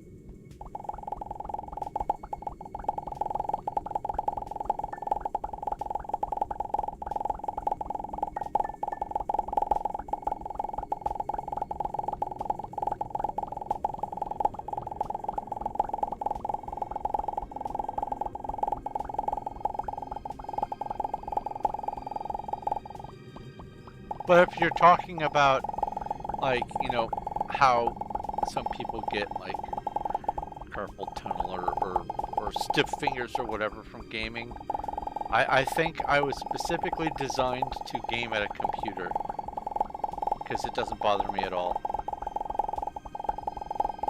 The only times it ever bothers me is when I've otherwise injured my hand, which I have not.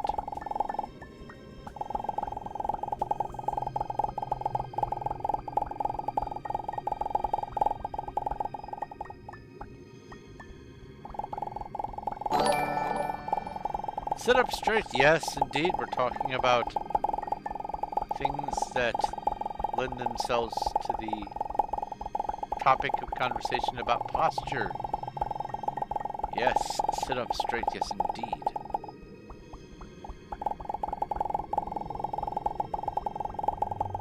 After I'm done with this layer, I'm going to take a nice warm sip of this tea.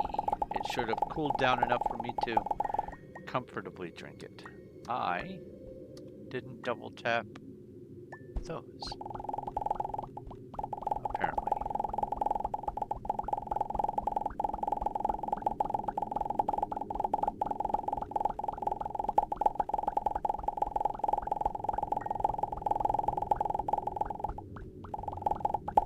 Yeah, doing this sort of project, I love this. This is, it feels good.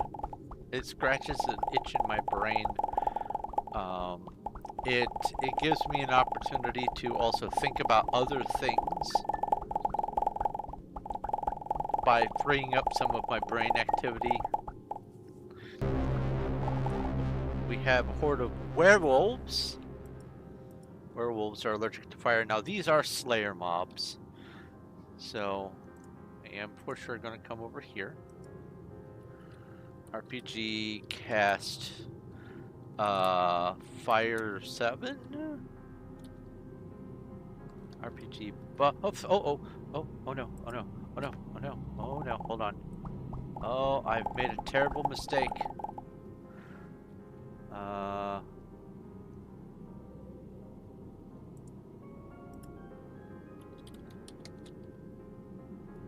RPG battle. I heard the humming getting louder. I was like, what is that? That's not a song I remember. Oh, yeah.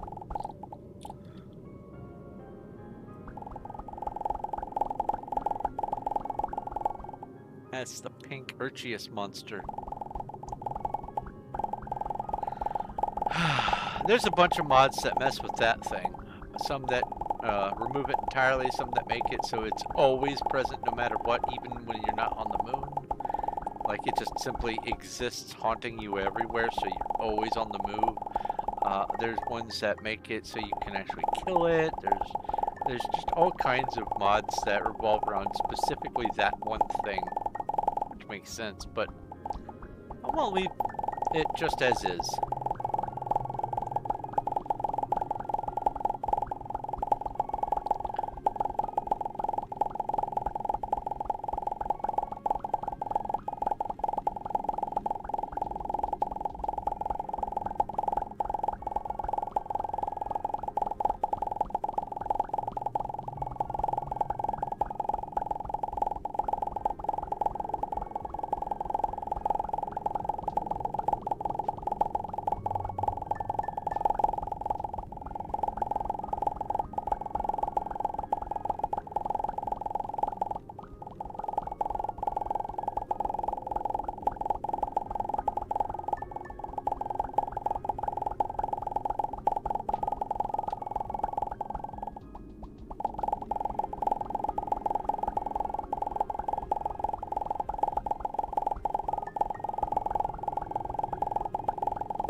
On one of the mods that make it make the Urchius monster follow you everywhere, one of the comments was, now if only you could get it to follow you on your ship, and the author of the mod said, I've been working toward that. That's terrifying. Get on your ship. You have to decide what you're gonna do real fast and leave.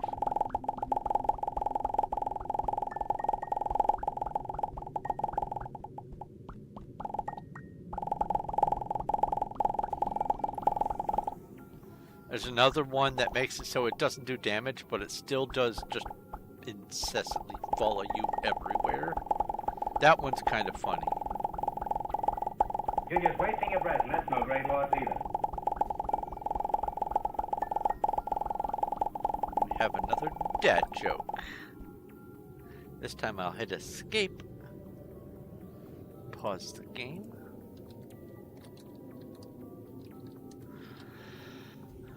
You can't run through a campsite. You can only ran.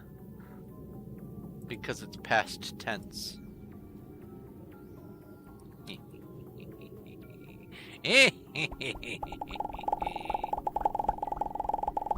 I love that one. That's a good dad joke.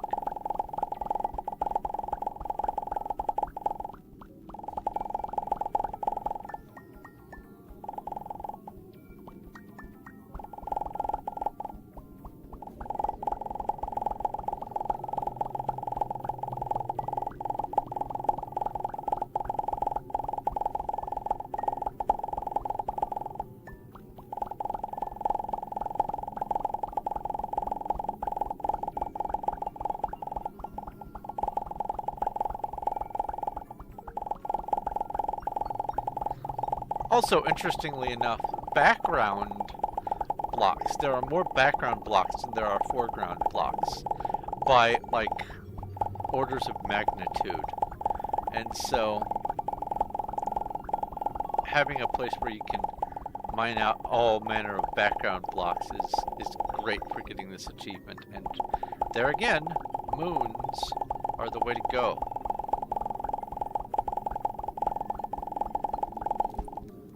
Okay, let's offload. Drink some tea.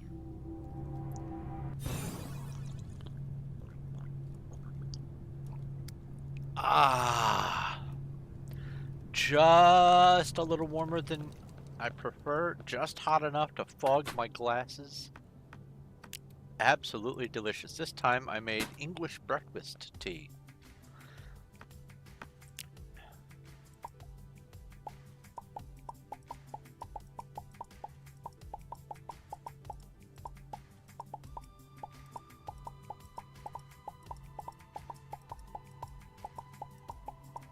Yes, I know that Redemption is tea Earl Grey hot, and I do prefer leaning towards the tea Earl Grey hot, but I do like to mix things up, and I've got a huge backlog of very different kind of types of tea brands and flavors, so I want to kind of go through them a little bit. So it won't always be Earl Grey, but it will be hot tea. A Wimpod has appeared. Pokey. Catch.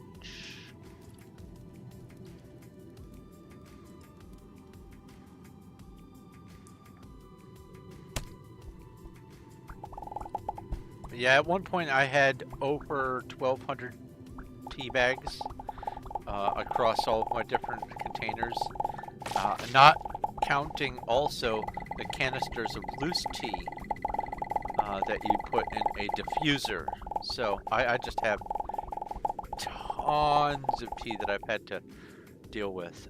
Oh, I haven't done a quarry mine in a long time. RPG raid quarry. Let's get some more clay. RPG inventory clay. RPG make. Let's see here. 137 brick.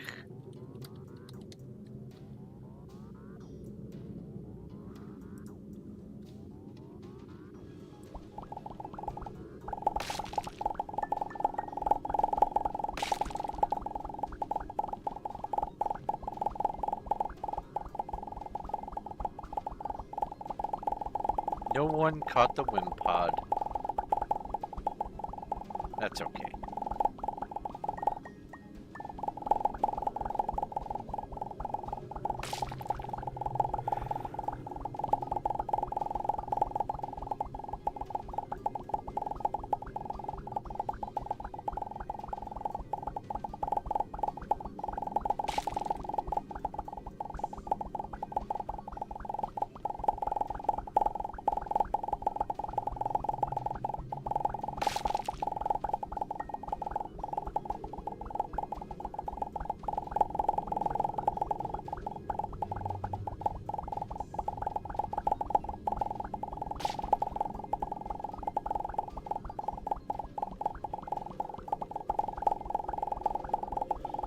Why is Wimpod one of your favorites?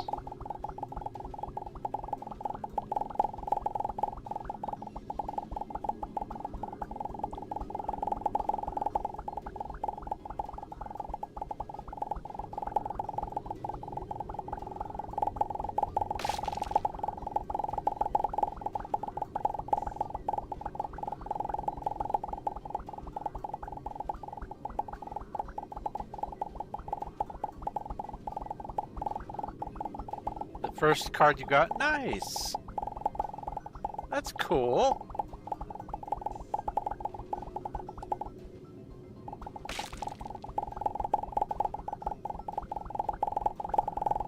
That's a really cool reason. I like that. Oh, speaking of cards, I've just realized something. The conversation about Magic the Gathering comes up every once in a while. I was talking to my wife, and the subject of collectability came up. And hold on, RPG battle.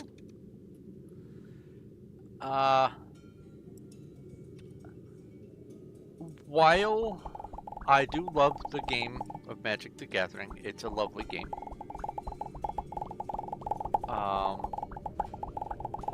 I'm not so into it that I want to stay on top of all the different new expansions and all that kind of stuff. And I mean, I've got like 100 custom built decks that I made, but I stopped playing actively back in right after the Kamigawa block. And so it has been a while since I have gotten new cards in my collection. And this is important information because I have two collections. I have just my loose cards, which really there aren't a whole lot of those. And then I also have a specific binder set aside for cards that have been drawn by a specific artist. His name is John Avon. And he is my favorite of all the Magic the Gathering artists. He has done some stupendous work with cards over the years. He has continued to do stupendous artwork for the cards over the years since I stopped collecting. And so now I have discovered that I am very far behind in my John Avon collection. So now I'm going to have to start making a list.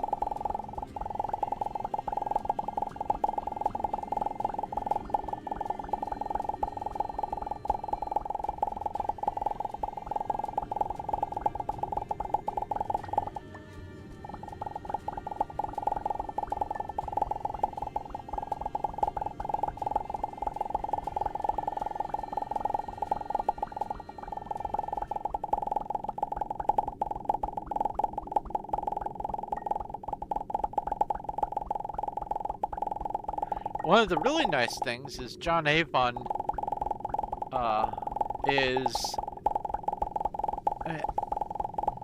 a very, very heavy land artist. So a lot of the just common land, mountain, plain, island, etc., have art by John Avon. And so because most collectors don't really give two hoots about the basic land, I can fill up a bit of my missing collection with just going into a store and saying, hey, I need John Avon land. And I can go in with armed with a list of the ones that I need and probably come out with most of the land pretty cheap, if not free. A lot of places used to do just free land if you bought other cards.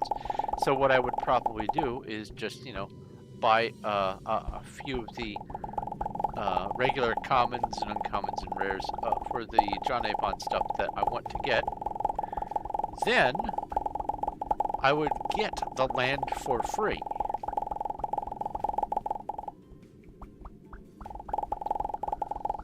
but I'm going to see what I can do about that, because I was just I went to cardkingdom.com and I was browsing and I realized John Avon has been prolific since.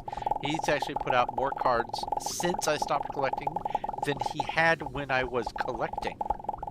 So it is more than double the amount of potential collection, which means I'm gonna need a bigger binder also. Gen 7 is best gen, can't change your mind for Pokemon.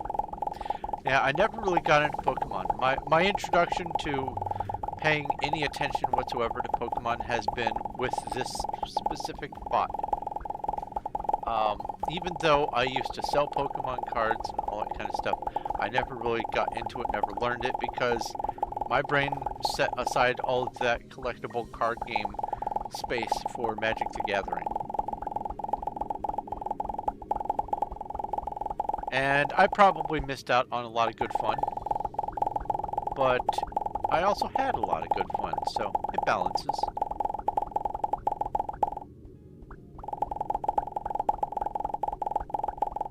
They say you never forget your first. And for me, Magic the Gathering was my first CCG.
I've mentioned this before, and I will certainly mention this again, but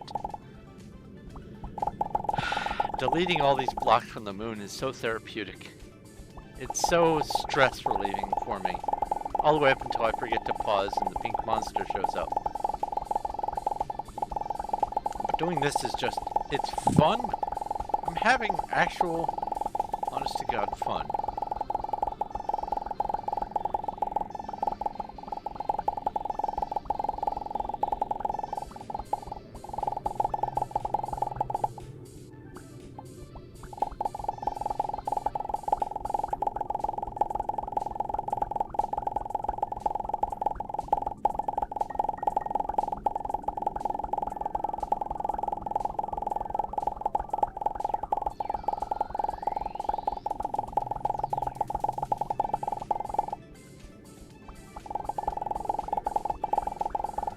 For the stream friend, do I want your friend code stream friend?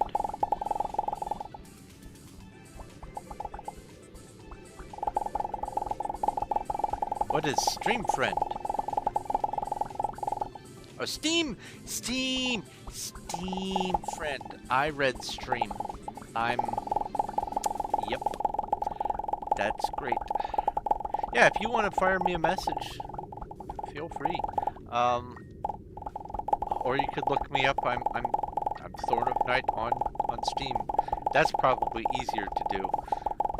Everywhere I'm Thorn of Night. It's a lot easier to keep the brand cohesive.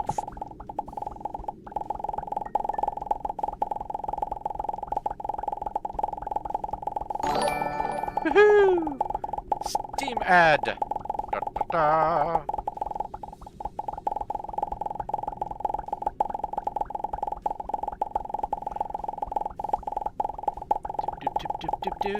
And back to the ship.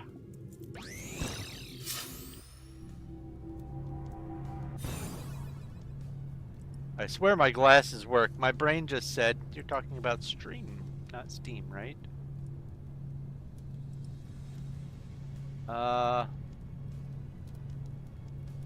View friends list. No, that's not how to do it.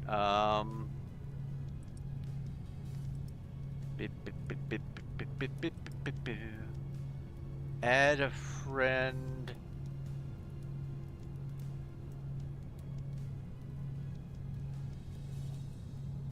Send a quick invite. There we go. Copy. And then whisper.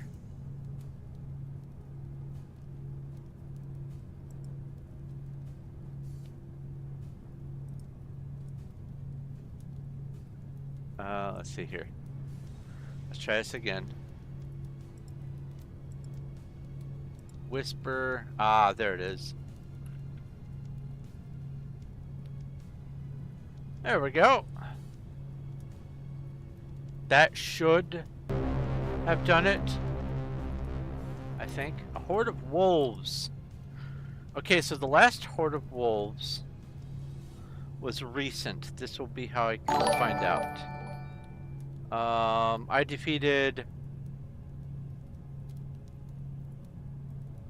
352 wolves over on this channel, on mine, and then over here, RPG buffs, RPG cast, RPG battle. Oh yeah, 2,000 wolves over here. Yeah, okay. RPG hatch, wolf egg. So yeah, for sure it is based on what channel you do it in. That's okay. I believe I have been instructed to sit up straight. Okay. I shall comply.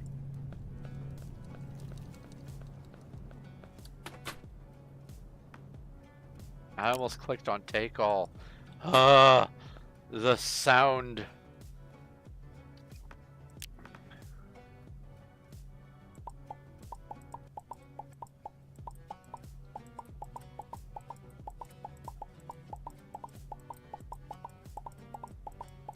We have a Mantike in Twitch chat. It is an event Pokemon. Not RPG. Pokey Catch Safari Ball. I still don't know why it doesn't make the sound when the event happens, but Que sera sera. Whatever will be, will be. It is what it is. Etc.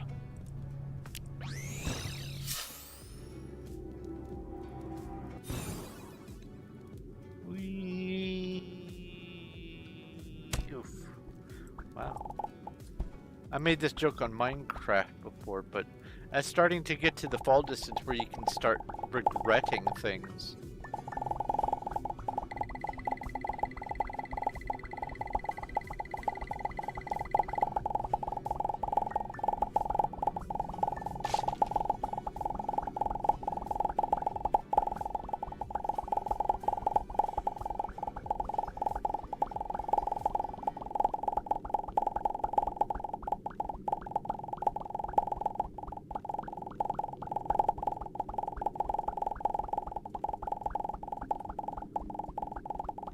Even if I don't get the achievement today, which is unlikely, I think today has been extremely productive.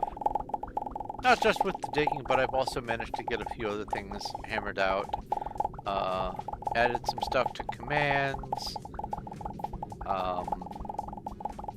Added an additional lurk to that. Which, thank you, Emma. Let's see here. I've gotten a numerical better idea about how many moons it's going to take, which is between 5 and 6, depending on how many blocks I have mined elsewise.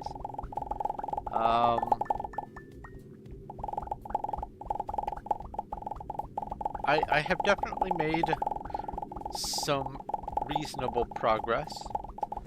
Also, while I've been doing this mining, I've been pondering the different kinds of things that I want to include or exclude from the modding. What I did at first was I went through all like 12 or 14,000 mods on the Steam Workshop, and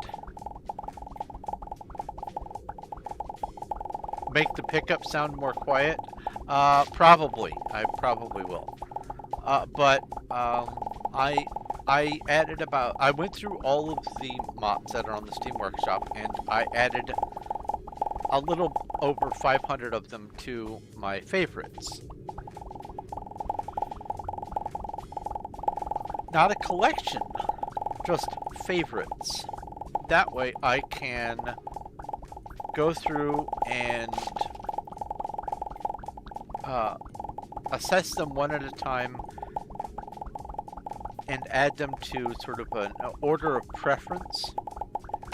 And then, once I get that figured out and can start doing the modding, I will start adding the core mods and any interactions between them. See if there's anything that is or isn't going to need some either pruning or additional mods for compatibility or whatever. Then, the next wave is I will add secondary mods, which are somewhat core-ish but not as necessary. And then finally, after all that, I will start adding in the things that just add cosmetic stuff. Stuff that isn't really necessary. Stuff that does chew into the identity tags, all that. But largely, it seems like the ones that I've found are all going to work well with one another. And that's part of the reason why I went through and did all that. It was to go ahead and pre-vet everything for compatibility, primarily with Frackin' Universe, but also with everything else. There's a lot of silly and goofy mods out there. I'm not really interested in that.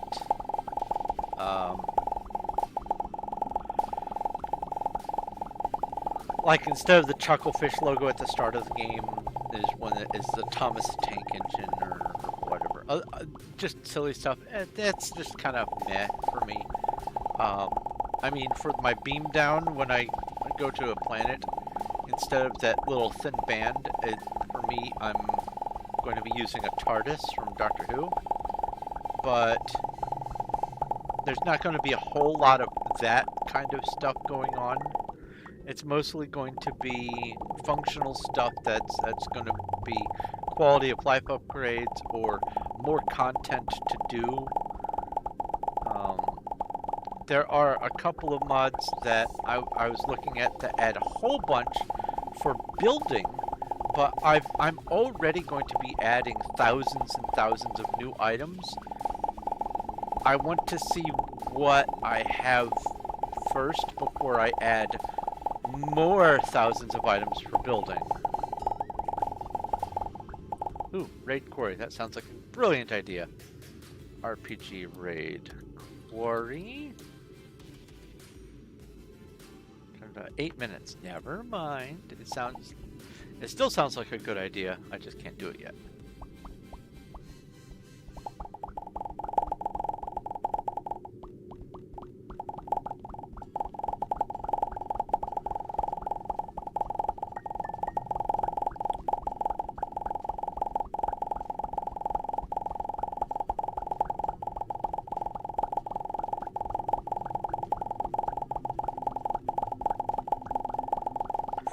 I think those dragon eggs add some minor buffs to things, so finding all these dragon eggs is rather nice.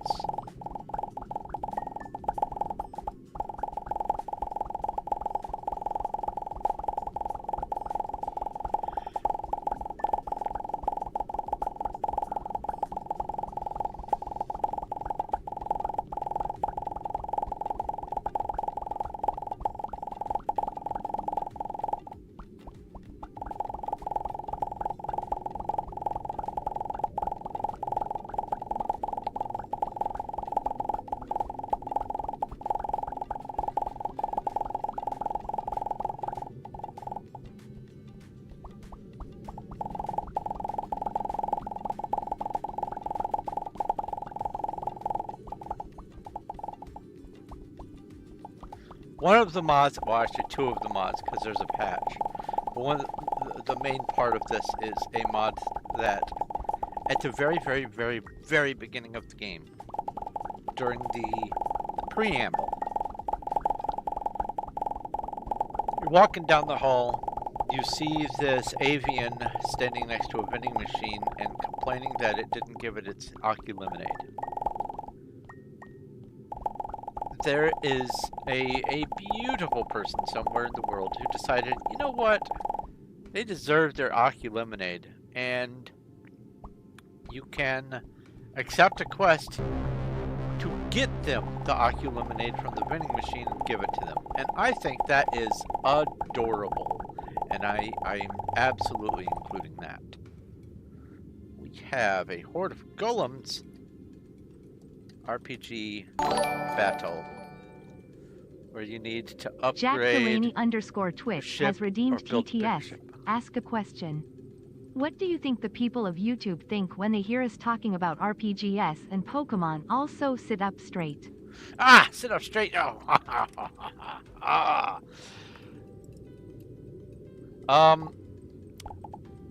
Honestly, I think that most of the people who are watching on YouTube are probably used to / aware of the fact that I'm dual streaming, that I'm multi-streaming over to Twitch as well.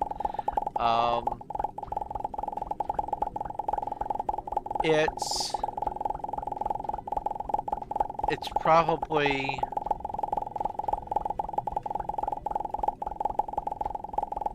hopefully it entices people to participate in both streams, or at least to come over to Twitch and participate in Twitch, and engage in the chat, because if there was stuff like these bots over on the YouTube chat, I would definitely be doing that as well, but the engagement helps to fill the void, because admittedly, there are large periods of time where I'm just so hyper-focused on doing the digging that I forget to talk.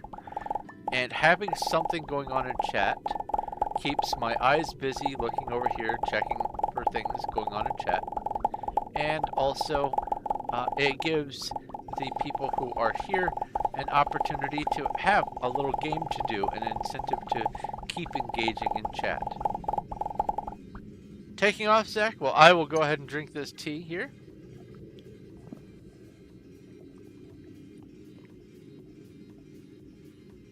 Oh, that's the perfect temperature. Thank you, Zach. I forgot it wasn't Ceylon tea, and I was like, wait, that's English breakfast flavored. Of course it's English breakfast flavored. It's English breakfast tea. Thank you, brain.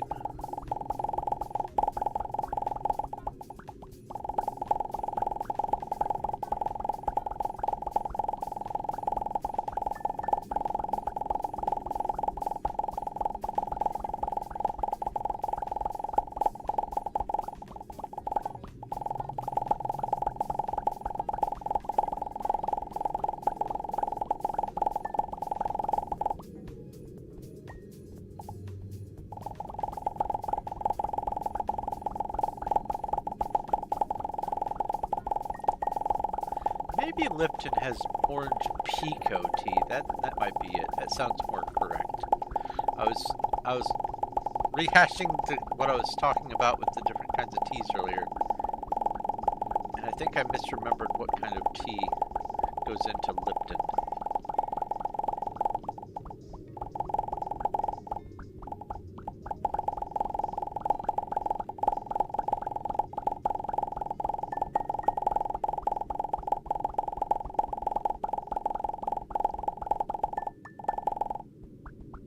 I love tea. I love coffee.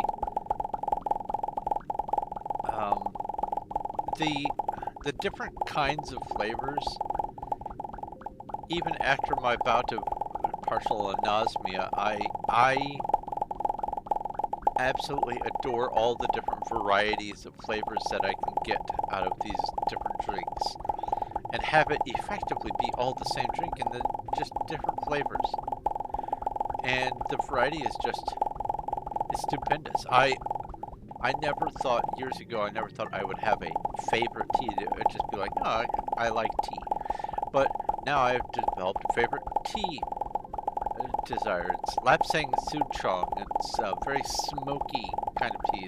It's the tea leaves are actually infused with I don't even know what kind of smoke it is. Smoke though, and it just adds this robustness to the tea that gives it volume and just beautiful aroma, and it's just delicious all around. And I am so glad that I didn't become like a coffee snob or something like that, such that I'm like, ew, tea.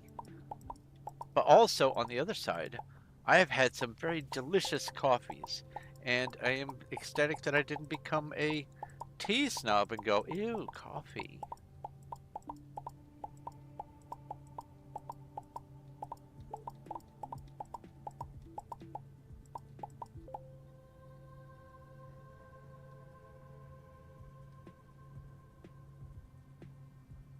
Smells like mothballs. Mothballs were created first and manufactured largely first in Donovan, Missouri. Just about, I think, 8 minutes drive from where I used to live as a kid for a while.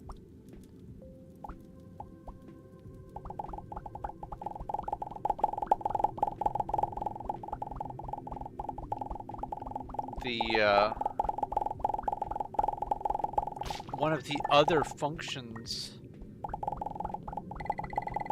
still says not a friend on Steam. Did you accept the friend request? Oh, there's a Grumpig. I don't know if I have a Grumpig. Pokey check. Do I even have one? I do not. Well, Pokey catch. Here goes something. Steam. Did you follow the link? Friends. Oh, you did not get one. I sent you a link in Twitch.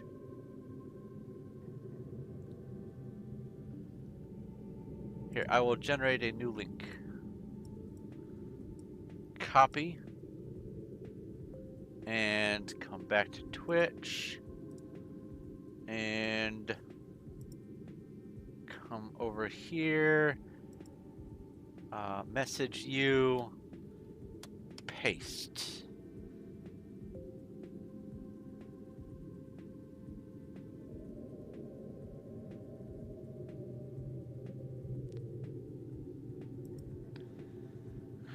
That should do it. Oh, and minimize this, and minimize this. There we go.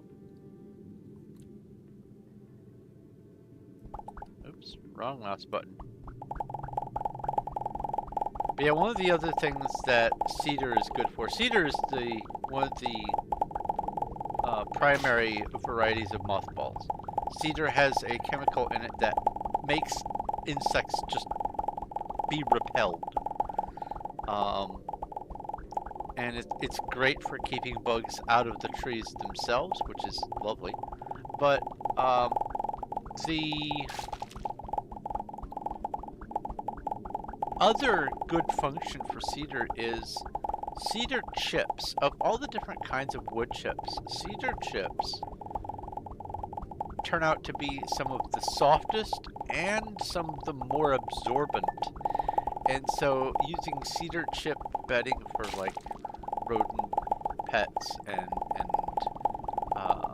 like cat litter and everything animal related, it has that offsetting smell that makes it so things don't stink as much.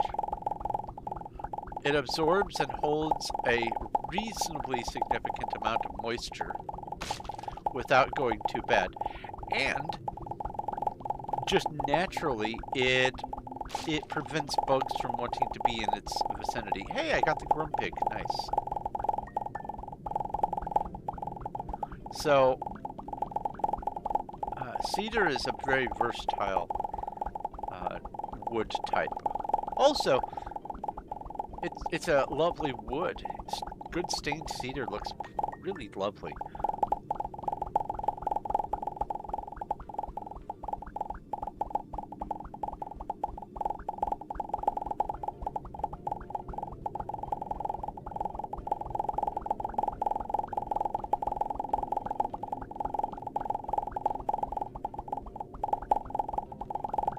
However, it is recommended not to have aromatic wood used for kitchenware, like cutting boards or ladles or spoons or anything like that, because you don't want to have the taste of what your food is be modified by the cutting board that's used to prepare it, that sort of thing.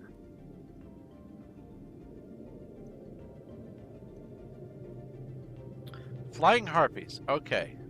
So I don't need to do that test over there. I'm just going to do the fight here. RPG buffs. Good RPG battle. Pollen. Oh yeah, pollen. Whew. There's lots of different plants that just, they go, is it pollen season? Hold. Now! All the pollen! Oh my god. I used to park under a tree that just, it would dump over the course of like one particular week. It dumped so much that I had to just spend every single day squeegeeing just so that I could see enough to get out of my driveway and get to the car wash so that I could rinse the rest of it off so I could see. I mean, my car was caked in the stuff. It was awful. Plant pollen is amazing for what it does and how it works, but come on.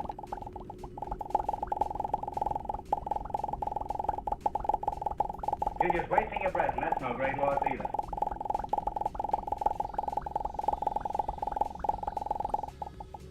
Dad joke.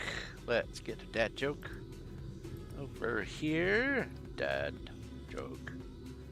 What is the tallest building in the world? The library. It's got the most stories. Aww. I like it.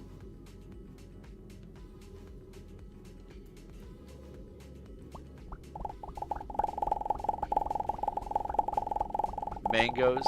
Oh. The fruits that aren't picked just, oh, rot. Oh. Rotting citrus fruit is so pungent.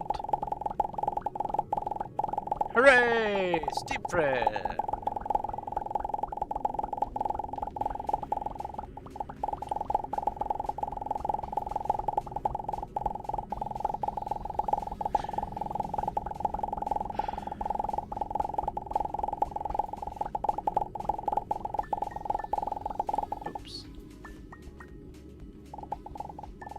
And yesterday was just so busy and full for me. I was exhausted by the end of the day. I went to bed like 3 hours early.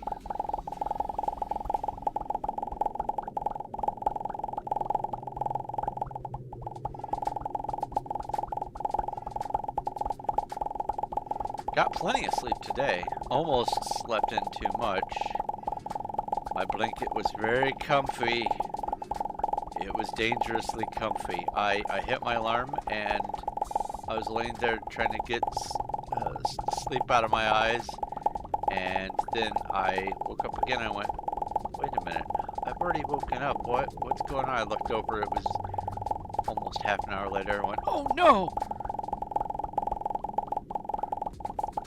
That's another reason why I like to plan what I'm going to be streaming in advance. That way I don't have to worry about panicking last minute. I can just stick to the routine.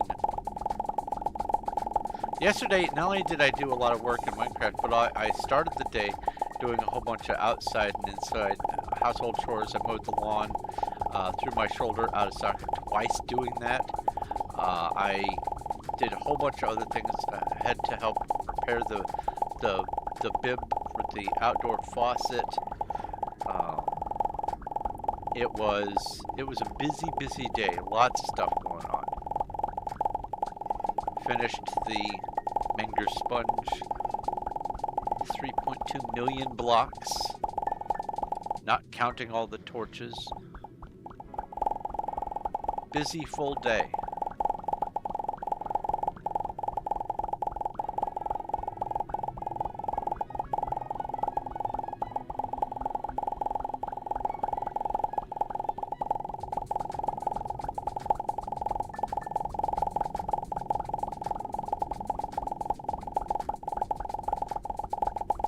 Now there is a mod that I am for sure going to be including if it'll work. Apparently through Fracking Universe and other mods, it changes that sound when you redeem a gift or present or whatever, that fwee noise.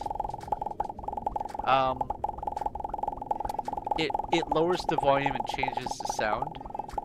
I want that to be an obnoxious sound still, so I am going to be including a mod that reverts it back to its normal sound, because I think that obnoxious sound is delightful. It's very rewarding. ADHD brain go burr.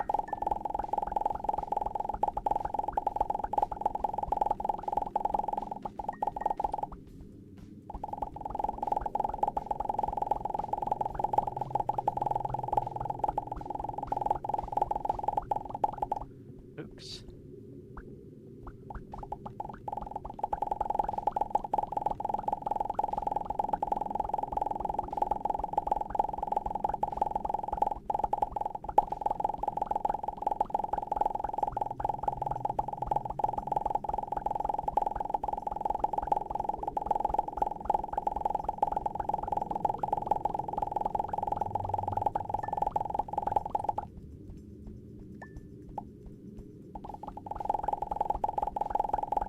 The deflating trumpet sound. Yeah, that's the one.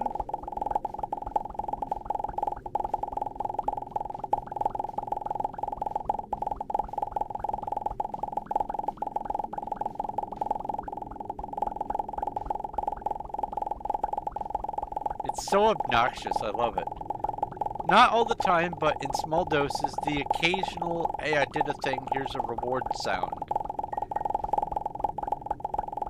I don't know, we'll see. If the replacement sound is decent enough, maybe I'll keep the replacement sound, but I'm kind of attached to things not changing and holding on to that familiarity if I'm going to be adding hundreds of mods. Feels like an anchor that I'd be okay with.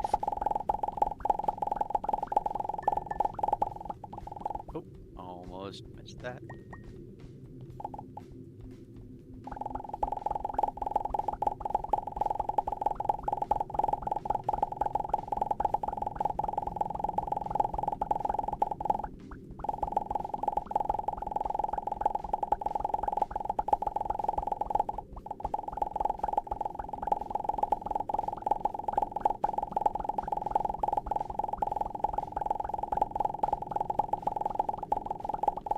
Oh, I just realized something.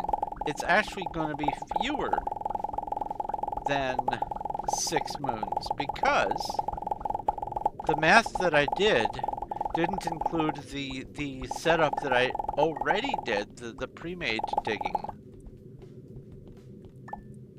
I have done a lot of pre-made digging, so it's probably going to be fewer than 5 moons, honestly. Because to make these different walkways, I had to do additional digging.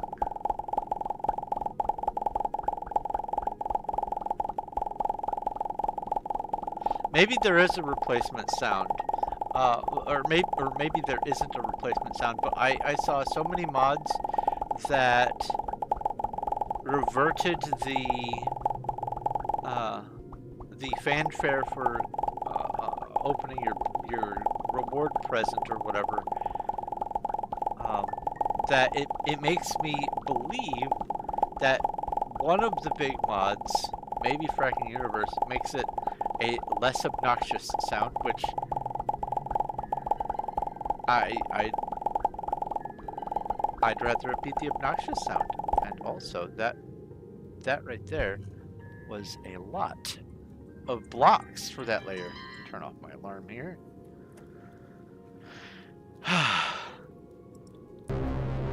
Hello, Nosy. I used to be afraid that all these little pink particles were Arceus that was being stolen from my inventory.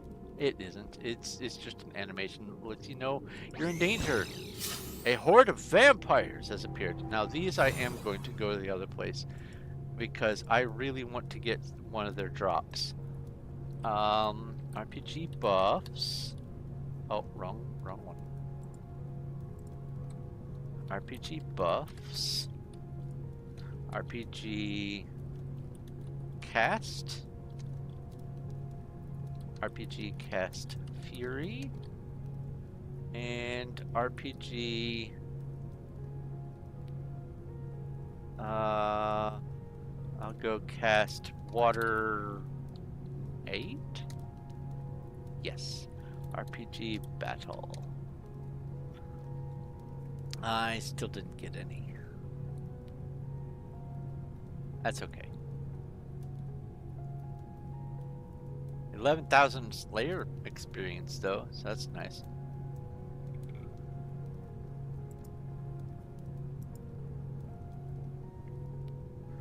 Okay, let's offload.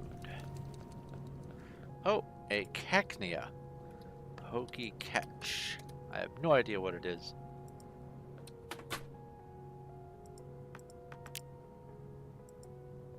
Oh, well that's full, and that's full. You know what I'm gonna do?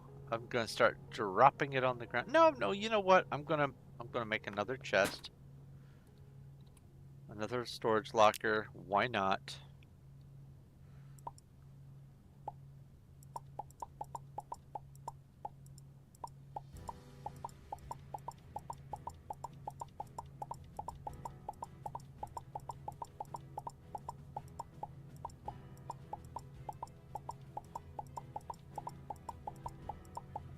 All right. I should have some sort of storage on me, come to think of it. Yeah, here we go.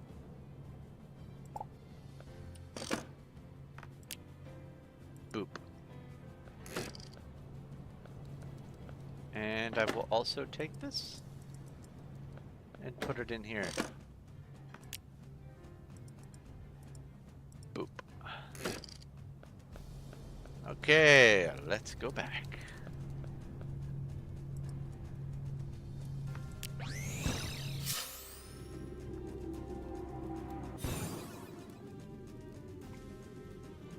Oh, I have also realized that oh, tomorrow there will be a dad joke waiting for me. Nice. I have also realized with the oh, let's pick these up. With the crew on the ship, you can make them follow you, and then you can drop them off somewhere else. So you can recruit ship crew and then just transport them to a new location as like a guard. You can say, wait here. I accidentally discovered this. Congratulations on catching the Pokemon, Emma and me. That's right, I congratulated myself. Someone needs to.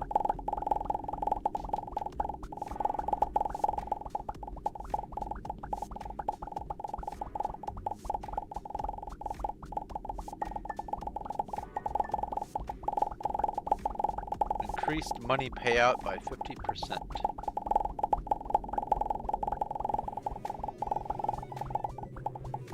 Oops.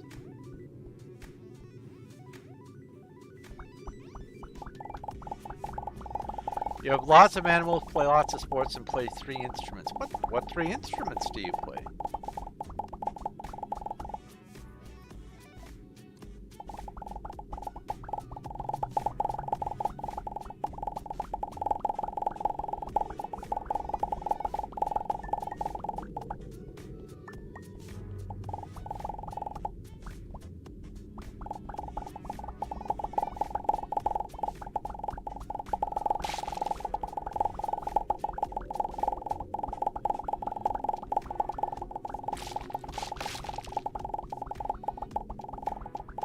The real question is, I guess, do you play all 3 at once? Tuba, trombone, or trumpet? If you do play all 3 of those at once, that would be quite the feat.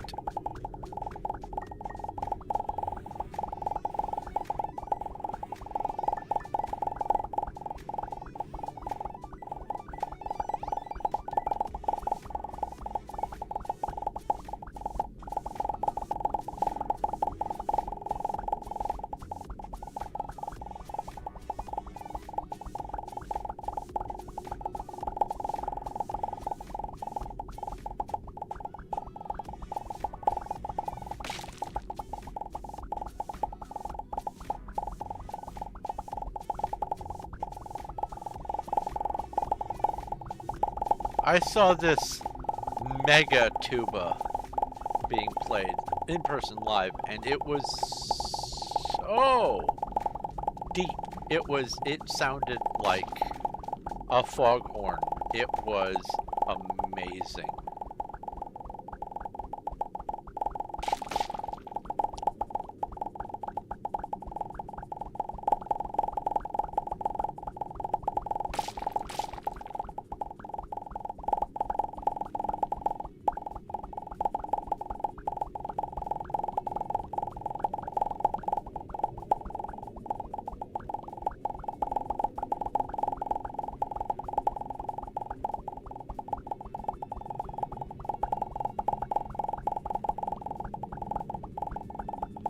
Titanic. I don't know what it was called. All I know it was gloriously huge. Someone brought it in to the college. I used to hang out at the green room for the theater department because that's where a lot of people that were fun to hang out with would hang out, especially like D&Ders and stuff. And so I got some behind the scenes look at a bunch of things that they were all doing, and one of them had just the most giant tubas are big already, but this thing had to be transported in a van.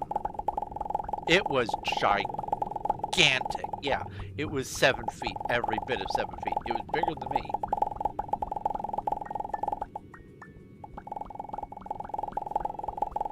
It was just enormous. And the sound that came from it was impossible. It wasn't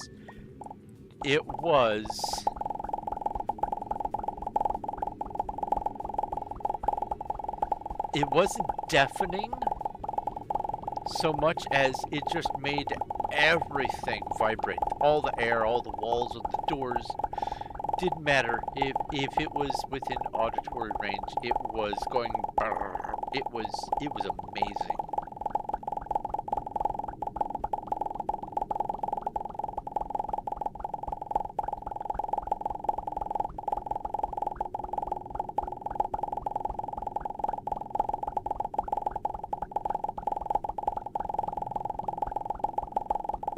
And one of the friends, my friend Josh, he constructed a joke, and he was just waiting and waiting for the perfect opportunity to use it, and the opportunity did present itself, and oh, he was so proud of himself. The person who owned the tuba, whose name I forgot, I think it was Megan or something like that, was complaining about something related to the tuba, and he said, "Oh, I'm sorry to hear about that. Here, let me get out the world's tiniest violin."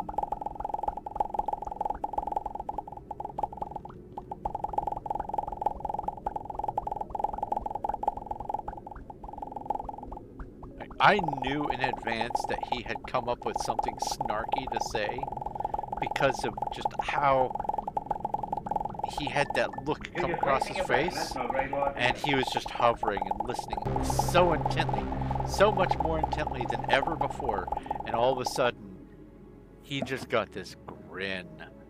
"It's my time to shine," and out it came. Oh, it was great. I loved it.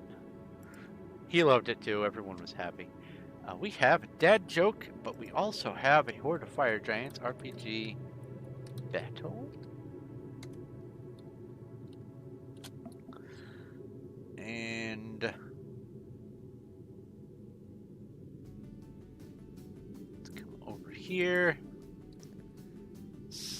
Question mark dad joke.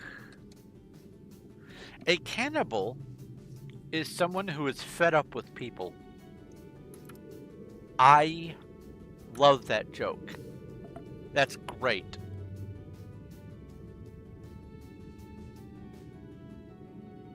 It reminds me of this other joke that I like. A stalker is when two people go for a nice long romantic walk and only one of them knows about it.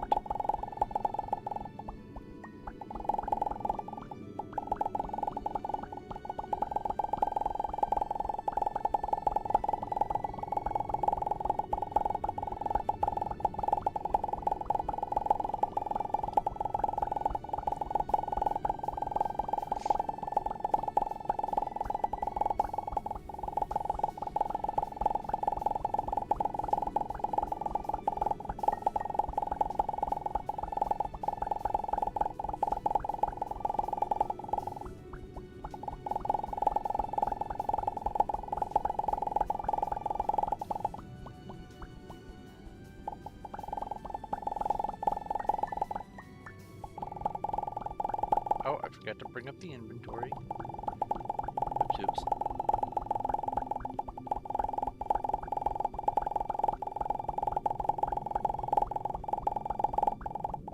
I don't know if you guys enjoy watching the inventory numbers tick up, but I certainly do.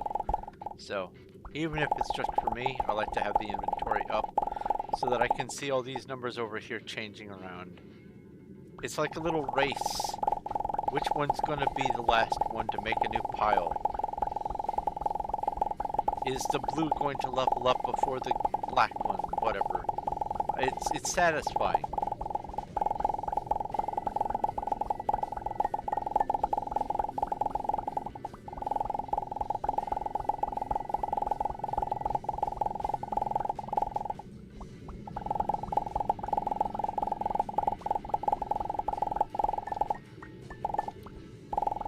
One of the things I'm being very careful about with the mods that I'm picking is I don't want there to be anything that acts like a super cheat or anything like that. I don't like cheating at the best of times, but there really isn't any need for it. If for whatever reason it feels like it's going to be an infinite amount of time before I can get all 55 action figures, maybe in a year or two I'll consider using admin commands. But I want to try to do all of it legitimately. And I don't really enjoy the cheating mentality. The only times when I find any use for it is when, like for instance, in Minecraft, when I'm in op mode and I'm actually doing a large structure build and using world edit to make huge things happen and change the terrain and all that. But when I'm playing the game, I have no need for cheating. I don't understand the mentality. Some people, I do get it. Some people have a very limited amount of time and they can't hone their skills enough with the limited amount of time they have, so they compensate by transferring energy spent in time to instead energy spent in finding cheats. And if it's playing alone, fine. Whatever makes them happy. No skin off my teeth, or whatever. Skin off my back. But cheating in a multiplayer situation, no bueno. And cheating in a situation where if all it takes is just a little bit more time to accomplish what you did with cheating, then why? Why cheat? Why? I don't get it.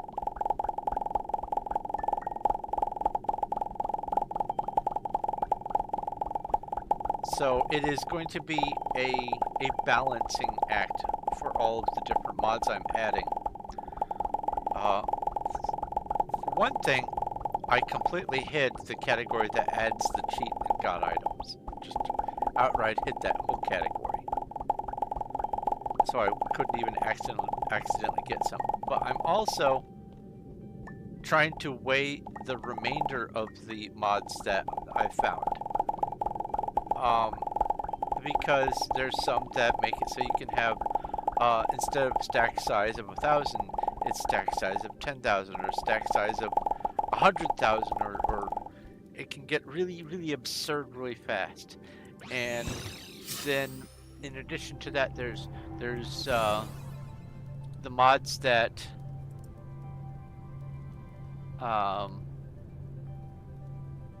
it's SIP spawn in something or other, for just being able to spawn in whatever you want. That doesn't appeal to me. It really doesn't. I like the grind. Pokey catch, safari ball.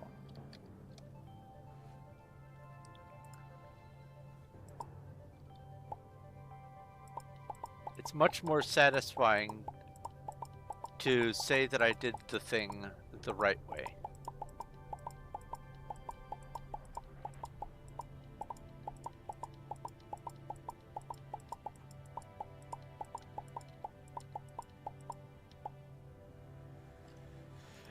Next layer. Let's keep going. Let's keep going.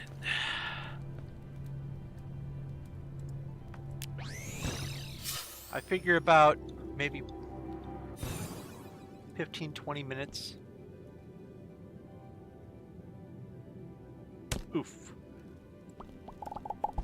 Something like that.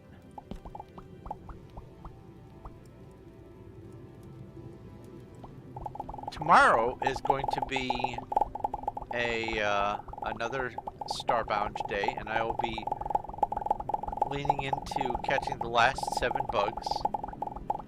And like I mentioned, if I do catch them all relatively quick, I'm just going to come back to mining again and finish off the day that way. And even if I take most of the day and finish it at the end of the day, or don't finish it at all, I still am going to need to get a bunch of mining done no matter what. So I will additionally possibly be doing some early streams. Like my streams start at 7:30, but I might do maybe some streams at 2 or 2:30 or whatever, and stream for a couple hours earlier in the day, and then take a break and then stream again later. We'll see how that goes. But I want to get the 10 million blocks. I want to get them all legitimately. I'm very stubborn that way.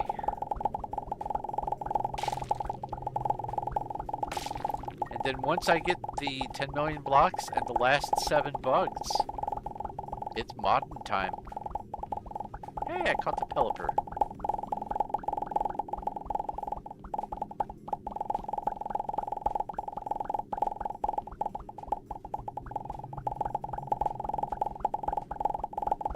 I love seeing this, like a single blue in the middle of the sea of brown.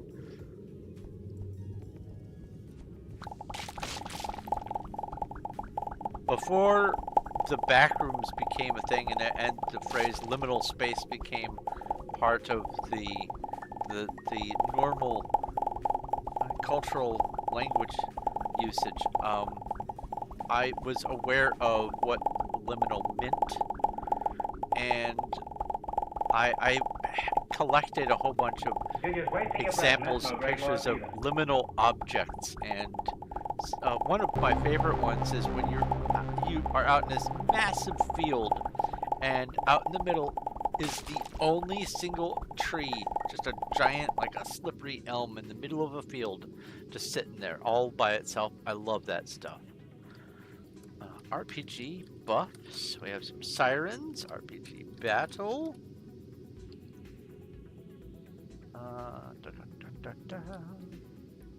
And we have a dad joke as well.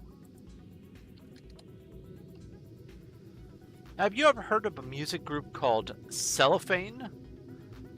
They mostly rap.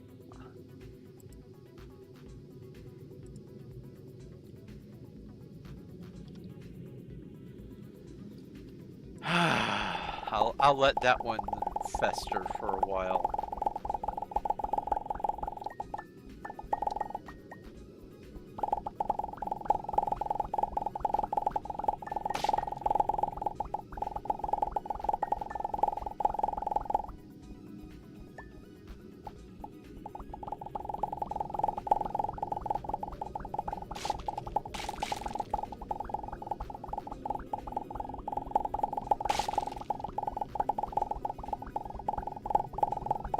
You thought all they do is covers? Oh, we've got some advanced humor here. I like it.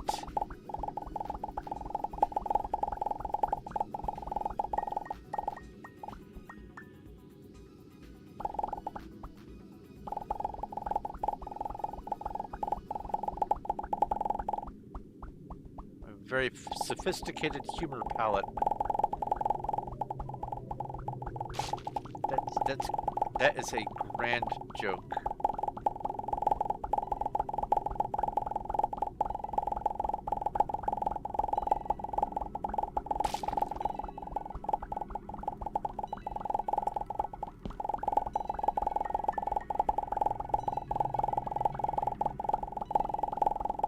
It's got some nice follow through. I love it. We almost took out 1,000 sirens that time. Nice.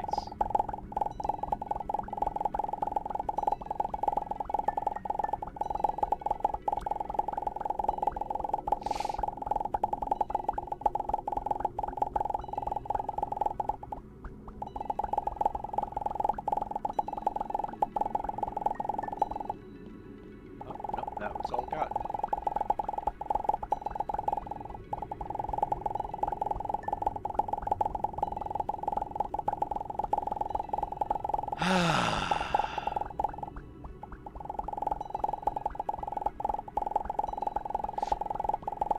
Another part of the reason why I wanted to do this, not just because I need to get this task done, but another part of the reason I wanted to do this specifically today is because I wanted to have a day of recuperation from yesterday.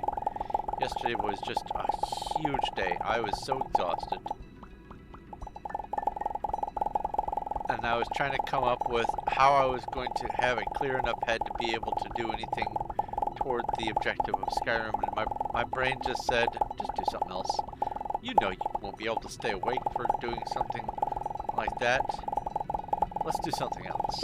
Something else productive, but something else. And before I knew it, my brain said, let's do some digging in Starbound. And so here we are.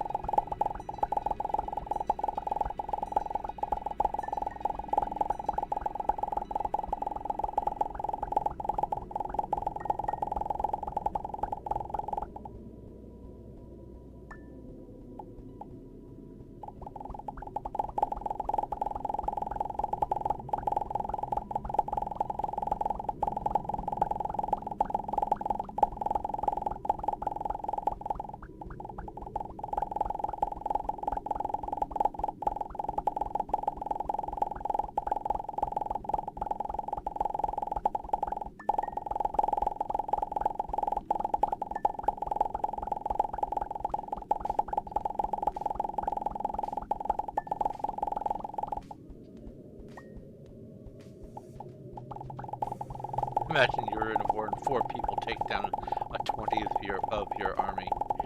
Youch. I love it when it's like 3 in the morning and I'm the only person who participates in a battle, and it says, you have defeated 66 out of the 66 warlocks.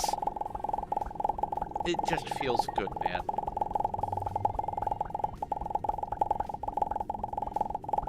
Especially because during the rest of the day, I've defeated 66 out of the 17,000.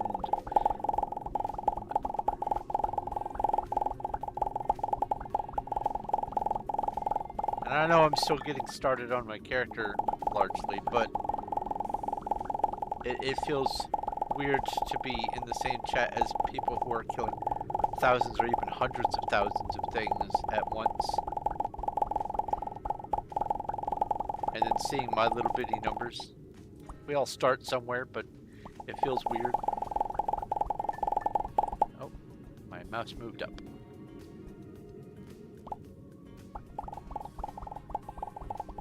Now let's move it out a little bit so I can see better. There we go.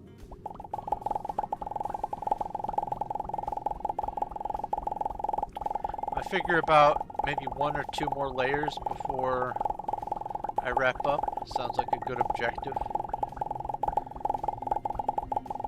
Always in the back of my mind, I will have that nagging concern of, what if you had gone 1 more layer and gotten the achievement live? But you know what? Getting the achievement live is not as important as just getting the achievement. But I figure a 6-hour stream, good enough. Gives me an opportunity to wrap up, start winding down, have a snack. Wife decided to spontaneously get me a surprise snack of a 6-pack of cans of Vienna sausages. Oh my god, I haven't had Vienna sausages in so long. Oh, so good.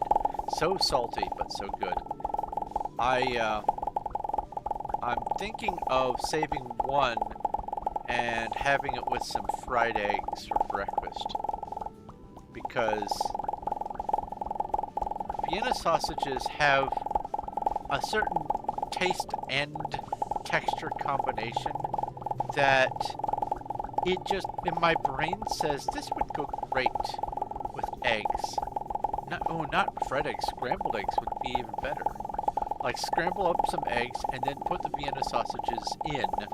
Not during the scrambling, just put them in and let them cook a little bit. That actually sounds really tasty. I wouldn't even need to salt the eggs. Oh, that's a thought. Thinking about that's made my stomach go, food, food, food, food, food.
Oh, this is gonna be close.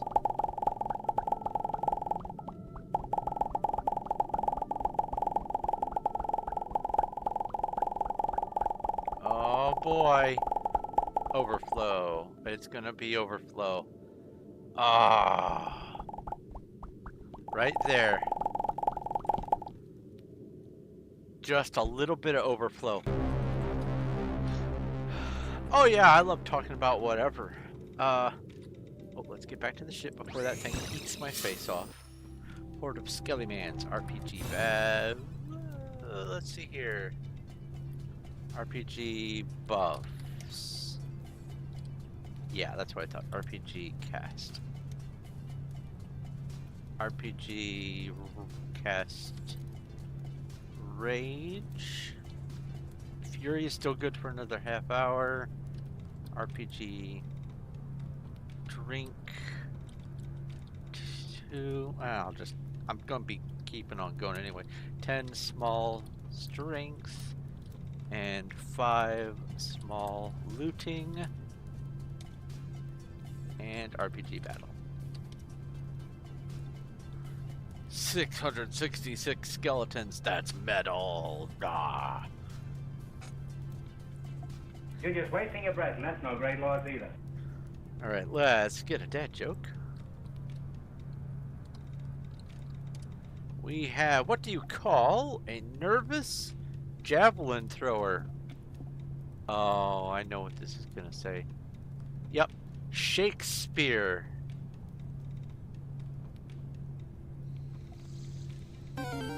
Ah, I love it when they burn.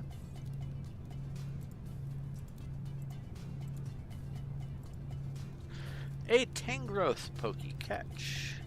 I have a Tangrowth, but I want more. I want all of the Pokemon. Okay, you come here. Not take all. What was that, Brain? Brain, what were you doing? It was gonna make me click on take all.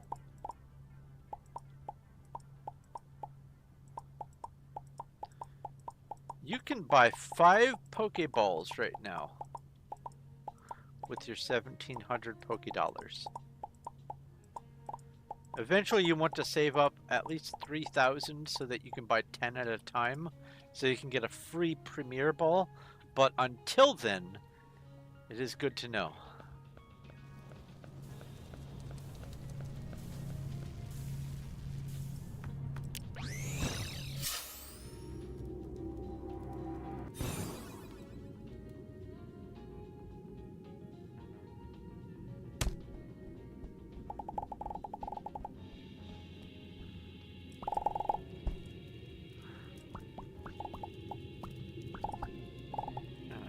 Mouse over here and boop.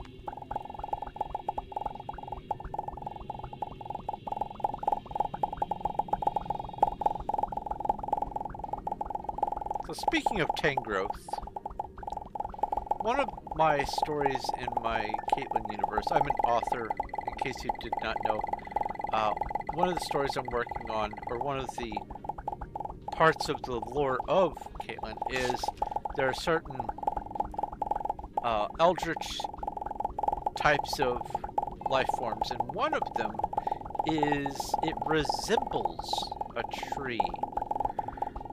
And I have been trying to look for different aspects to make it stand out. I'm going to have it behave in much the same way as the plants from Day of the Triffids, where they incapacitate their prey and then land and then basically plant themselves on it so they can get the nutrients out of it.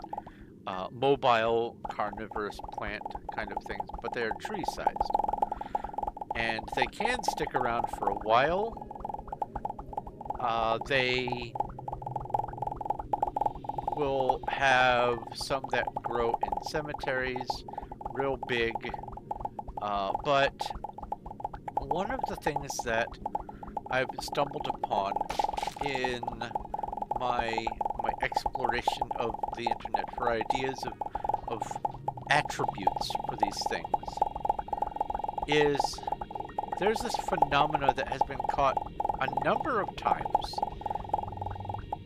by different people over time in different locations under different situations, where they will be looking at a whole bunch of trees, like the far bank of a river or at the far end of a huge field or something. And one single tree out of all of them is violently shaking. It's not attached to like a machine. There isn't like a tree felling thing going on. It's just there's a machine just going brrr, while everything else around it is perfectly still. There's no heavy wind. None of the other trees are shaking around. It's just violently shaking trees.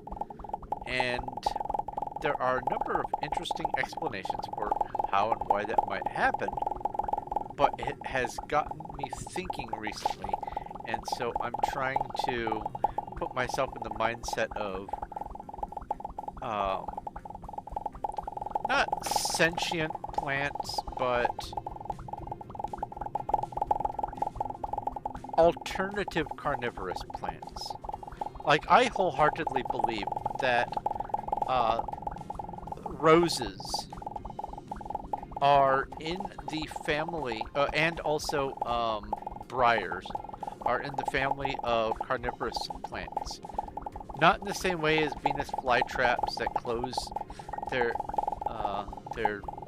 I guess those are leaves, on a bug and digest it for built-in composting that way, or not the pitcher plants which dissolve it that way. I'm talking about, instead, they have created a means to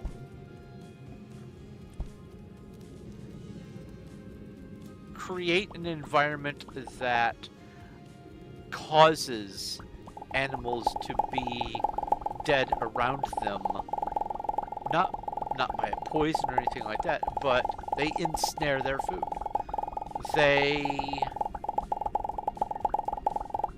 grab on, and all of the struggling that like a sheep will do will just cause the sheep to get drawn closer and closer to the middle of the thicket to give it more nutrition when it dies of eventual dehydration.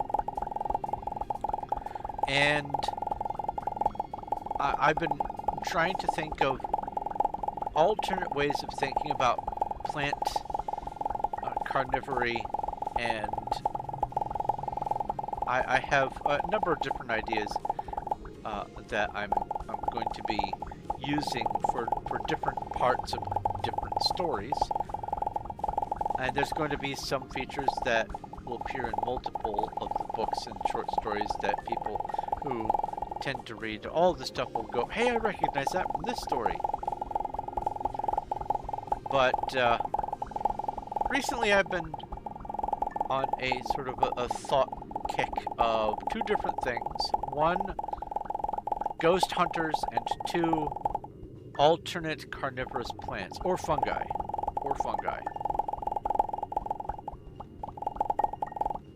I've actually got an interesting idea for a fungi that uses the mechanical advantage of how it moves nutrition through its different parts, and the mushroom, the fruiting body of the mushroom, has channels that when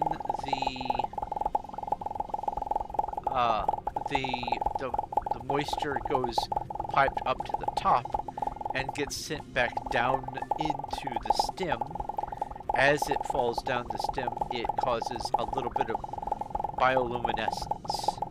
Bioluminescence by mechanical energy rather than chemical energy.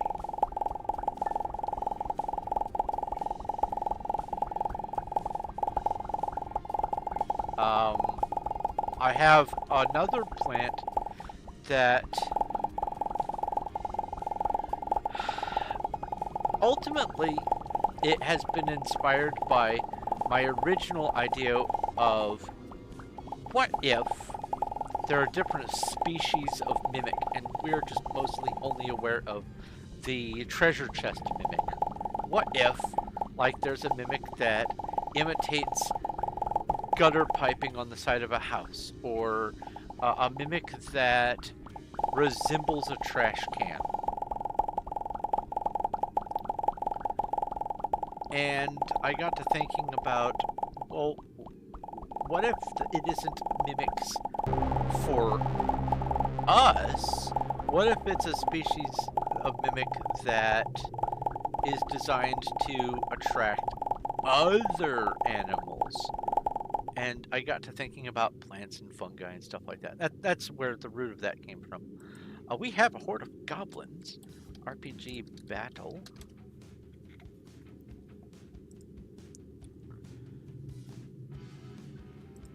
And yes, I am keenly aware that I still haven't published last month's planned short story for Patreon. I have been so swamped with bajillions of different things lately that I'm not even really giving myself enough time to sleep. I am slowly plugging away at the different things. I'm trying to stay on top. I'm trying to stay on top of the stuff for the Twitch streams, so that I have a consistency here for you guys. You guys are enjoying this. I'm enjoying it. I'm being productive, and the occasional bit cheers and other stuff are lovely, and they keep me hydrated, and they also keep me able to like have the multi-streaming possible, and buy replacement headphones, because now both sides of my headphones have tape holding them together, so it's time. They still make sound just fine, it's just the plastic is terrible. But they're good. I mean, they are very decent HyperX headphones. Like if it weren't for the fact that the plastic deteriorates with the stretching so frequently, I would probably just try to get multiple sets of the same headset, because the sound is great. It picks up my voice very nicely. It's just the plastic doesn't like to be stretched over my head all the time, because it's not, the HyperX brand doesn't take into account that people might be wearing the headphones for 12 or 16 hours in a day.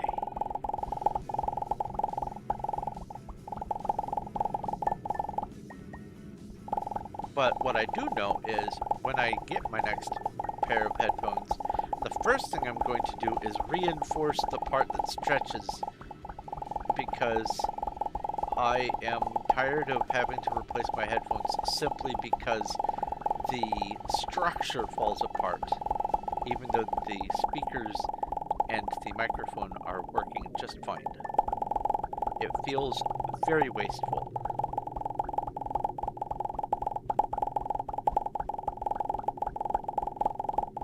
And also on the list is my mouse.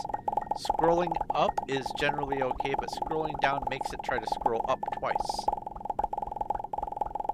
And it's hard to navigate things. So 2 things on my to-do list, and if it weren't for having the Patreon support and the other stuff, and the subs and all that, I wouldn't be able to even consider getting these things replaced. I would have to make them last and last and last, all the way to the point of absurdity. And I'd get really good at gaming with a broken mouse.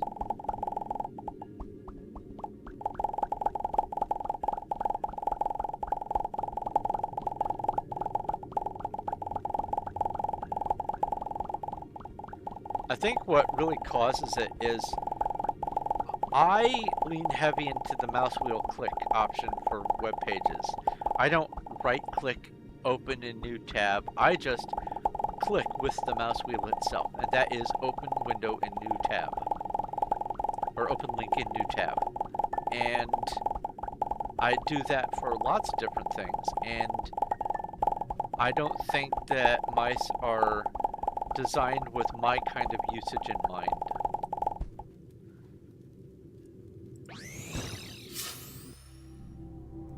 I had a gaming mouse, it wore out even faster. It's interesting to have the extra buttons that I could, if I wanted to, assign to different things.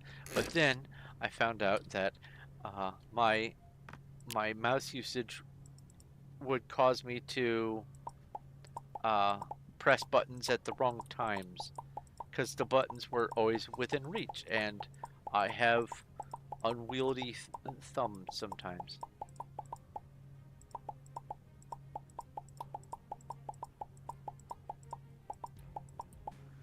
All right, let's do another layer. It's still 1:45. It's not even 2 in the morning. Let's go. Drink a little bit more tea here.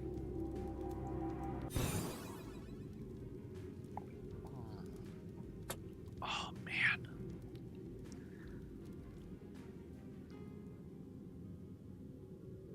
Oh yeah, that's a lot of progress. How much further is there to go? I've gone about halfway. That's not too bad. Here, let's just go back up and come back down from the top. It'll be quicker.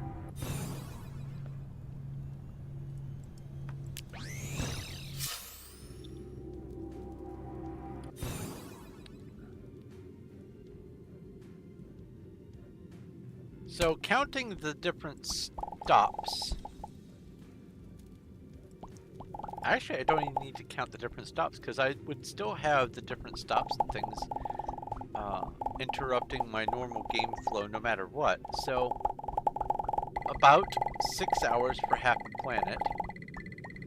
So, theoretically, between 18 and 24 hours. So, at most, at absolute most, if I really drag my feet, by next week I will be done with the achievement. I like those numbers. Oh, there's a wild sea king in Twitch chat. Pokey catch.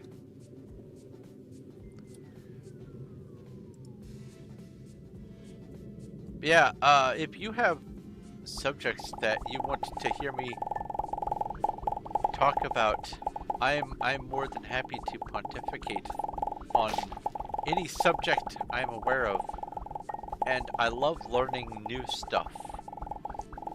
So, do please bring up subjects, ask questions.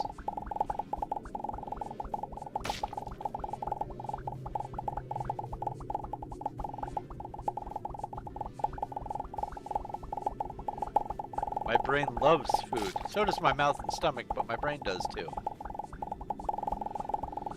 Hey, I caught the Sea King.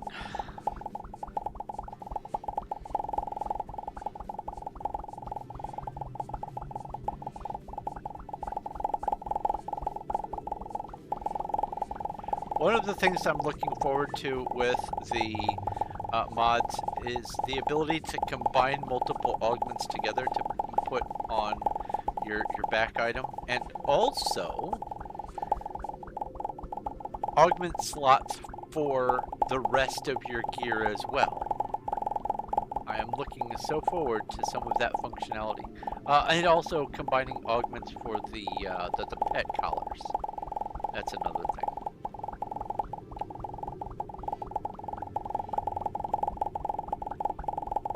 That feels like it would make doing pets would be worthwhile, because I've gotten a high-end pet and they die in seconds. They're just kind of there for a little bit and then they're gone.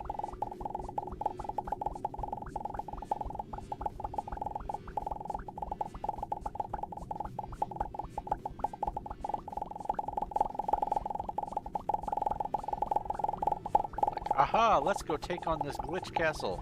Alright, they're charging at me with the horse with the lance, and oh, you're dead? Oh, well, never mind. I'll just do this by myself again. I just kept going back to the ship over and over and over and over and over, re-healing my pet, and within just moments of popping it back out on the ground, it was dead again. Very disappointing. I want my pets to live longer. Otherwise, I might just as well keep them in like a display case or something. A horde of spooters. This is a great place to get string for silk for mage robes and mage hoods. RPG battle.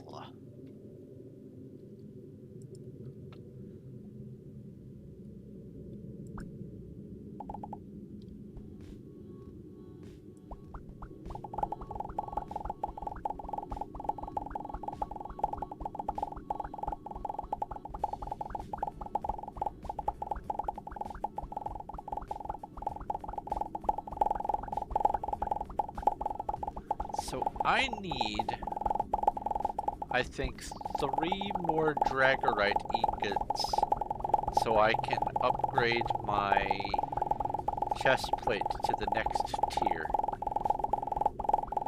Or not ingots, bars. They're called bars. Same thing.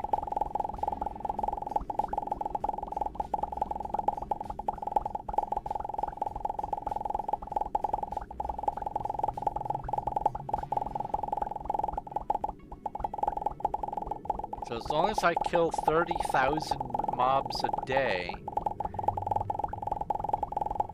regardless of whether I can get Dragorite from a guild raid, I can, at the very least, reliably get 1 Dragorite bar per day by doing just normal kills.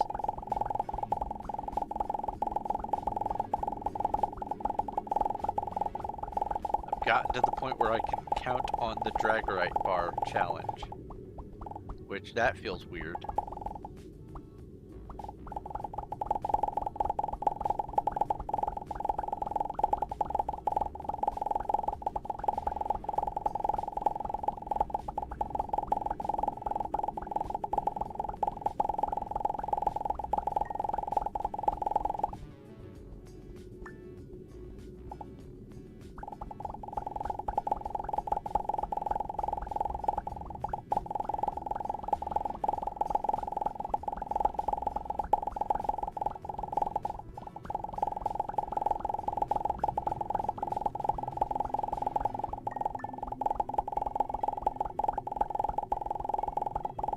Yeah, especially now that I'm thinking about food. I'm going to finish this layer and then the next one, and then I'll wrap up. Feels like a good stopping point. Oh. Double tap.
So when I do switch over to modded, my stream title is going to, instead of starting off with Starbound, it's going to start off with Illinois Smith and the whatever, and then after that it's going to say extremely modded Starbound. that way there is a clear line between the unmodded and the modded. The unmodded starts with just Starbound, and then it's Illinois Smith and yada yada. Modded is Illinois Smith and yada yada, followed by the name of the game. I think that's a good practice.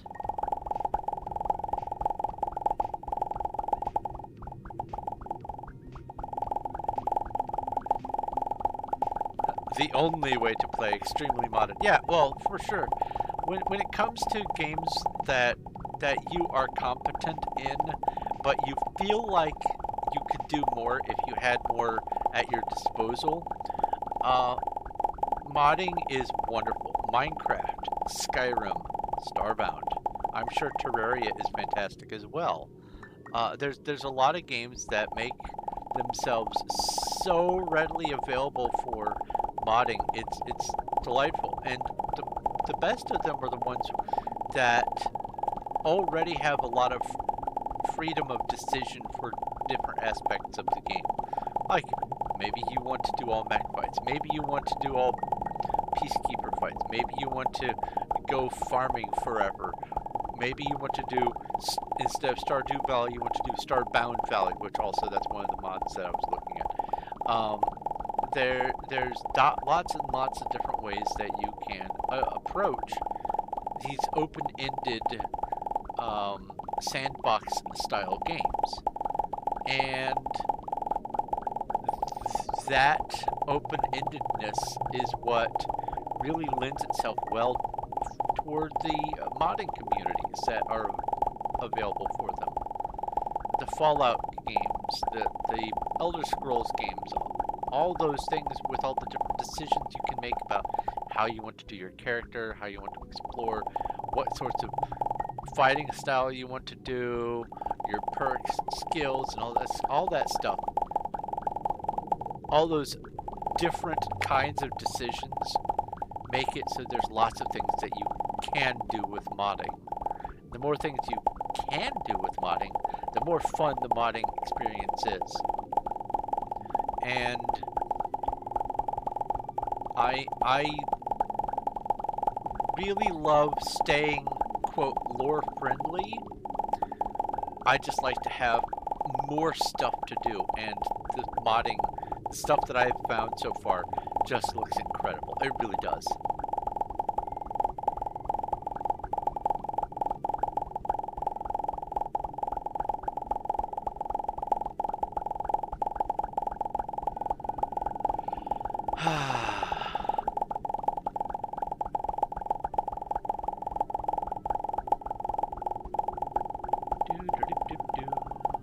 And upload, and then do it once more, and then I'll be wrapping up for the night. Because it's almost 2. I should be able to get it mostly done.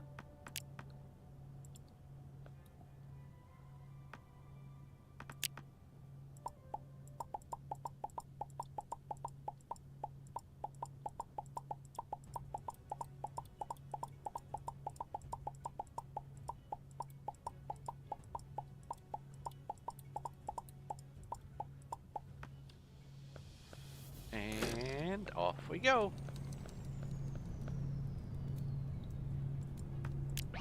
Moon Mine 3.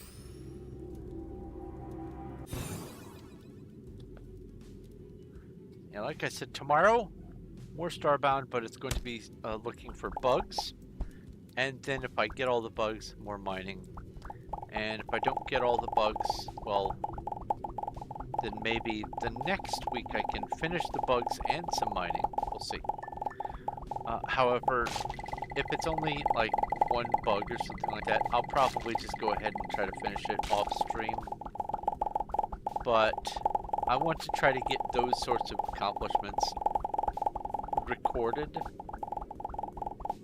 because honestly, it's much more fun to see the event happen rather than to hear me talk about it. Show, don't tell. So I'll see what I can do. Maybe I will just limit my bug hunting to on stream, and then design the rest of my mining endeavor based around how that plays out. Giant wasps. Oh. We have some giant wasps. We have RPG buffs, RPG cast, RPG Fury is 1 minute, cast Fury, and Rage is still going. Okay, so boop, and RPG battle.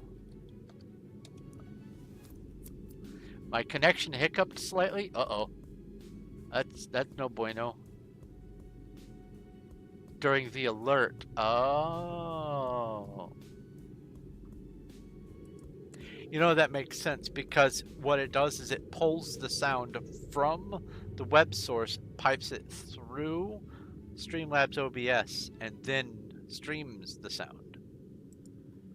So that makes sense that it would do it.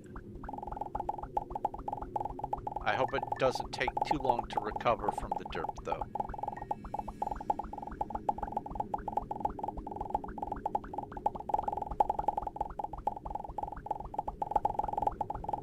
A thunderous pokey catch safari ball.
Now, I will 100%, after I'm done with the raid, and when I'm snacking and all that kind of stuff, I will 100% be mining out the rest of this moon, and probably starting another moon, because I enjoy doing this, and I will potentially be streaming that on Discord,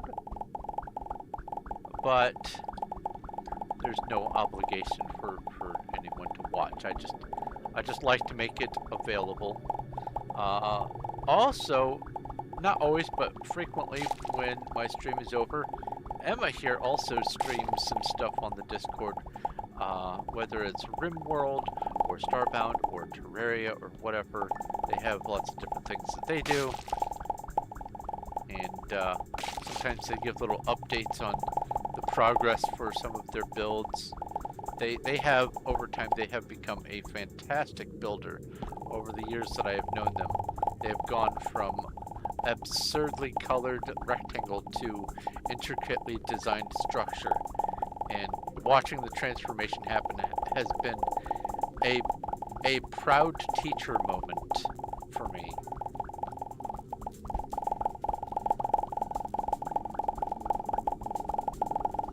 Plus, they also have a tremendous imagination for stories behind what they build. They don't just build things, they build things because of something.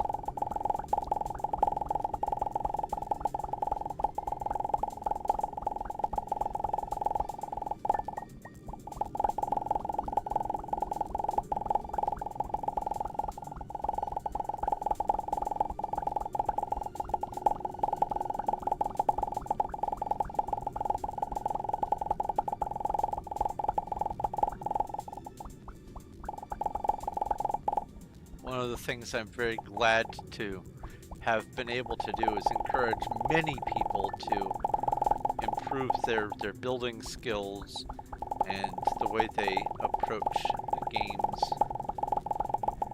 Because often the way you think about a game affects the way you think about things in your own life. And I want everyone to do better. I want everyone to have a brighter and more full outlook on their situation at large. And so anything I can do to help give life hacks, pro tips, and just, you know, information and knowledge and wisdom, I enjoy dispensing it.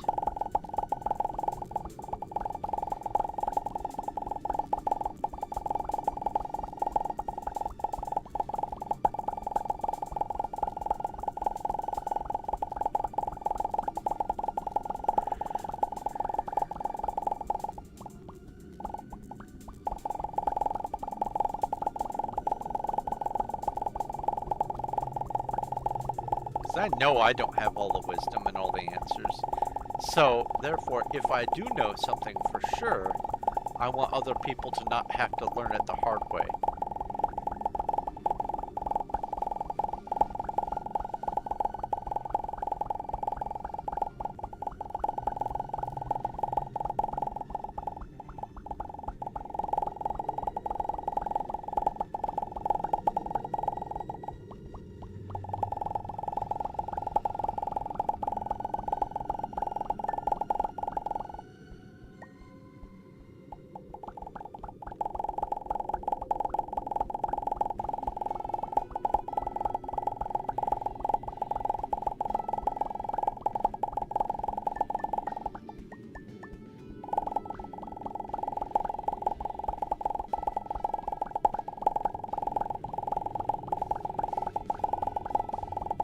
Well, it went a little bit past too, that's alright.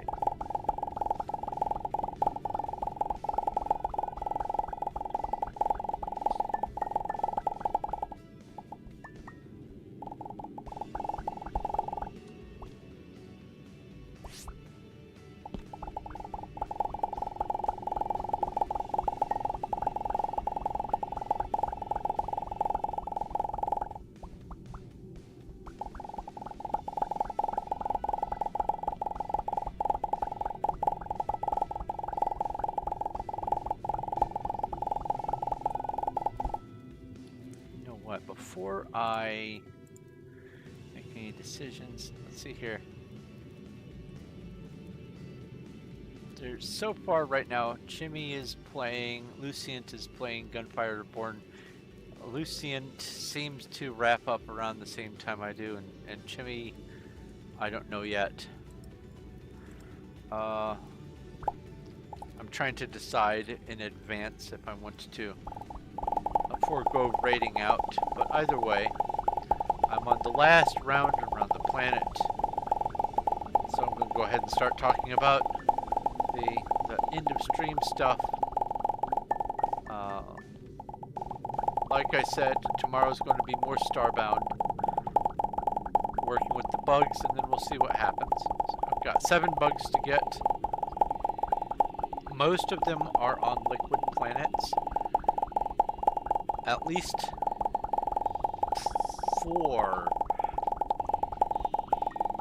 are on tediously annoying weather pattern planets.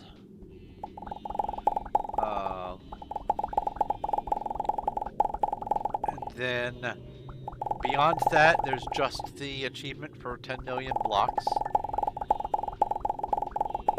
And then I can move on to modding. Thursday. The plan is to get, if not finished, then at least in place, the observation platform for the Menger Sponge so that people can get to it in the dead center of the whole thing. They can get to it on foot from the ground without having to have fly or elytra or whatever, or be teleported or whatnot.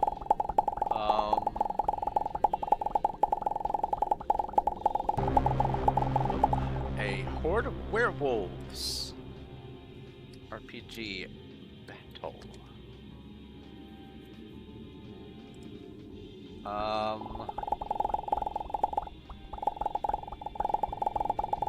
I may do an earlier stream of maybe this on either day, honestly. Friday, I don't remember if we've got something already pre-planned for Friday. This will be a first if we don't.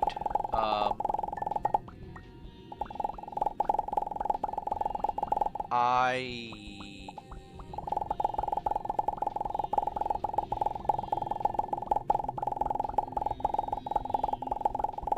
don't remember. I'll find out. But the weekend, if it's not too hectic, I do plan on streaming at least once or twice. And if it is, I'll be back to streaming on Monday. But I will try to stream over the weekend.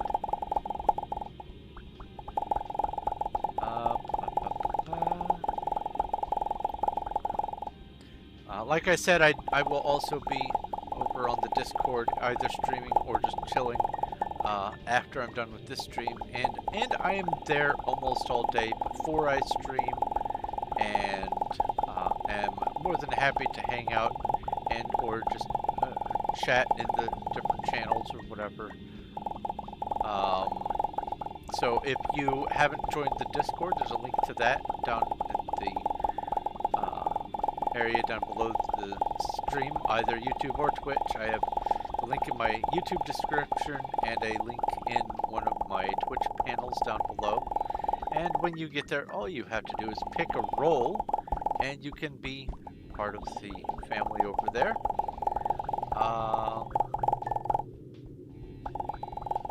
If you like my content, I appreciate likes over on YouTube. It does help to keep growing the channel ever so slowly, and it makes it more visible to everyone else, so it is greatly appreciated.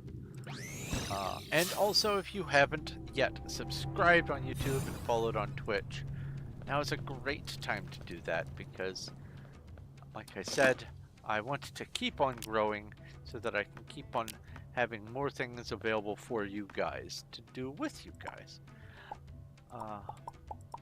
So that is the plan for Wednesday and Thursday. The tentative plan for the weekend is try to stream ? And then back to normal routine as always on Monday, except Monday won't be the Manger Sponge. It's going to be some new Minecraft, and it will be a surprise which one. Not only a surprise to you, but also a surprise to me, because I haven't decided yet. It's either going to be Chronicon or Refugee Regent starting, or Suffer the Dark.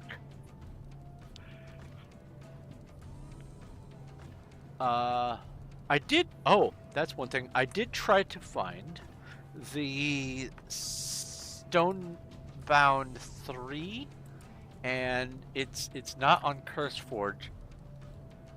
So I guess it's going to have to be on Feed the Beast, maybe. But if I can find that, I will look into Starbound 3 as some additional Minecraft content to do. Also, probably this weekend, provided I have the time, I will be messing around with the files from the Refuge. I have those files. They should all be intact, and I'm going to see what all I can rescue from that. So that might be another thing that I'll be doing on Monday. But we'll see. We'll see. It'll be a surprise to everyone. But I'm going to go ahead and let you go. Thank you guys oh so very much for hanging out, spending time and chatting and watching. I absolutely adore the company and appreciate the input and love the time that I get to spend with you guys. If you have any questions, comments, or suggestions, you can leave them either in the comment section over on YouTube, or you can leave a message over on my Discord. I have lots of things going on over there as well, different bot games and hundreds and hundreds of YouTube videos all over the place, piping in all the time from different channels. There is tons of stuff for tons of interests over on my Discord, and it's mostly populated by, you know, fellow lurkers, generally quiet people. Conversations happen when they happen, but most of the time it's just, you know, lurking, sharing memes, that sort of stuff. So if you're interested in that, do follow the link. Let me just come back over here and look again. Lucient and Jimmy has gone down.